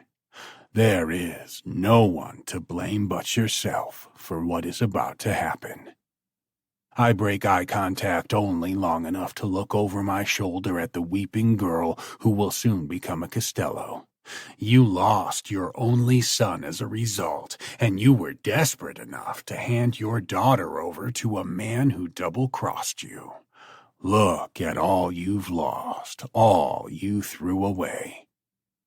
His face is beet red, and the hatred radiating from his eyes intensifies as I stand. Get him in a chair. I want him sitting up for this. Dad, no. The girl tries in vain to fight against her captors, straining and tugging against their grasps. Take her out to the car, Sebastian orders his brother. I'll be out when it's over. No one touches the girl, or I'll cut off their hands. The girl's cries echo through the warehouse as the men drag her out, fading until they go silent when a car door slams outside. Romero pulls up a wooden chair for Sebastian's remaining men to haul Jack off the floor and drop him onto it. I circle him slowly, savoring the rapid rise and fall of his shoulders. How do you feel right now, Jack? I ponder aloud. Maybe you feel the way Bianca did when you held her captive. Then again, no. You don't have a life growing inside you that you're hoping to protect. I blurred out a laugh on coming to a stop in front of him. You couldn't even protect the kids you already had. But then it was always about you, right? His head snaps to the side when I backhand him. Every day I've imagined what I would do to you once I had you in this position. I've had a lot of time to come up with elaborate scenarios involving jumper cables and waterboarding and, well, it got graphic. In the absence of those props, we'll have to settle for a good old-fashioned beating. I backhand him again, then tighten my hand into a fist, crashing against his cheekbone, his eyes, his nose. Blood pours from it by the time I'm finished, coating his mouth and chin before dripping onto a shirt that used to be white. He's suffocating, Romero observes in a flat voice. He might as well be commenting on the weather. He'll need to lose the gag unless you want to end this soon. No fucking way. I'm just getting started. I yank the gag free, and he gasps, sucking in as much air as he can. You made your point, fucker. I bend to free the knife sheathed at my ankle, then hold it up for him to see. We're just getting started. His chin quivers while he stares at the blade. Let him pretend he's not out of his mind with terror. How does it feel, knowing your life is almost over? I wonder aloud. The way Dominic knew once that first bullet pierced his chest, that it had to be the end. He died on his back, flopping around and gasping for air with nobody around to comfort him in those final moments. Bianca told me all about it. I wish I could have seen it for myself. You made your point. He spits out blood before lifting his split lip in a grotesque snarl. Kill me. Get it over with. Oh, I plan to. I grin. He doesn't scream. Not at first, when the blade slices through his pants and sinks inside something soft between his legs. It takes a moment for his brain to catch up to the sensation, but once it does, a shriek unlike anything I've ever heard fills the warehouse, the echoes overlapping until I'm surrounded by the sweet symphony of Jack Maroney's agony. The dark red spot that quickly spreads across his crotch and down his thighs heightens my pleasure until I can't help but sink the knife in again. When I back away, his blood drips from the chair and begins to pool beneath it. His voice is nothing more than a weak croak once his screams die off. "Just end it," he sobs, his head hanging, the sweat that drips from his hair mixing with his blood. I take a handful of that hair in my hand and yank his head back until we're eye to eye. "Oh no," I whisper, beaming down at his anguished face before dragging the bloody blade along his cheek. "You're going to suffer until you bleed out. This is nowhere near over. For Bianca, for Tatum, for my baby. I'm going to teach you the meaning of pain and regret before you die. I promise," savoring his agonized sob before making my next slice. "I won't stop until he's unrecognizable, until he's dead at my feet." Bianca. I don't know what stirs me awake. There's no loud sound, like a gunshot. There's nothing but the beating of my heart, racing now that something startled me. I haven't even dreamed about shooting Dominic since the night it happened. An ugly, awful night, full of all the darkest parts of my subconscious, all the what-ifs.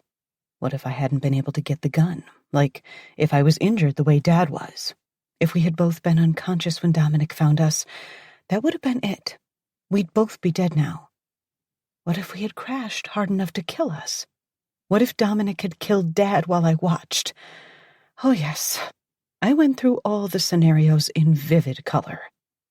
But that was it. Like, once it was over, it was over. No more need to dredge up the memories. I don't wake all at once. It's not one of those sudden, eyes flying open things. At first I'm confused. There's light coming through the windows, faint and pale, like the sun hasn't risen yet, but will soon. Right away, I reach out without looking, hoping to find Callum. But all my fingers touch are his empty half of the bed. The sheets are cool, telling me he never came up to bed. Or if he did, he's been gone for some time. But he must have at some point. The lamp on the nightstand is off, and my book sits next to it. I can't remember putting it there. It's when there's movement out of the corner of my eye that I jump, my heart in my throat. "Who's there?" I whisper, staring at the open bathroom door. The sight of Callum's familiar face lets me release the breath I was holding. But that doesn't last long, because I immediately notice the dark red splatters of blood across one cheek. "Oh my God," I gasp, scrambling out of bed, ready to run to him. "No, it's not my blood. I'm fine."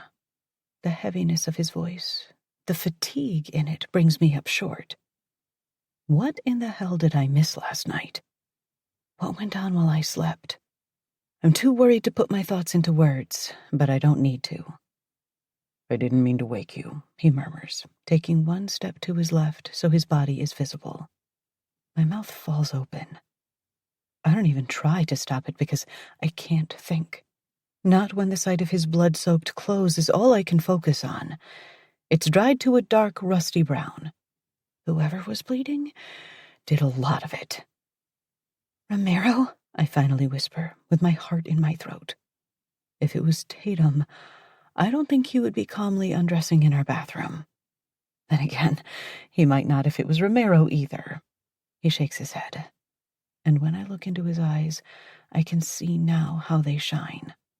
No, they glitter. There's a strange, almost manic sort of light in them. "It's over. He's gone." There's only one person he could be talking about. The person who's consumed his thoughts since the night of the explosion and everything that came after. I almost don't want to believe it. I'm afraid to.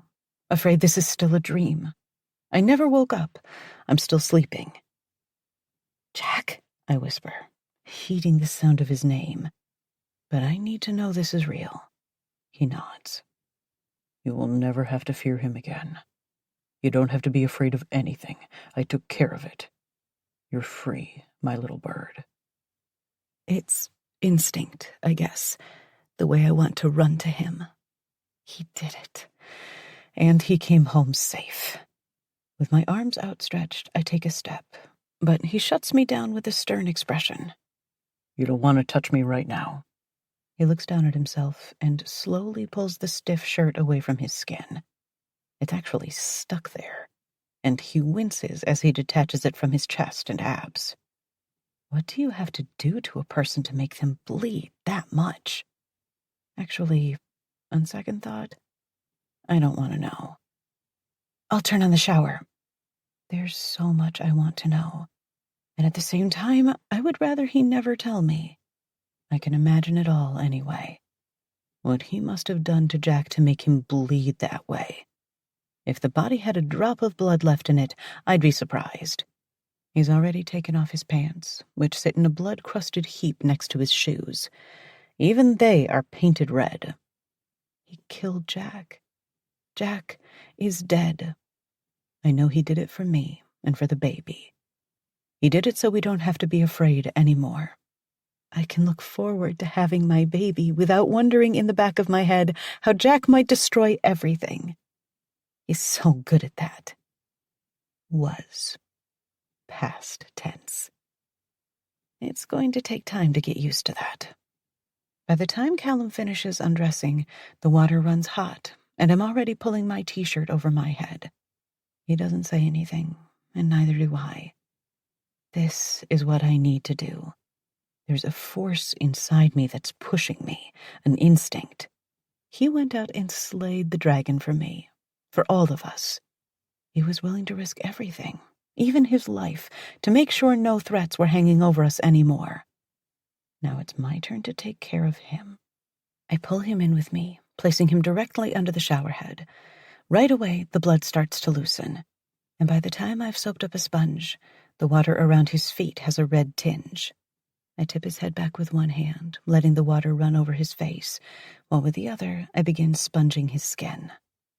I want to erase every last trace of that monster. He'll never be anything more than an ugly memory, a scar. But scars fade. We get used to them. Eventually, we don't even have to think about them anymore. That's how it's going to be. We are never going to think about him again, just like his blood will be gone by the time the shower is over, the water running down the drain. All that's left of him in our lives will be gone forever. I run the sponge across his chest and over his shoulders. Once or twice, I look up to find him watching me, but I can't read his expression. The light I noticed before has faded into something less intense, but a fire still burns behind them. Relief? No. He's victorious. He's the warrior who came home to his woman. He avenged us. I even wash his hair, running my fingers over his scalp, making sure every last trace of what happened overnight is gone. And every touch comes from the love in my heart. There I was, thinking it would be impossible to love Callum more than I already did. But little did I know, my heart is so full right now it might explode. My protector, my hero. By the time I start to rinse his hair, his arms have found their way around my waist. His heart's strong, steady beat reverberates in my chest while I run my hands over his head, rinsing off every last trace of shampoo. Thank you, he whispers, gazing down at me.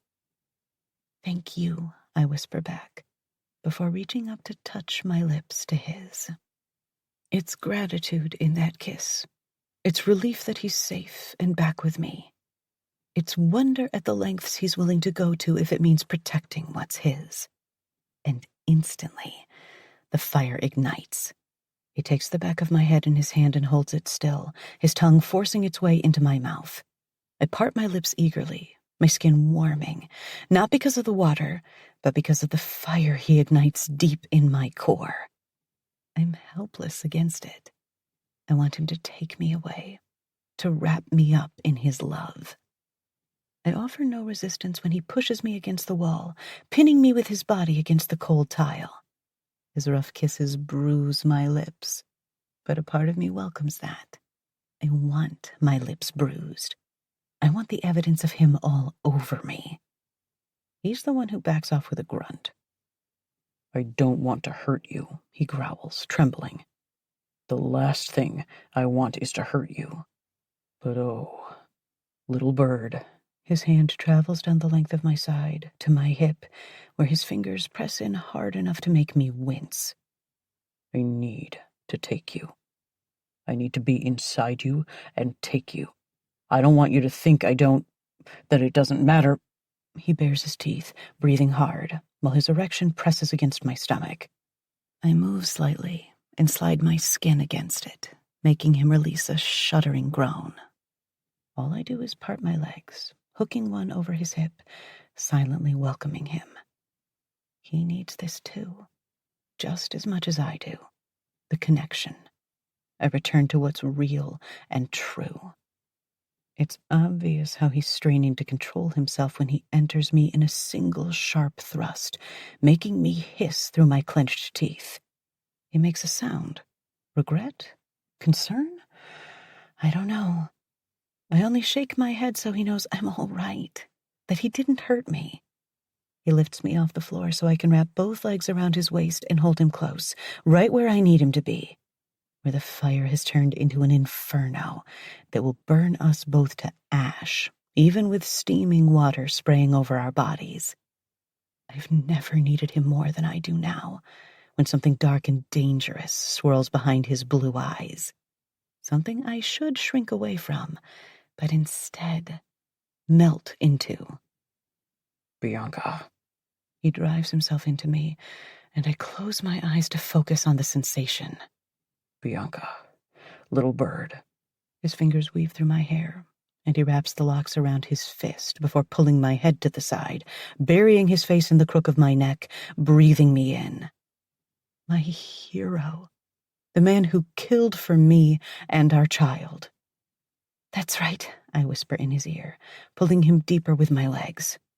Give it to me. Give it all to me, Callum, all of you, everything.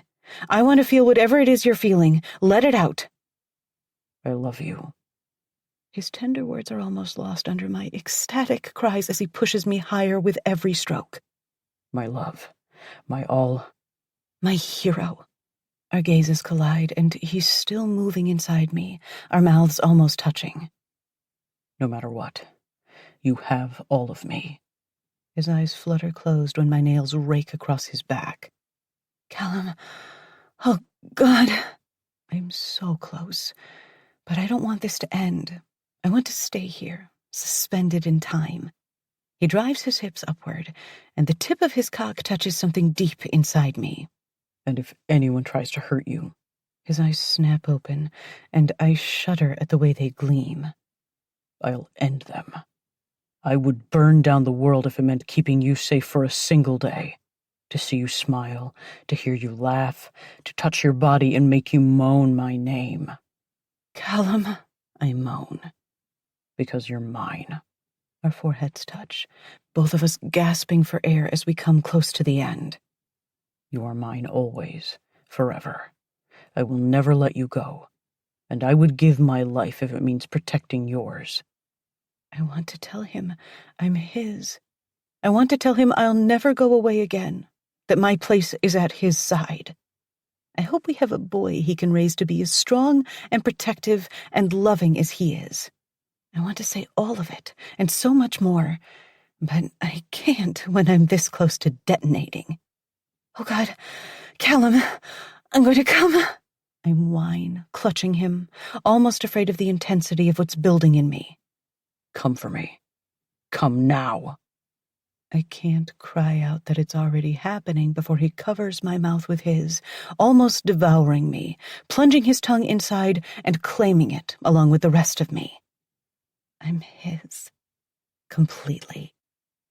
Sheer bliss explodes in my core and pulls me under, where everything is dark and sweet. and nothing but pleasure radiates through my body and my soul. By the time he breaks our kiss and leans against me, my head spins, and I'm limp, but satisfied, triumphant even. We won. And here is my prize, cradling me tenderly, kissing my neck and shoulder and face. My love, he murmurs. My queen. My everything. There's no one else I would rather be than his, forever. Once we're dried off, he climbs into bed. I'm only going to take a nap, He promises as he lowers his head to the pillows. It's been a long few days, and I haven't slept for shit. The fact that he's asleep before I finished getting dressed tells me this might be more than a nap. But then rest is exactly what he needs. I stroke my hand over his damp hair and smile down at him, my heart swelling. With Jack finally dead, we're one step closer to our happily ever after. Callum. I don't care that he thinks it's charity. The man's car was totaled, and the least I can do is make sure he gets a new one. It's not like I'm buying him a Mercedes, it's a goddamn Acura, for fuck's sake. To think, Charlie Cole refusing my generosity. Who am I kidding? This is entirely the sort of thing he'd do. The man will cut off his nose to spite his face if it means accepting something from me.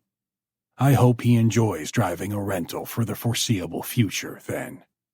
I know. You should talk to him about it yourself. He's not listening to me. Right, because that's something I want to do. Arguing with Charlie Cole over whether or not I owe him a new car. I'm doing it. End of story. If he doesn't like it, he can go through the trouble of returning it to the dealership. Okay, I'll tell him and then I'll be on my way home. Don't take too long. Her giggle warms my heart like few things ever have. In the week since she blew Dominic Maroney away, she's handled things better than I dared to hope. Believe me, I love him, but spending the afternoon shopping for the baby so he wouldn't be here when the car arrives is more than enough time together. I don't know how you do it. I'm no fool.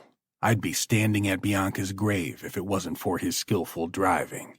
He did his damnedest to protect the most precious thing in my life. I'd buy him a Benz if I thought I could get away with it.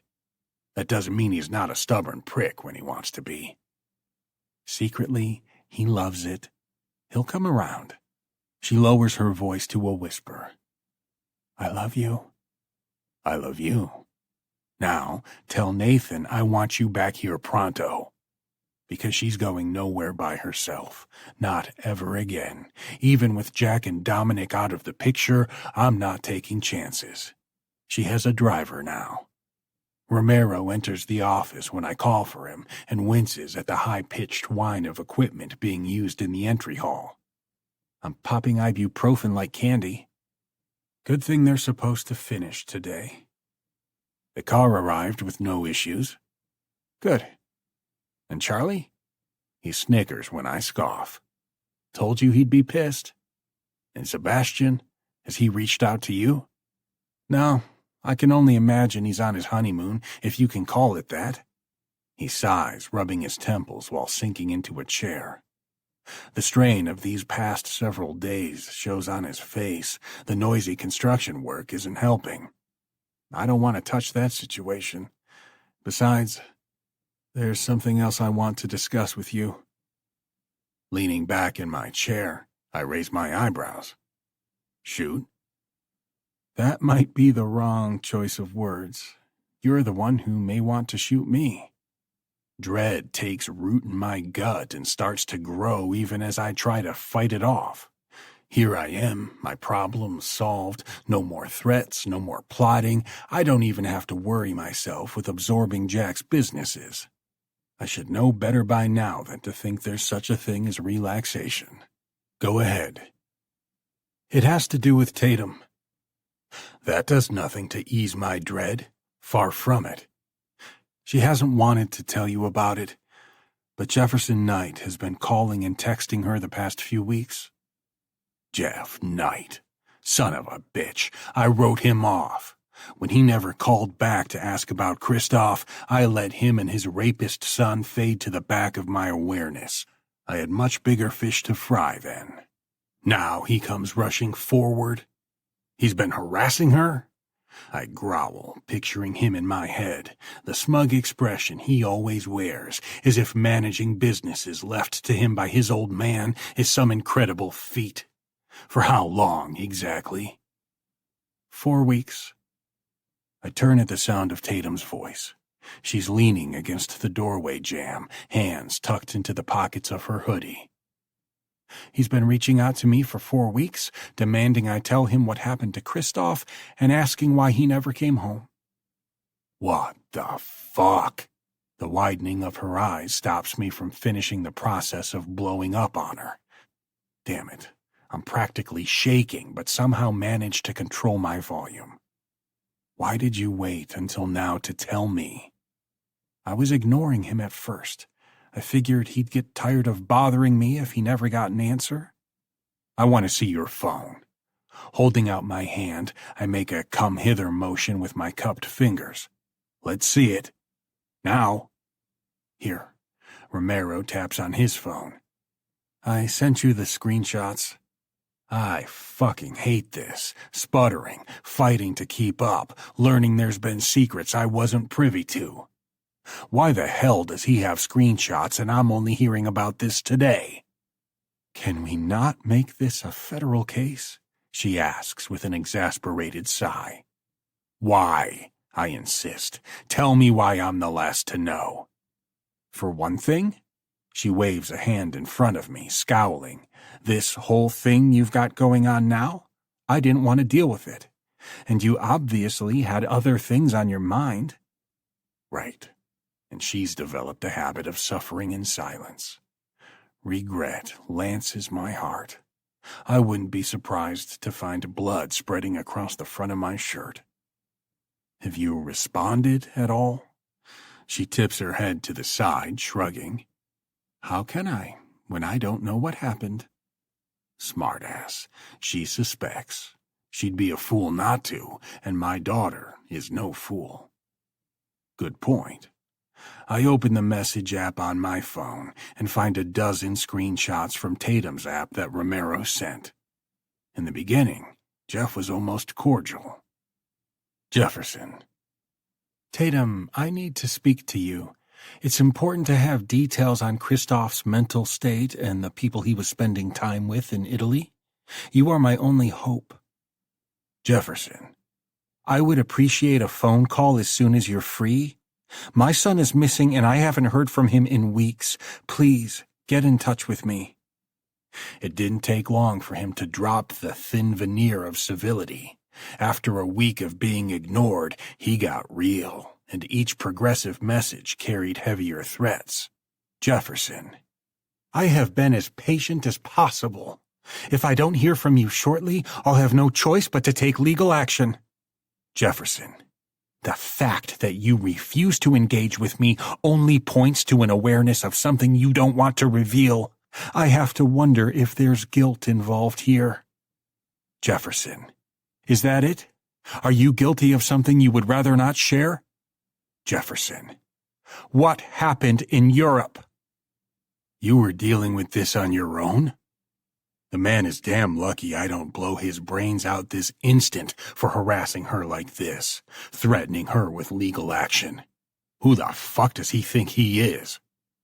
Can you believe I actually considered telling him what he wants to know? I mean, about what happened? She laughs bitterly, though the sound is a little too high-pitched for my liking.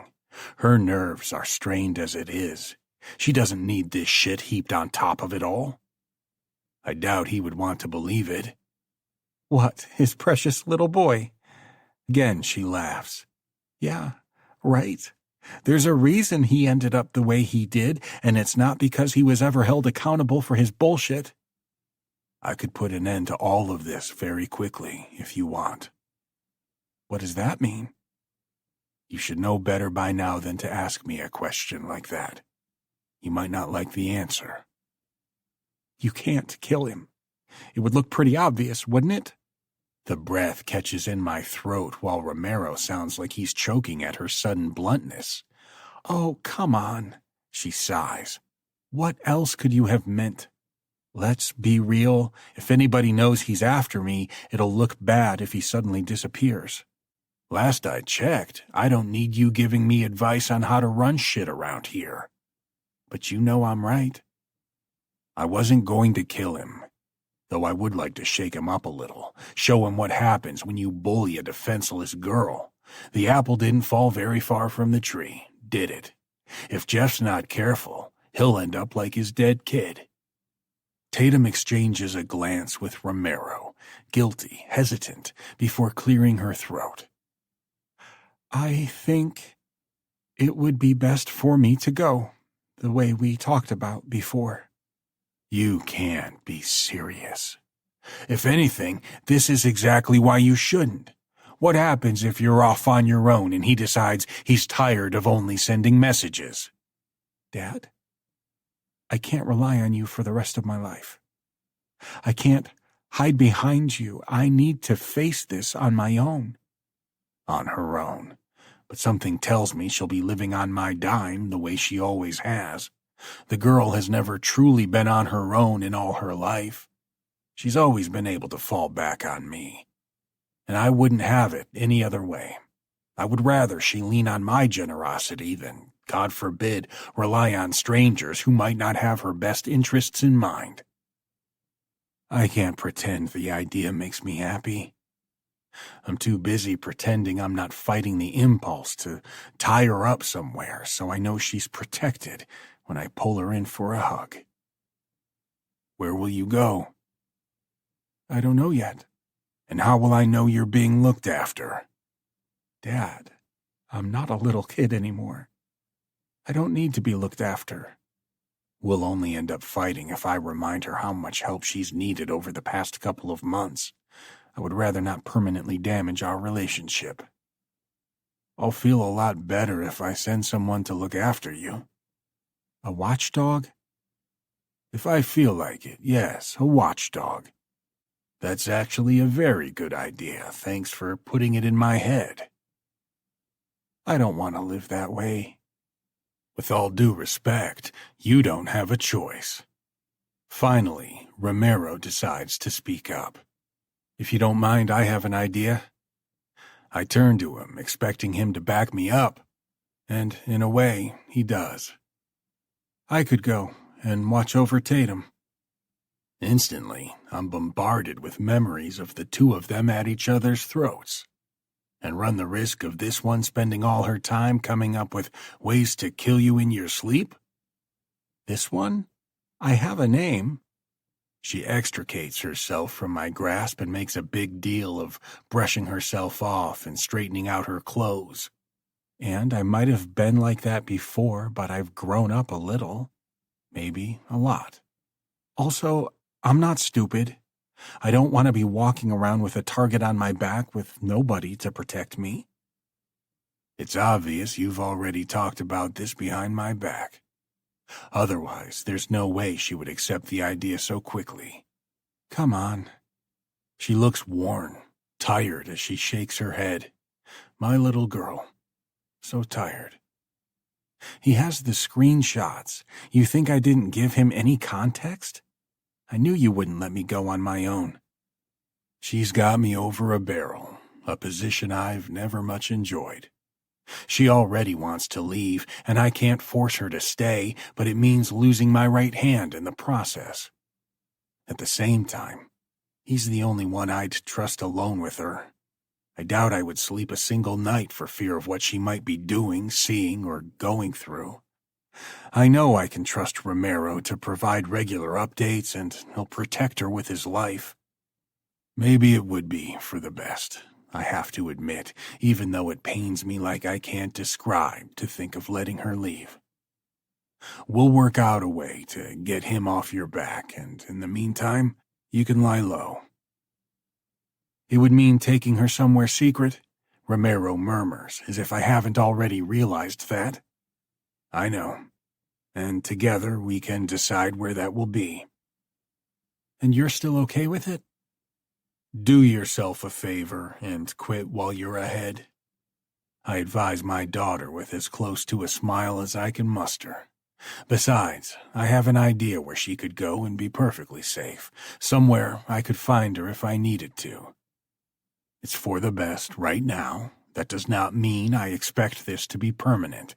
You will be coming home. This is where you belong, with your family.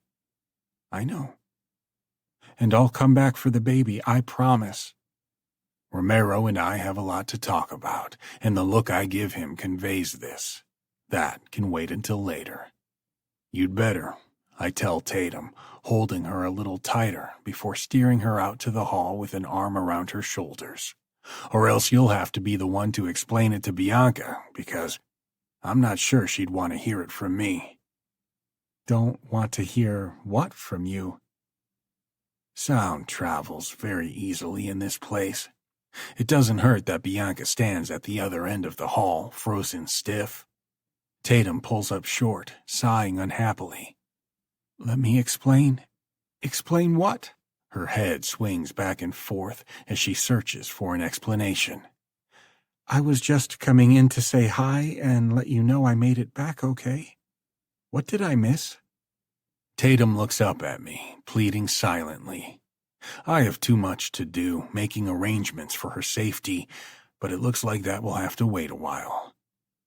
Tatum is going to be leaving us for a little while.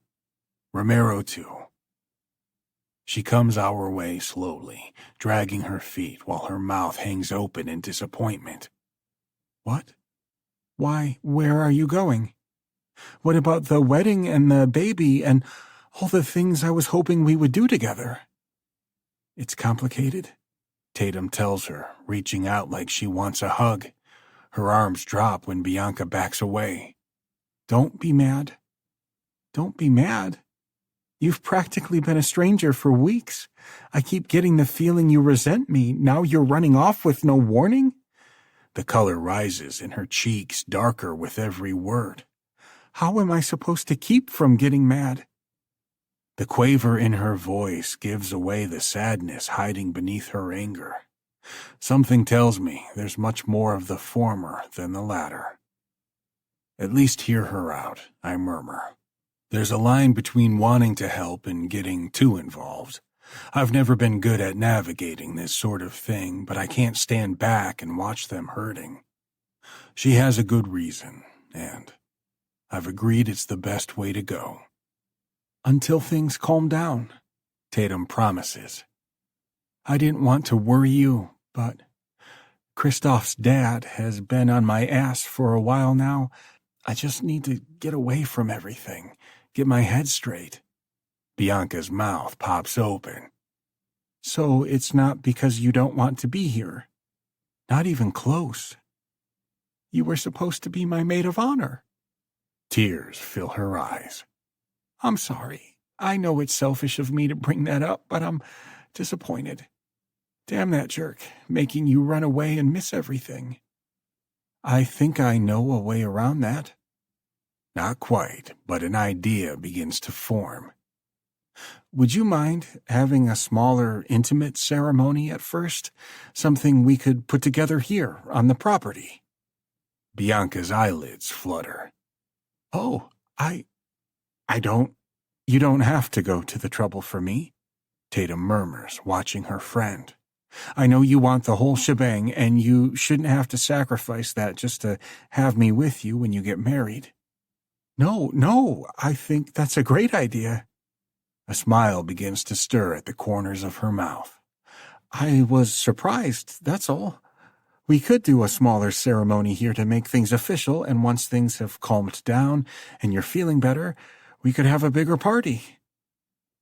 I didn't realize until this moment how much it would mean to have my daughter with me while I commit my life to the woman of my dreams.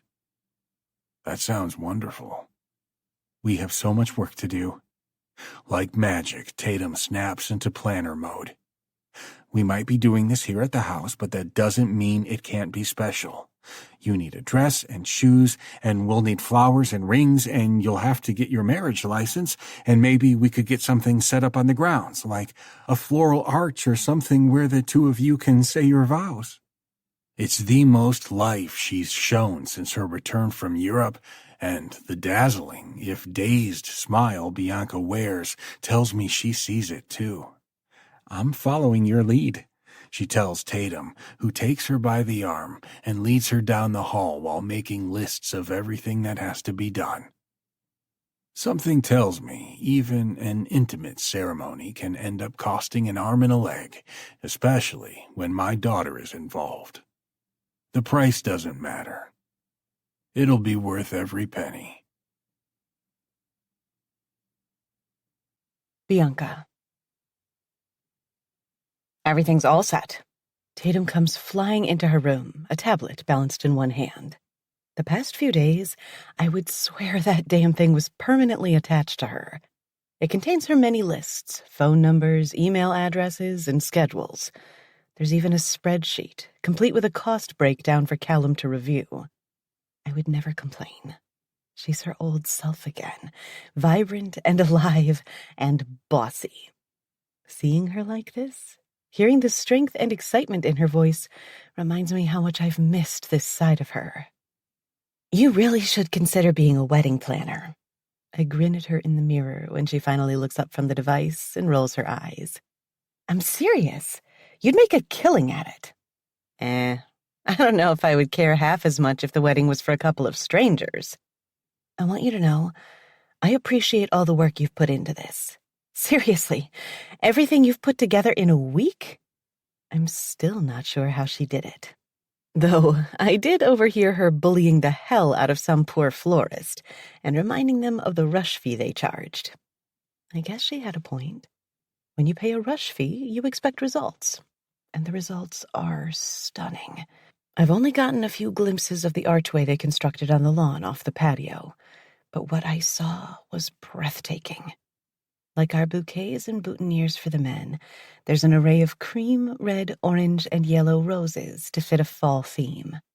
My bouquet is entirely cream, while hers is red, and both are so lush and fragrant, I can't help but take a sniff every time I get a chance.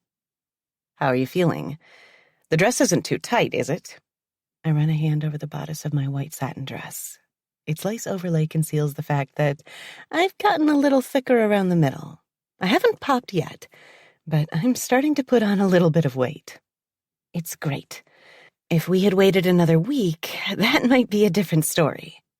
Standing, I take in my reflection in the full-length mirror behind the bedroom door. The sleek, sleeveless satin flows over my body like it was poured in liquid form. The overlay's sleeves run the length of my arms, and the entire piece features pearl and glass beads that shimmer ever so slightly when I move. Tatum adds another pin to the elaborate updo created by the stylists who came in earlier. It's studded with beads matching those on the lace, and it makes me feel regal. Me, regal. I swear. I keep thinking I'm going to wake up, and this will all have been a dream, I confess, as she inserts the comb attached to a short lace veil. She then gently wraps her arms around my waist and grins over my shoulder. I'll pinch you if you want. Stepmom. That is so strange to hear. And I know she only says it to tease me. I might technically be her stepmother once the ceremony is finished, but she's always going to be the best friend who defended me against a bully the day we met.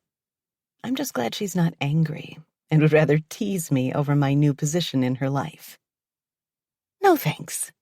Turning, I can't help but admire how beautiful she looks today, and much healthier than I've seen her in a long time.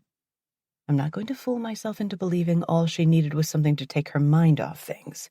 I mean, that could be true, but that would also mean that once the wedding is over, she could go back to her depression. I don't want to imagine that happening. Instead, I'd rather take in how the burgundy A-line dress sets off her blonde curls and makes her green eyes sparkle. I think we have a problem. Right away, her brows draw together. What? I figured everything out down to the last detail. Don't tell me somebody decided to fuck with my plans. More like, you're too pretty to be my maid of honor. I giggle while she gapes in shock. You'll upstage me. I could strangle you. She appears to think about it, though, and shakes her head. No, then this will all have been for nothing, and I've already threatened to strangle my father twice today. How is he doing? She blows out a frustrated sigh. Please, he wants to act like this is all no big deal, but he's been on edge all day and can't stop double-checking every single detail, like I'm suddenly an idiot. Oh, I thought he was feeling relaxed with you in the driver's seat. She lifts a shoulder, sighing. He wants everything to be perfect for you, just like I do. But he's not exactly, skilled at sharing his true feelings. No way. I'm shocked. When we laugh together, it feels like the old days. Like I have the old Tatum back. I hope that's true. I don't want to think of spending the rest of my life without her. It's bad enough she's running off with Romero first thing tomorrow morning, but she'll be back, and we can be a family. Finally. The soft knock at the door sends her scurrying to stop whoever's on the other side. You can't see the bride before the wedding, Dad. We talked about this. I'm a dad, but not that one. She throws the door open, laughing. Oh, that's okay then. She whistles in appreciation, giving Dad a thumbs up. I have to say, you look good in a tux, Mr. Cole. He chuckles and brushes invisible lint off his shoulder. Thank you, Tatum. You look very nice tonight. She steps aside to give me a full look at him, and right away, my throat clogs with emotion. He does look good. Very good. Almost like the young man from his wedding pictures. He's come a long way from the mess he became. Pride swells in my chest when I think of how much it must take for him to look as genuinely happy and hopeful as he does today. His breath catches when he sees me, and right away his eyes start to water. Tatum clears her throat, offering me a meaningful look before saying, I'd better get outside. God only knows how things might fall apart if I'm not around to keep everybody in line. That leaves Dad and me alone. How do I look? I whisper, doing a full turn for him. Like a princess, he chokes out. I told myself I wouldn't get emotional, but that was before I saw you in that dress. You're so grown up and stunning. Thank you. I'm only telling you the truth. That's not what I meant. Thank you for being here. Thank you for loving me enough to care as much as you do. Even when I've disagreed with you, I know you were coming from the right place. I need you to know I understand that. And I need you to understand, I'm always going to care first and foremost about you. I see how happy you are today, and I know this is the right thing. This is what you need. I'm just glad I get to be a part of it. He makes a move like he wants to give me a hug, but holds himself back. I don't want to ruin you. I don't think you could. I wrap him in a tight hug, eyes closed, hoping to hold this moment for as long as possible. No anger, no resentment, no fear. Just the two of us together one last time before I become an official Torio. Are you ready for this? He asks, and he lets me go. Very. And I mean it. I mean it with all my heart, with every fiber of me. I'm ready to be Callum's wife. I want the world to know we belong to each other, that I'm by his side no matter what. It's nearing 7 o'clock, go time. I touch up my makeup once more before Tatum hurries into the room.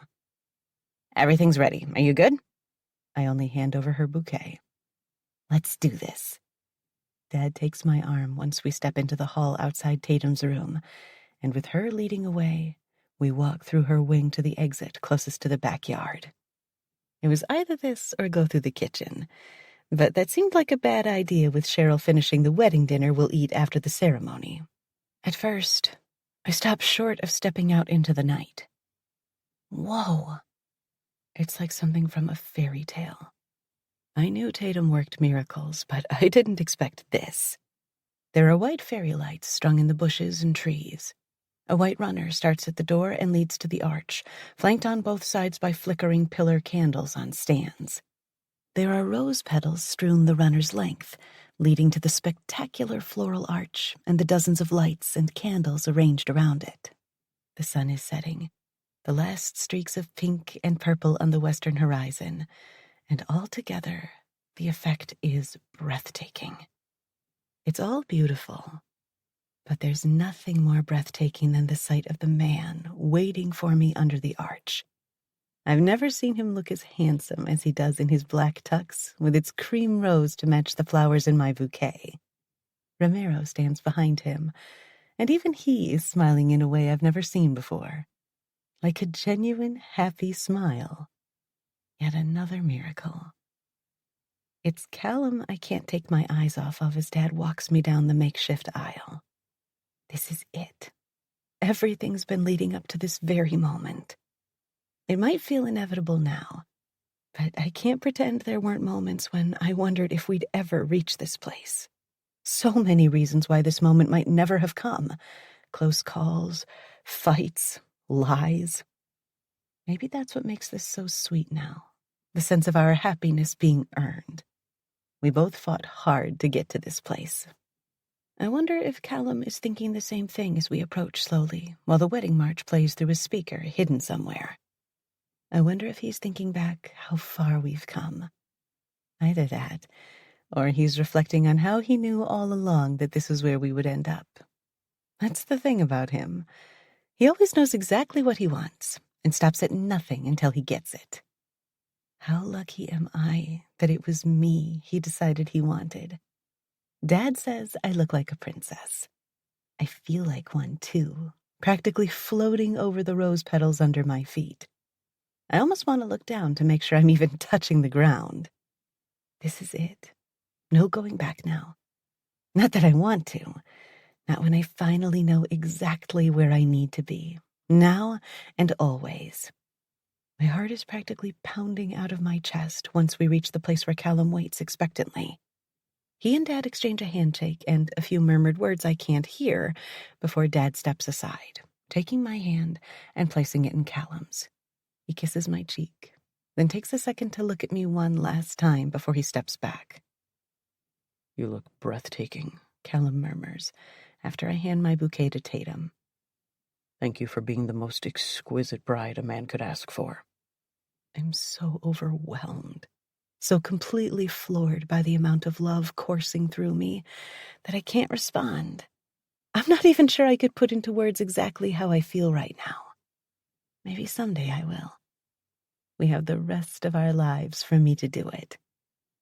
The judge says a few words that I can barely make out over my excitement, not to mention how hard I'm trying not to cry. I guess this would be emotional enough without all the pregnancy hormones wreaking havoc on me. I'm very happy to be here, the judge begins, smiling at us both. It's an honor to officiate the union of two people so clearly in love, so deeply committed to each other. After speaking with you both prior to the ceremony, it's clear you've had your challenges, like any couple, but that you've also grown stronger in your love and commitment through those challenges. That's what this is all about, growing together. He chuckles softly. I don't normally make a speech like that, but I wanted to let you both know how glad I am to bear witness to your union, and that I hope the years to come are full of nothing but joy for you both. I'm humbled by his words, until he slides an inquisitive look toward Tatum, who, from the corner of my eye, gives him a slight nod. Just like her, micromanaging things to the point where she told the judge to make a speech. I only love her more for it. Now that I've gotten that out of the way, he continues with another chuckle, I understand you would like to share vows you've written for each other. It's the one part of the whole event Tatum left up to us. I was more than willing to go along with her ideas, but I had to shut down her well-meaning suggestions on what I should say. Bianca, ladies first. I turned to Callum, placing my hands in his.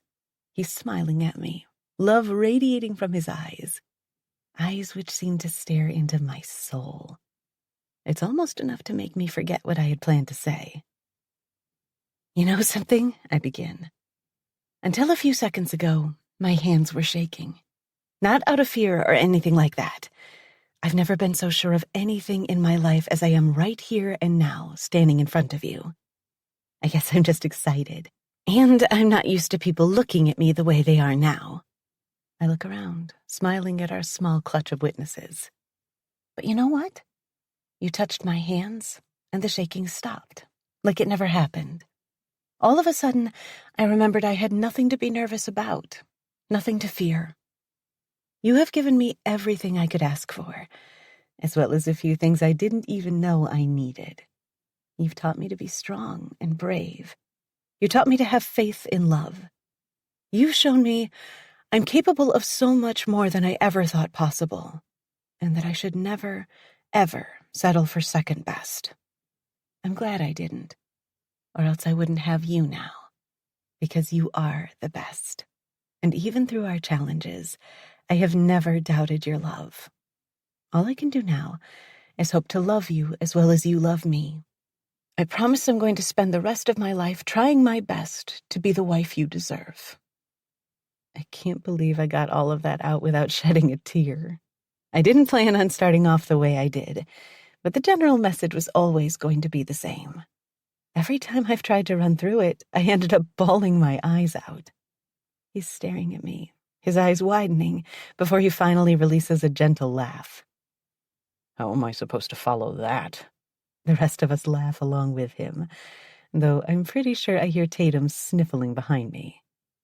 Bianca, you honor me beyond words, with your love, your gentleness, your patience.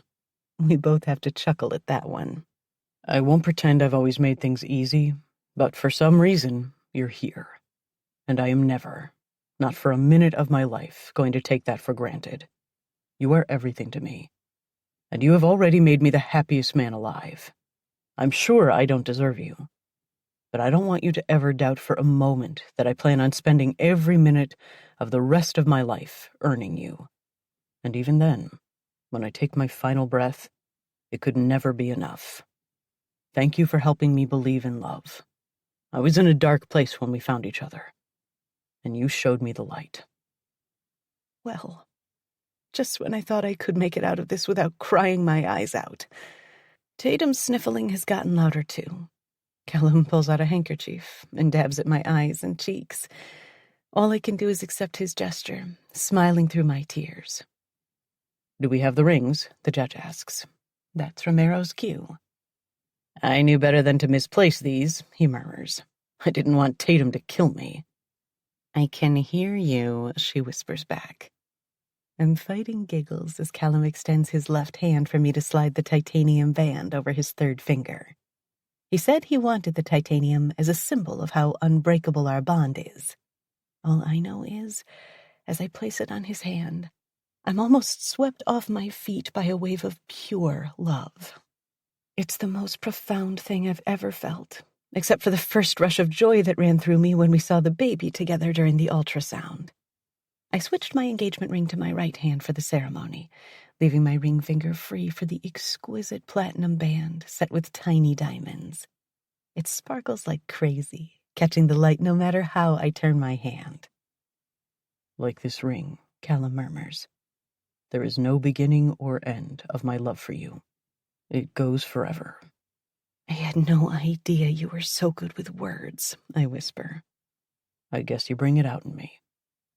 Once the ring is in place, he kisses my hand. Mine, forever. Always, I whisper. Then by the power vested in me, I declare you husband and wife. Callum, you may kiss your bride. Not just yet. Give me a second. Let me be in this moment just a little while longer. This last moment before we seal it with a kiss. Let me savor this just a moment more. I could swear he hears my thoughts, taking his time, holding my face between his hands and staring deep into my eyes. Are you ready? He murmurs. And I don't think he's talking about the kiss. He's asking whether I'm ready for everything life has in store for us. There's only one answer.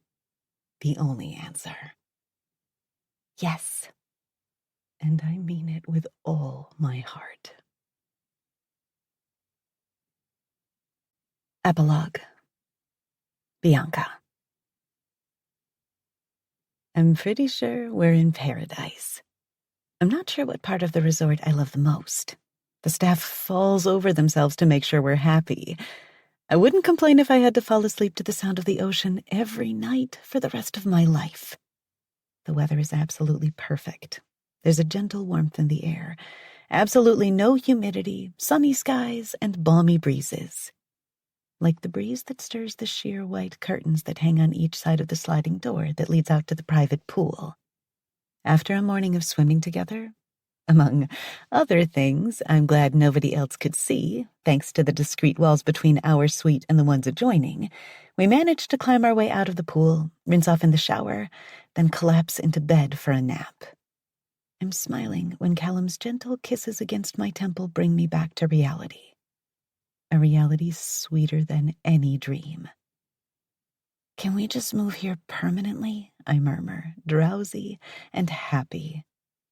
You know you've asked me that at least twice daily since we arrived. I guess I keep hoping the answer will change. He pulls me closer, the big spoon to my little spoon, and I fit my body against his. It's a very tempting idea, he finally admits, his lips grazing my ear when he speaks. But somebody's got to run things back home.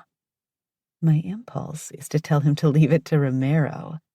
I guess it's going to take a little more time to remember he and Tatum are wherever they are. It's safer that I don't know, and I understand that. But I don't have to like remembering them leaving the morning after the wedding without so much as a hint to their whereabouts. This is my best friend's life, her safety. I'm worried for her. But if even Callum thinks it's for the best that she not be with us for a little while, that's got to mean something. I know he hates her being gone as much as I do. What's the point of being the boss if you can't say fuck it and take off to parts unknown? I would hardly call a luxury Hawaiian resort parts unknown. I can only scoff. Semantics. Anyway, we'd get bored with it. I would like to test that theory. It's so good to hear him laugh. The days we've spent here, in our little honeymoon haven, have loosened him up, to put it mildly. I've never seen him look so happy, almost carefree. No matter what we're doing, sitting on the beach, swimming, eating some of the most incredible food I've ever tasted, he's playful, funny, lighthearted. He needed this after months of strain. Don't act like your father wouldn't be on the first flight out here if he found out you weren't coming back. He follows that with a groan. And here I am, thinking about Charlie Cole while on my honeymoon. If I didn't know better, I would think he's the one you're interested in, not me. You got me. This has all been a ploy to spend more time with your dad. I roll over to face him, and at first, it's enough just to look at him. His skin is more tanned than ever, thanks to all the sun we've gotten. There's a faint scruff on his cheeks, and he appears blissfully happy. He's the most beautiful thing I've ever seen. All kidding aside, this is better than I could have ever imagined. Thank you. None of it would be worth a damn without you. I'm the one who's grateful. It's not a surprise, the hand he begins sliding up my thigh, like a creeping spider, only I don't want to shoo him away. I start to melt against him before I can help myself. His touch has become as necessary as breathing, the most natural thing in the world. I close my eyes and soak in the pleasure of his love. It's moments like this I find it hardest to believe this isn't a happy dream I concocted. But no, it's real. The slight breeze and the sound of waves hitting the sand and the impossibly soft sheets against my skin tell me it's real. And we've earned it. We deserve it. As nice as that is, I murmur, groaning when he caresses my ass. If I don't get some food in me soon, I won't be good for anything. And we do have dinner to think about. The light is already starting to get thinner, dimmer, telling me night will be falling any time now. No wonder my stomach's starting to growl. I love not having to live by a clock. Even on my honeymoon, I have to wait to have you, he grumbles. but it's a good-natured sound. Rather than remind him of how we spent the late morning and early afternoon wrapped up in each other's arms, I give him a playful shove. Hey, we have to keep this baby fed, right? His humorous scowl softens, and now he strokes my belly gently, almost reverently. Since you put it that way, we'd better get moving. What's the baby want for dinner tonight? Anything, so long as there's a lot of it. You know. He rolls away from me and stands, and for a second I can only lie back and soak in his beauty. Everything about him, from his chiseled muscles to his easy grace as he walks around the room, still fascinates me. I doubt I could ever get tired of looking at him. I was reading during the flight over, and they say if you're carrying a boy, he requires more calories than a girl. Really? Something like a third more than a girl would. Or maybe I'm just using the baby as an excuse to finally let loose and pig out a little. I'm telling you, he insists with a grin as he pulls on a pair of shorts. It's a boy. Mark my words. Whatever you say, Doctor. I know he'll be happy either way, but for his sake, I hope it is. And I can't help but imagine what it would be like to watch Callum raising a little boy. The idea warms me inside like few things can. Right this way, Mr. and Mrs. Torrio. The hostess leads us to the table closest to the water, positioned at the far end of the outdoor dining room overlooking the beach. Lit torches and the lights hanging overhead give everything a romantic glow. Or maybe that's because I'm feeling romantic. Who wouldn't on their honeymoon? Especially in a place like this. Once we're seated, Callum flashes me a roguish grin from across the table. Mrs. Torrio. I love the sound of that. I love it more. And I mean it. Remind me to keep you pregnant forever. Oh, you think so? You're absolutely glowing. It's a trick of the lighting, I tease. That, and I've gotten more sun than usual. His dark eyes flare with desire. Just the same, you're lucky we made it out of the room. Since when is that anything new? We have to put the conversation aside once our server approaches, but we can't help giving each other sly looks as we order our entrees. I love the sense of always having a fun little secret. Though, considering the way Callum keeps eyeing me, it's probably not that much of a secret. We're on our honeymoon, after all. I'm sure we're not the first couple to lust over each other in public. There's a band playing on the beach, and by the time our mahi-mahi arrives, several people have finished their meals and wandered down to the sand to dance. As time goes on, the crowd grows until there are a few dozen people having fun while I take the last bite of the light, buttery fish. You know, I muse, as I push the plate away before the impulse to lick it clean is too much to handle. There's one thing we've never done together. Right away, Callum perks up. Oh? I'm all ears. I was going to say dance, you horn dog. His brows draw together. I don't dance. At least not in front of people. There's a first time for everything. Bianca. He groans like I asked him to castrate himself or something equally as awful. You can't teach an old dog new tricks. You're not old. I stand, holding out a hand. Let's at least go down and listen. We can listen from here. But it's obvious from the way he fights back a grin that he's only teasing me. Soon we're hand in hand, wandering down the beach.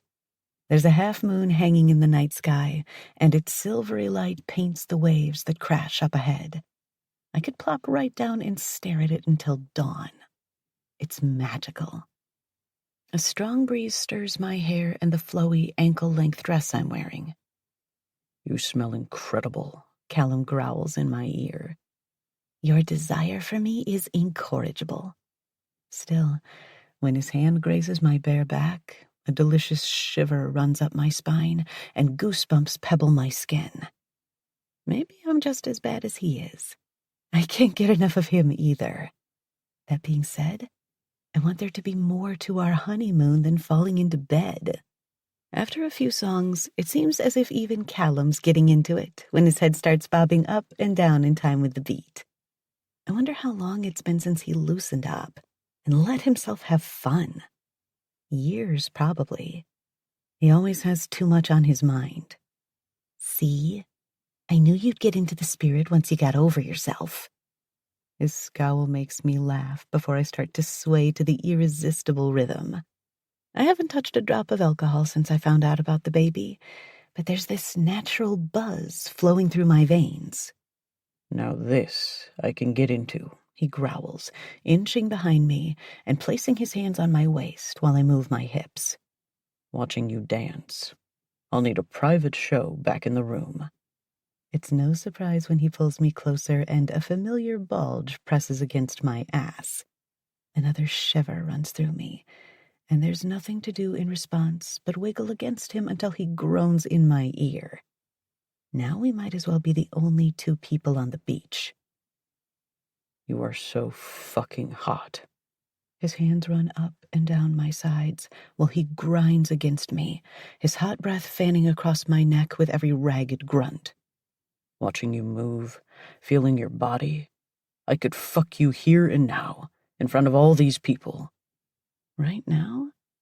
I kinda wish he would. I'm so hot and wet, my pussy throbbing with every beat of my heart. I can imagine him forcing me to my knees and taking me from behind while everybody watches. Like a couple of animals, with no choice but to take each other no matter where we are or when. I can imagine him fucking me until I howl, loud enough to drown out the music, and my pussy drips at the thought.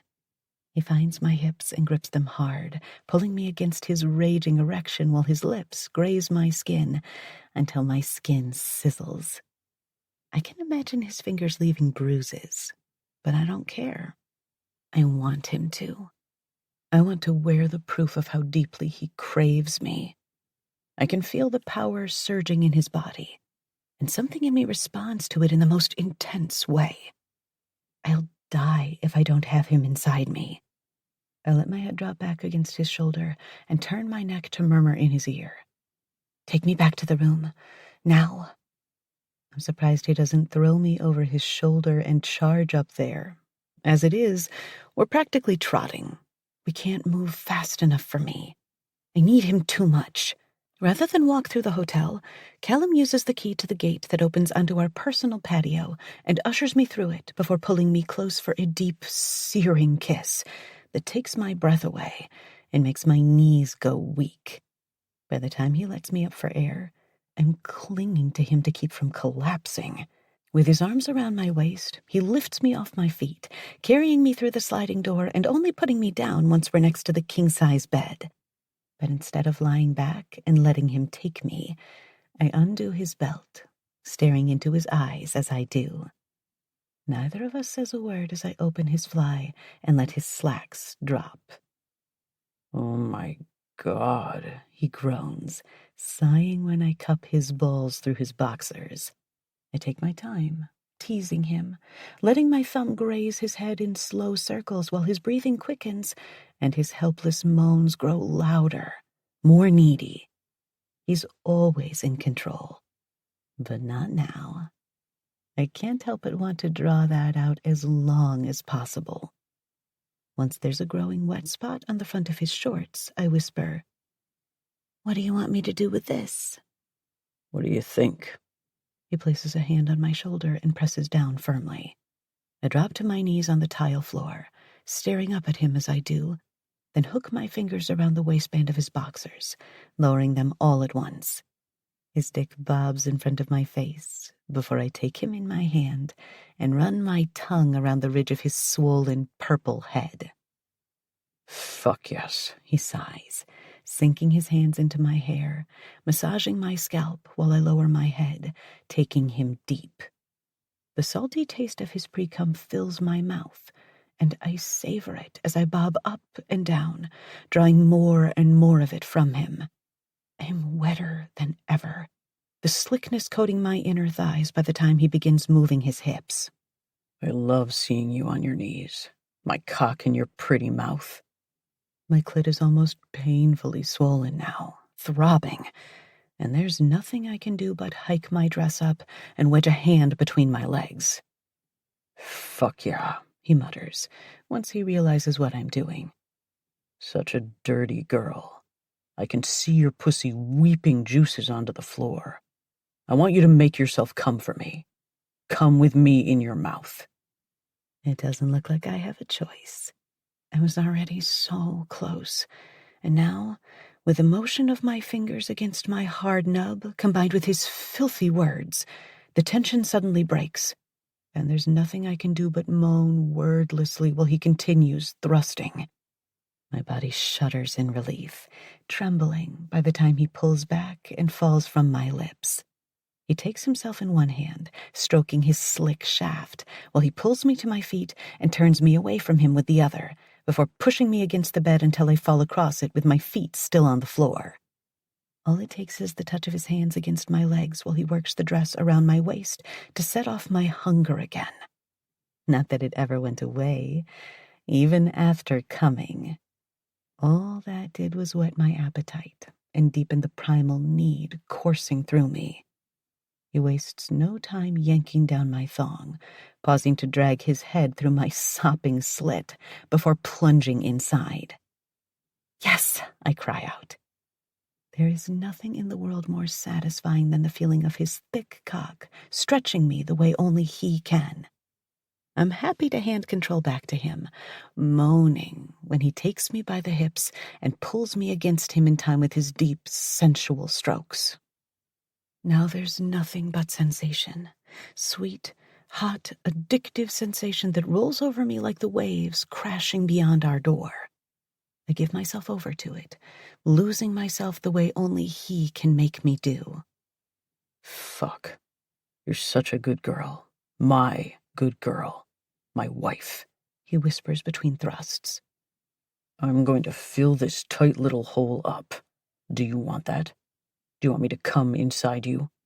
I want to see your pretty pink pussy dripping with cum. As he speaks, he pushes the dress up further, and I quickly pull it over my head before propping myself on my palms to thrust back against him. Yes, come inside me. Please come inside me. I moan. Callum's filthy mouth will get me to agree to anything, I swear. He cups my breasts, massaging and tweaking my nipples, until all I can do is whimper my approval as the tension in my core builds. He fucks me hard and fast, the friction and pleasure rising with each thrust. He's rough but sensual, enlivening parts of my body I didn't know existed before him. I have a lifetime of this to look forward to, being ravished, worshipped. What's better? I get to worship him in return. Callum, it's so good. My skin is slick with sweat by the time he loses his rhythm, pummeling me with sharp, deep strokes that make me gasp and squeal each time he slams into me. Every slap of his balls against my clit sends me higher and higher. Milk my cock, baby, he commands, before sinking his teeth into my shoulder. I want to feel your muscles quiver and flutter around my cock. Don't let me down. Squeeze my cock until my eyes roll to the back of my head. The sudden burst of pain intensifies my pleasure, and before I know it, I'm clenching down on him, my body going stiff before I scream out my release. Callum, I'm coming! I let out a possessed scream, so it probably carries outside. I don't care. Let the resort know Callum Torrio fucks me so well. Let them envy me for having a husband like him. Fuck yes, you are. He slams into me, over and over again, owning my body, my pleasure. Oh, fuck, he growls. Here I come, baby. Then he explodes, and the warmth of his release spreads through my core. By the time we collapse in a sweaty heap on the side of the bed, I'm laughing breathlessly. How long did we manage to keep our hands off each other this time? I ask, between gasps for air. He checks his watch, squinting at the face before smirking. 3 hours and 23 minutes. That's a new record. I hope you're not getting tired of me. Tired of you? I can only smile at the love of my life while considering the idea. Never. His handsome face lights up when he smiles back at me. Good, because we've got a lifetime ahead of us. I know, and I can hardly wait. The end. Tatum. 10 years ago. There's only one thought that races through my mind as soon as I blink my eyes open. Summer vacation. After 9 months of school, it's finally summer. The thought that I won't have to do a single sheet of homework, that I won't have to go to bed early, and that I can wake up whenever I want is thrilling, at least for the next 3 months. Freedom. It's so pungent I can almost taste it. I already can't wait to spend the whole summer out by the pool soaking up every last sun rays. The plan is to be a nice tan shade come fall when school starts again, and not this ghostly pale white that I am now. The reminder that Bianca, who is my best friend, will be here in a little bit, sends me over the edge. Her dad doesn't usually let her do sleepovers unless it's a birthday party or something else special. He's the kind of dad who always has to know where she is, what she's doing, and who she's with. I'm sure it must suck, having a dad that is overbearing. My dad always wants to know those things too, but he still lets me visit with my friends and go shopping. Not alone, of course. When I go out, I always have somebody with me. And it's almost always somebody Dad pays, since he's too busy to do things like take me to activities or drive me to the movies. Maybe that's what Mr. Cole doesn't like about Bianca coming over here. Dad is here, but he's usually working in his office, so we pretty much have the whole house to ourselves. The only people to keep an eye on us are the guys my dad pays for security, and there's really not much they can do, so long as I'm not, like, choking to death or drowning or doing something that could cause injury. They sort of look the other way. With Mr. Cole being a detective and all, I guess he knows how messed up life is. That's what Bianca says, anyway. The excitement of Bianca's impending arrival is what gets me out of bed and into the shower, even though I could have slept another hour or two. I didn't know kids had chores and stuff until I got to know Bianca better. I'm not stupid. I know not everybody has staff around the house to do the cooking and cleaning. I figured parents took care of that stuff. But for Bianca, it's different. She always has to keep her room clean and do her own laundry and even some of the cooking and house cleaning since it's just her and her dad. Like me, she doesn't have a mom in her life. Though in her case, she can visit her mom in the cemetery. I don't know where my mom is most of the time. Hanging out with Bianca made me realize that I could at least make my bed and keep my bathroom clean. So, after I'm done in the shower, I tidy up my room. Once I move my things to the unused wing of the house, like Dad promised I could once I start high school, I'll have more responsibility. It's one of his rules, so I might as well get in the habit and show him I'm serious about wanting to take care of myself. I'm not a little girl anymore. I'm getting older, and I want him to see that. Once finished, I have the rest of my day to look forward to. It's already almost 8:30 and Mr. Cole has to be at work by 9. So Bianca will be here any minute now. I grab a green one-piece suit that matches my eyes. Dad won't let me wear a 2-piece yet, no matter how much I beg him. I'm paying for it, so you're going to wear what I think is appropriate. It's times like that I wish I had my mom that was willing to step in for me and take my side. But I can't even get her to answer the phone when I call. I'm pretty much on my own when it comes to talking to Dad. I can feel the sticky misery and sadness that thinking about her brings on invading my mind, and I squeeze my eyes shut and push the thought away. I'm not going to let her abandonment bother me today. Not on the first day of summer vacation. Instead, I pull on the suit, then add a pair of cutoffs on top before pulling my blonde curls into a bun on top of my head. Perfection. I give myself a once-over in the mirror. I'm tall, and thankfully my body is finally starting to fill out.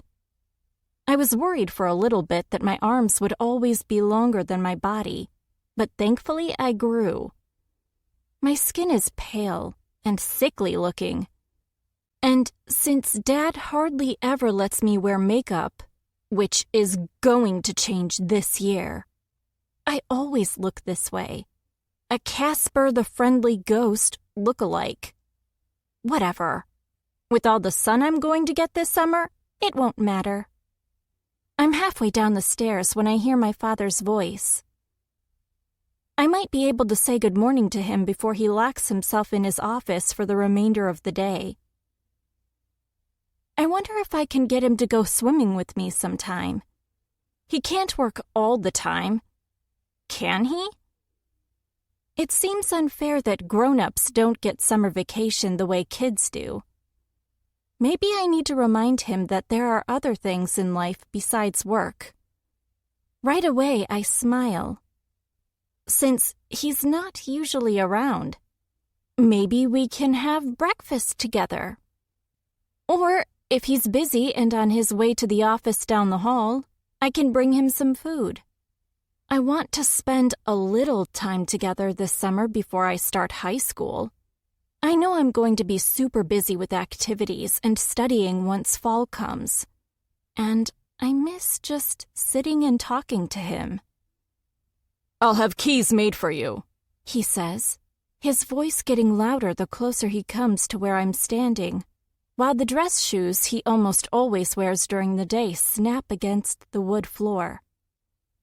"You can come and go as you please, though it will be better if you stay on the grounds as much as possible. If you need anything, let me know and I'll arrange for orders to be made and delivered. It's important that you lie low for a while." "I understand." I'm at the bottom of the stairs when I hear that second voice. It's deep. I don't think I've ever heard it before. Whoever it belongs to is going to have keys to the house. A new guard? The idea makes me roll my eyes. There's enough of them wondering about the grounds. I'm still standing on the bottom step, confused, when Dad walks out of the unused east wing. His eyes widen when they land upon me. "Good morning," he says, before he looks over his shoulder at the stranger behind him. It's strange, but he's worried or nervous. "Good morning, Daddy. Can you come swimming with me and Bianca today?" He steps aside, and I get my first look at the man he was talking to. I really wish Dad would let me have a two-piece suit. I also wish I was wearing something nicer than cutoffs right at this moment. I peer up at the man, who has to be the most gorgeous man I've ever laid eyes on. Even cuter than Johnny Townsend. The mysterious man is tall, around Dad's height, with thick black hair and dark blue eyes that scream, "Leave me alone." They look like they could burn a hole through anything he stares at. And I'm intrigued. Unfortunately, he doesn't stare at me. Instead, he looks at the floor, walls, and ceiling like he's mad at them. His full lips are pulled up into a sneer, and he looks like someone made him really mad. I've never met anybody who looked angrily at objects just because they exist. His hands are huge, and he runs one through his dark hair, which could use a cut, not to mention a wash, and jams the hand into the pocket of his black jeans. A dark night if I ever saw one in real life. That's who this man is. Rugged, dark, and mysterious. Butterflies take flight in my belly, while heat creeps up my neck and into my cheeks. I stare intently at the stranger, trying to figure out who he is and what makes him tick, but all I can seem to observe is anger. Dad clears his throat, dragging my attention back to him. Romero, this is my daughter Tatum. Tatum, this is Romero. He's going to be staying with us for a while. What? Not in there, I hope. I nod toward the open doorway they just walked through. You said I would get to move my stuff into that wing once I start high school in the fall. I said, maybe. He sighs, narrowing his eyes. I know that look. It means whatever patience he had has suddenly vanished. I know you wanted to move your stuff in there, but that's hardly the most important thing right now. And rather than give him a room near yours, I think he would do better to have his own separate wing. Eventually, I might move him out to one of the cottages on the property. My chest aches, my heart tightening in my chest. Forget the mysterious night. The jerk just ruined everything. And yes, I know it's just a room. And I shouldn't feel this let down over something so small. But I was really looking forward to it. Like another step in my new high school life. But I already know there's nothing I'll be able to say to change his mind. My father is a businessman in every aspect of his life. And once he's made a decision, that's it. Since I don't want to look like a spoiled baby in front of a cute boy, even if I'm disappointed, I grit my teeth and choose to swallow it down. Does it really matter that I was looking forward to having all that extra space, plus the added privacy? I guess not. I'll eventually get over it. Just like I get over everything. Okay, I mutter, digging my nails into my palm instead of lashing out like I want to. I see you're dressed for swimming, Dad points out, like he didn't hear me inviting him to join in the fun. Yeah, Bianca's coming over.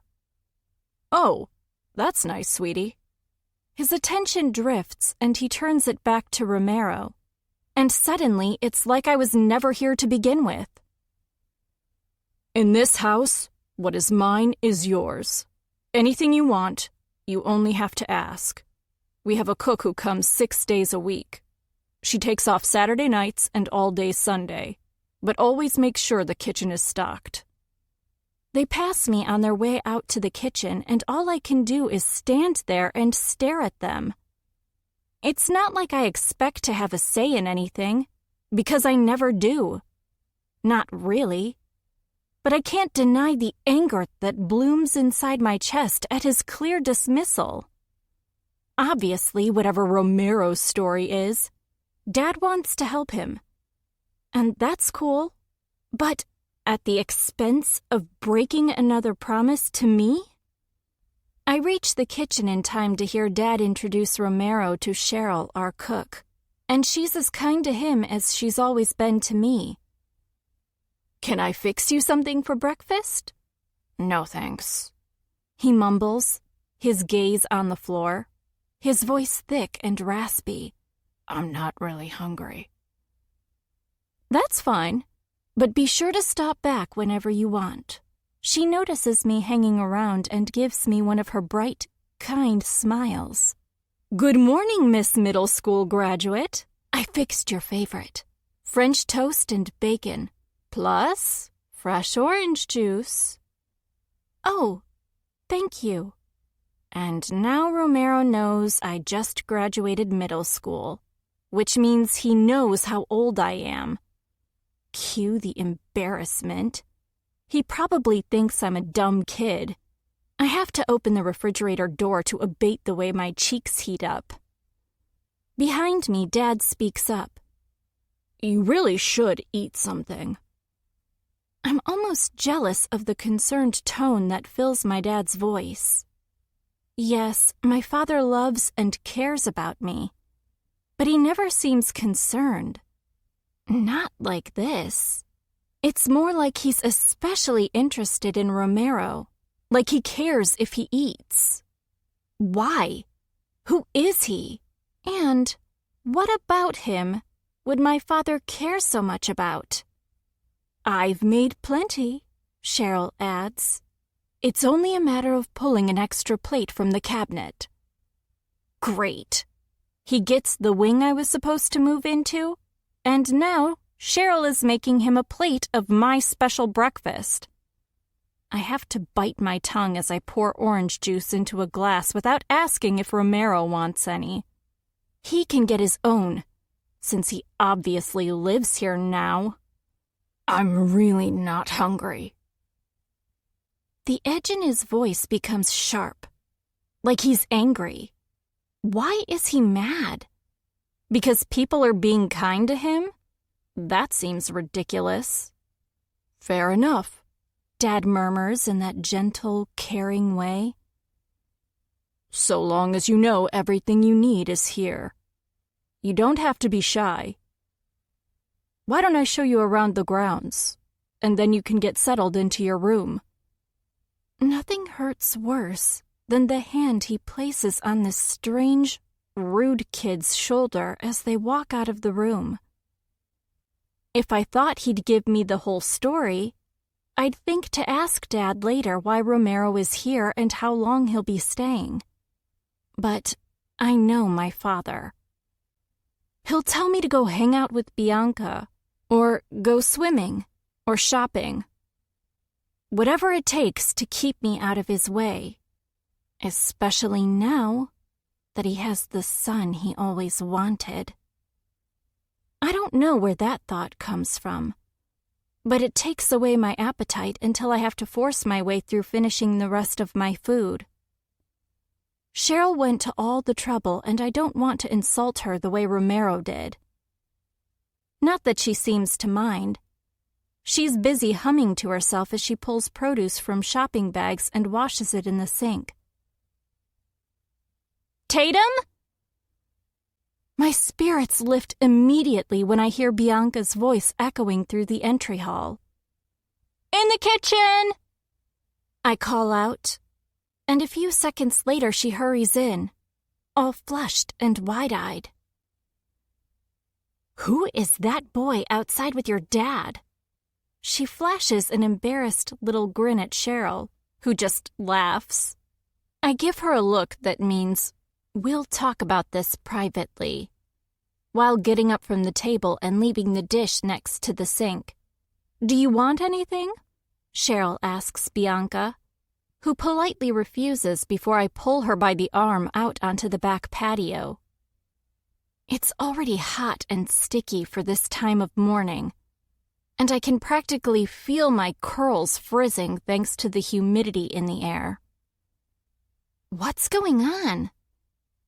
Bianca's carrying a backpack over one shoulder and a beach towel in the other arm, both of which she sets down while I pace the ground in front of her. I'm not mad. I'm bothered. Actually annoyed. First of all, he's moving into the empty wing, I whisper before grinding my teeth. I don't even know him, but somehow he's so important my father gives him the bedroom that he promised me. Ugh, that's crappy. She sits down, shaking her head. I know you were looking forward to moving all of your stuff into that room. I was, and it's just... I don't know. The guy showed up 5 minutes ago, but it already feels like I don't exist anymore. I have to laugh at myself. Not like I did before this morning, but still, it's less now. That's not true. Your dad was just as happy as any other dad at graduation, and he took us out to dinner and everything. She makes a sour face. Sorry, my dad was so weird about trying to pay. I wave it off, because men are generally weird. And I was surprised he even wanted to go to dinner with us in the first place. I've always got the vibe he didn't like my dad. Though he's always been nice to me. It's okay. Men are weird. But that's the thing. Last night, Dad cared about me. He actually paid attention to me. This morning, it's all about Romero. No explanation, not anything. Just like, hey, here's this guy who's going to live with us now. Have a nice day by the pool. Bianca shrugs. It could be worse.